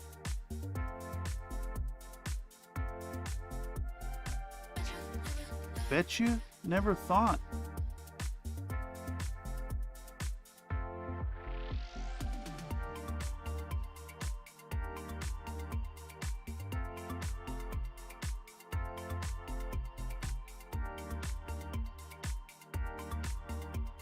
Hagalaz. All right, who's next? Who's next? Let's go with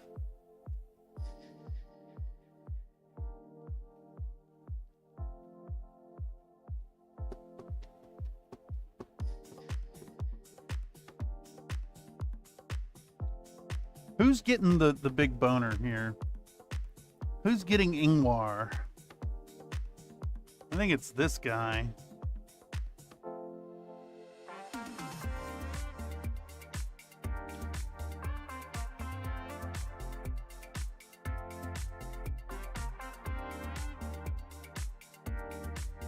Ingvar. He's a big lad. He gets the big male fertility symbol. which is just a diagonal square.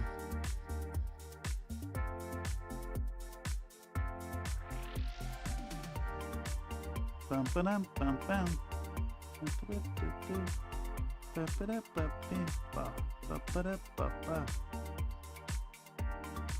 But you know, I bet you never thought.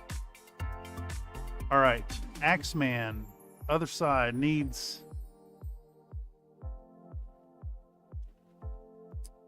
I think it was here.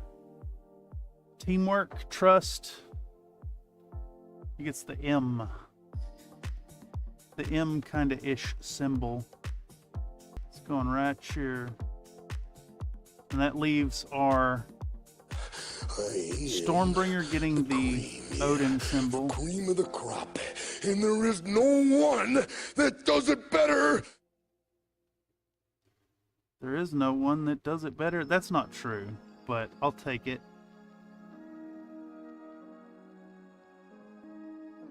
Let's bring this thing down to the middle.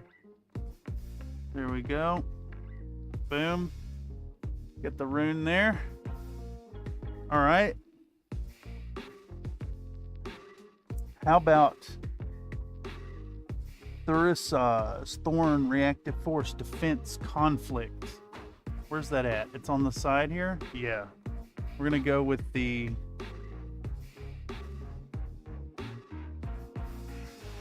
Ingvar is actually tiny. It's half the size of the rest of the Furthar. I don't know what that is. Man is a machine, not at 100% and 4 hours in.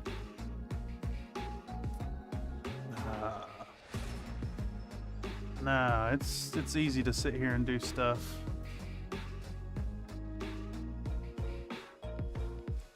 Ingvar. Ingvar is... Oh, so it's correct to have made it the small half. Yes. Alright. This guy gets... It's like the D with a tail to the top and bottom.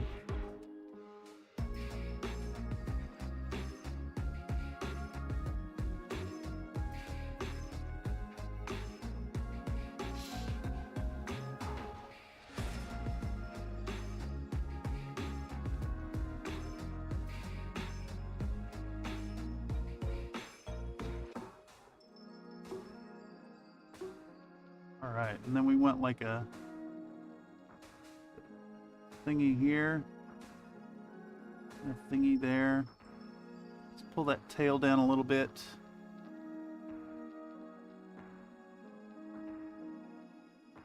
Runes. There we go. They have like a sketchy look to it that I'm really digging, to be honest.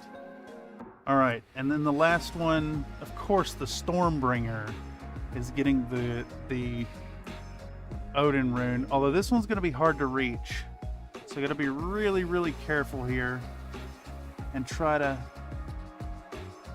Let me double check I got the right. It's like an F that kind of angles downwards. Bothark runic alphabet. Got you. Got you. Got you. All right, let's see if we can't line this up. I'm really struggling. I think I'm going to have to do the whole no glasses thing.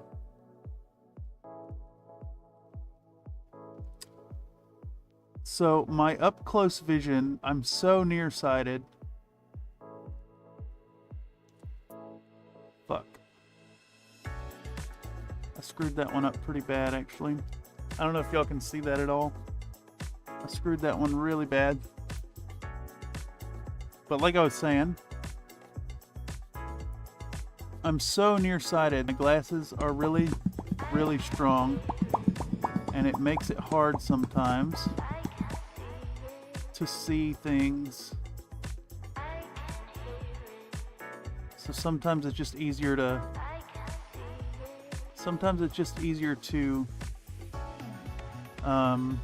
look at things up close. Let's get that excess moisture off there. Let's try again. Although, like, from here to there, I can't see the little blobs of paint. I can't read the text on the phone. But let's try again. It's still too wet.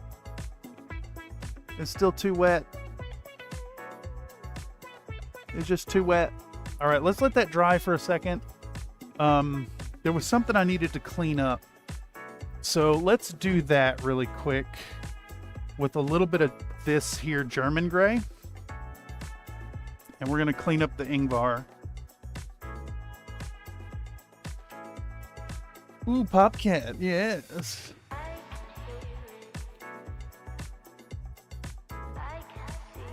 Let's clean up our Ingvar right here. Clean it up.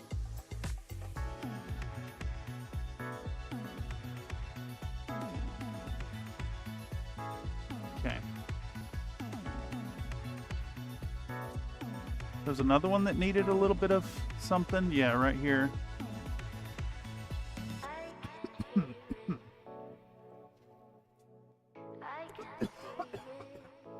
Fuck. Mm-hmm.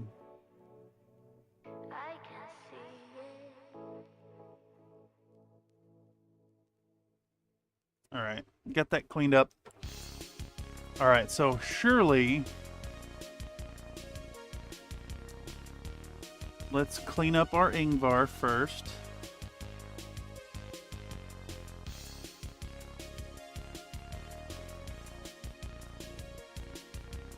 And immediately screw up again. That's okay, we have the gray. Back and forth as with any freehand. There we go. Our little Ingvar looks okay.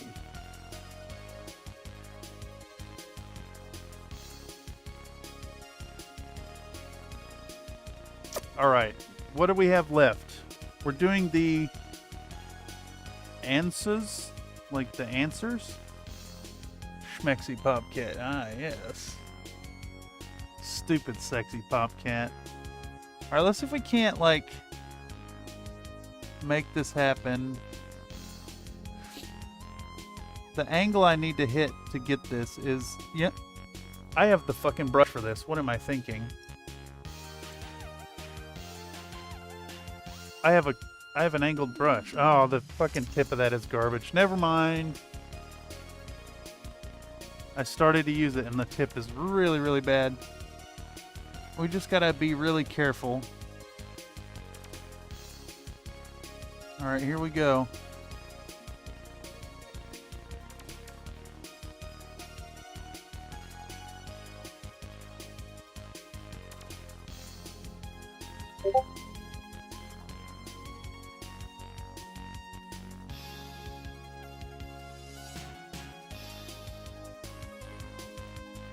I just need to be really cognizant of where the brush is landing.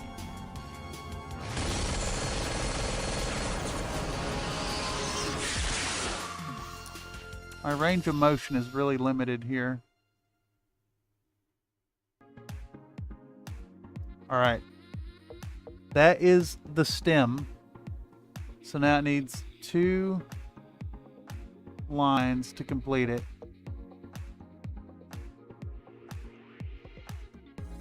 There's 1. And, oof. Can I do this? The answer is no, but I'm gonna try. I'm fucking shaking, y'all.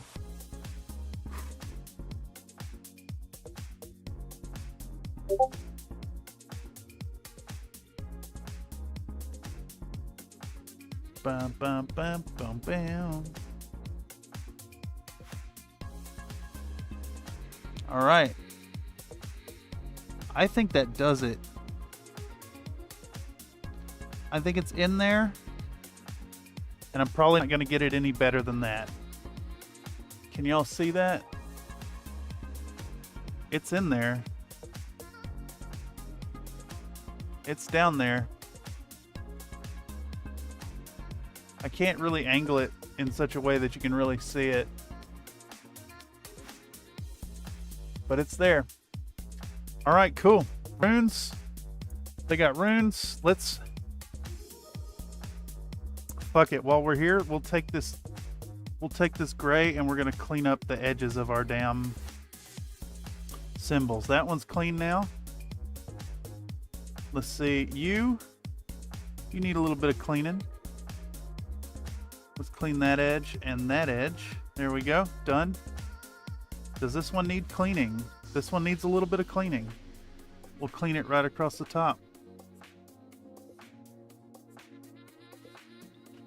Actually, you know what? We'll make it look real pretty.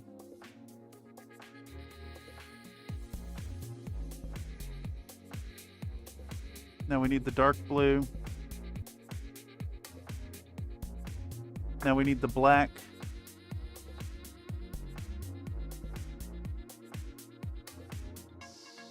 Yep. And then we come in with the gray and clean up the edge of the black.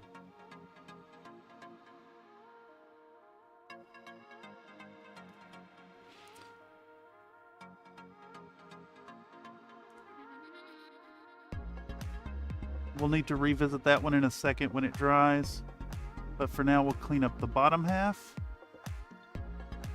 Right across. There we go. Clean up the black again. There we go. That's good enough. I'm not going to keep messing with it. Hey Cam, the 6x Anycubic, the lid is a pain. It will not fit sometimes depending on how the bolts that secure the vat are oriented. Okay. So it needs to go on in like a specific orientation. You know, actually my Frozen Sonic Mini is kind of the same way. It's got to go on in a very specific orientation. Fit 3 champions, 3 crabs, and 1 Omega on the build plate and had room for more. Fuck yeah, dude. I think mine is going to be out for delivery today. And I'm really looking forward to it. All right, that one's cleaned up good enough. This one, there's a little tit at the bottom that needs to get removed. So let's do that real quick. There we go. And this guy, this is the real shaggy edged one. That is a lighter gray.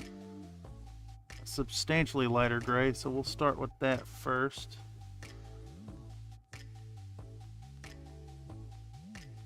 And then we'll go back to our German gray here.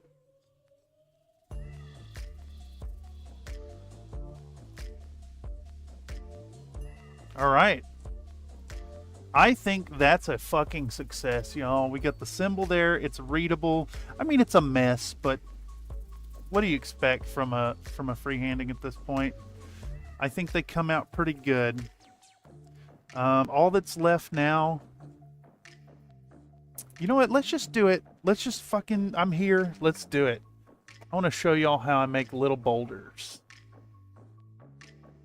We'll take that same. We'll take that same pastel we used earlier. Let's dig it out.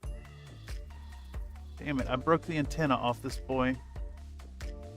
I'll try to amend it. If I can't, I'll just file that down and paint it smooth.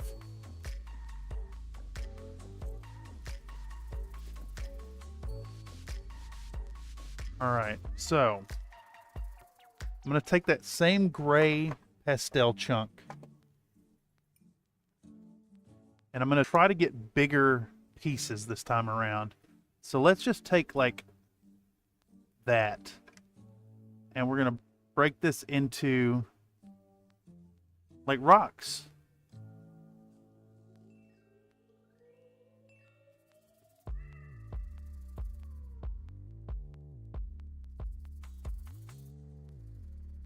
We'll get a few more.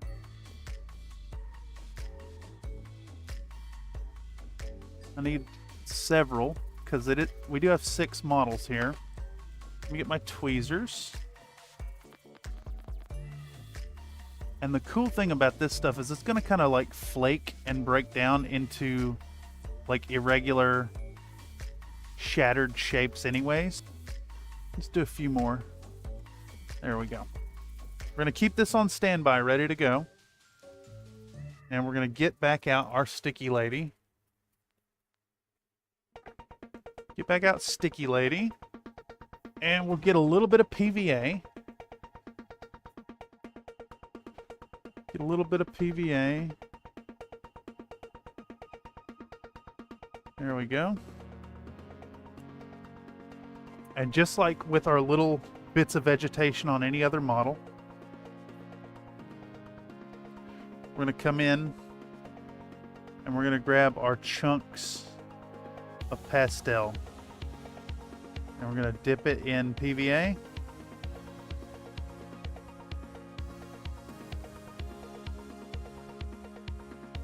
And stick it to the base. And what that'll do is we'll end up with these little bits of terrain that match the dust that we've done, and just adding those little tiny pieces of crumbly material is going to add so much visual interest to these models that it's I'm telling you, it doesn't seem like it adds much, but it absolutely does. It adds so much to the model. Like, it's okay if these are like completely covered in PVA. It's all going to harden. It's going to look fine. We just want this shit to be nice and stuck on there. One concern we have here, though, we're going to try our best to avoid clouding up any of the like really bright spots of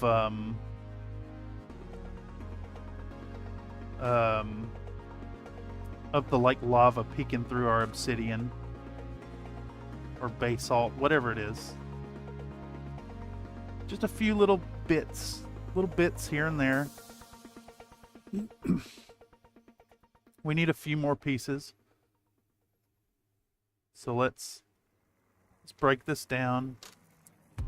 I should maybe do it like this, actually, and just set the base up and get a toothpick.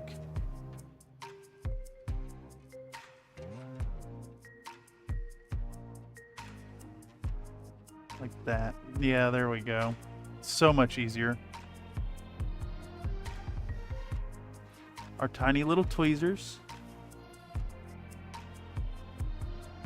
Got to be really careful not to crush the thing, but like once they're on the base and they're there, they're there. You know, you're not going to be in here crushing little details on the base. And again, we're going to kind of try to stick to like the rule of threes. For some reason, I'm not sure like the science behind it, but generally when you put details in threes, it does a number on the brain and kind of prevents you from perceiving it as a pattern. So let's get our little piece of chunky pastel rock. And we're going to set this one right there. Rotate this boy around. Put another one on the other side. Right there. Bam. And let's do a third one. We're going to go for a small flake. Yeah, that's a good one. Come on. Put that third one right next to it.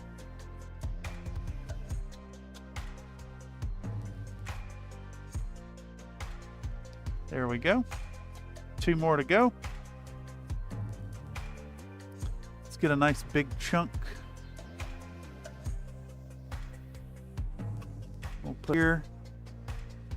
Get another chunk. We'll put it right there-ish. We'll put another one on the other side. Oh, these are like little fragments at this point. I'm gonna have to break a few more down. Bam. All right. That looks pretty good. Let's see here. I think we have enough here that I can get detail out of this. Put that one on. Right there next to this really boring red section of the lava.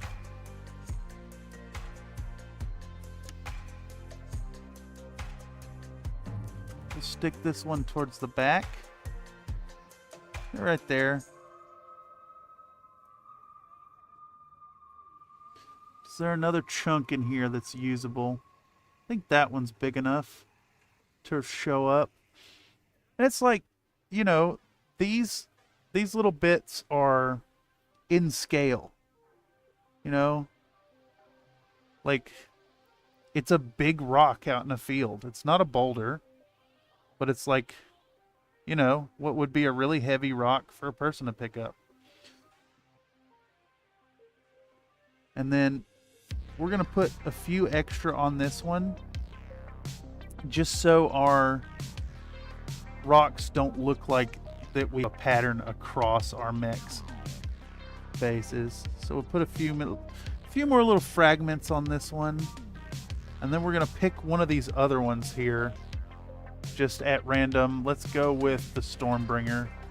And we're going to put a few more little fragments. Little tiny pieces. I think I hammer this home as much as I can, but it's good to remember that we're making models in 6mm scale. Like, you want little tiny pieces on your bases for your terrain.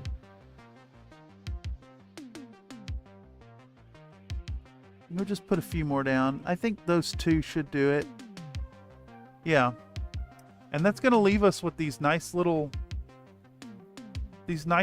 extra bits of visual interest sticking up out of the base in a believable format.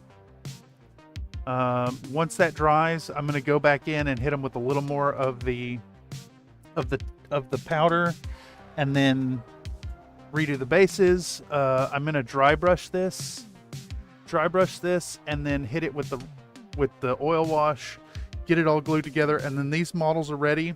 I'll photograph them when they're all done and upload them to the Discord. If you're not already over there, make sure to sign up. I want to see what you're working on. Man, that guest palette is absolutely glazed. Yes. It's indeed.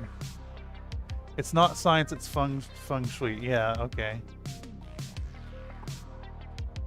I may look into stacking small prints to get the most out of space in the printer. Yes. Yes, please keep us updated. I am really excited that you're also experimenting with the new printer. For those of you who don't know, the Anycubic X, the Anycubic Mono X 6KS is on sale. I think it's still on sale for like 2 more days. It's available on Anycubic's website and eBay for $450 off the price tag. You can get a 6K with a 9-inch screen for $200 right now. It's an insane deal. But anyhow, I think that's where we're at. I think that's where we're going to end things. I'm an hour earlier than... No, I'm not an hour early. It's 17 minutes out. That means Dicks in the Dark is starting soon. And I have just enough time to have a short break and eat some leftovers and drink some water.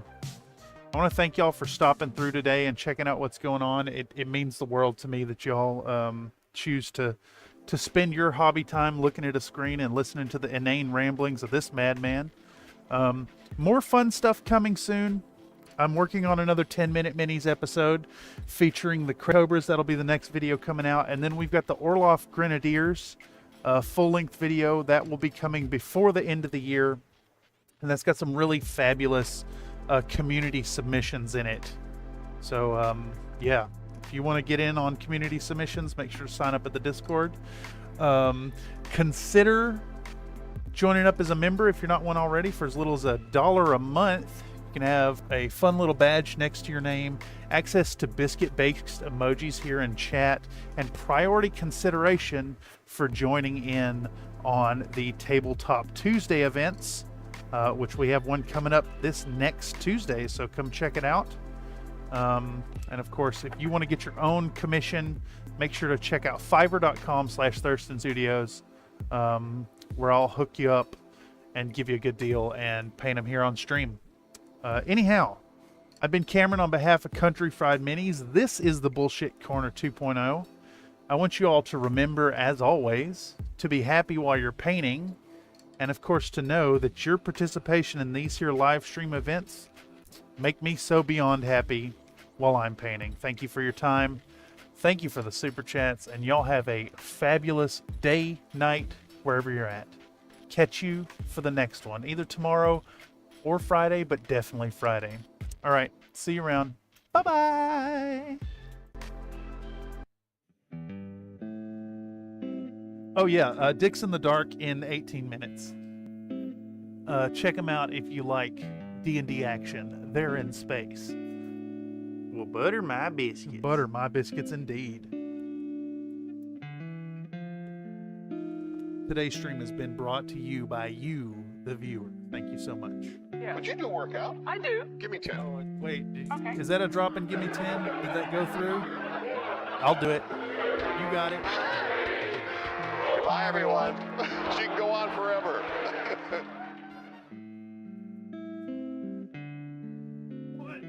And a double helping of gravy.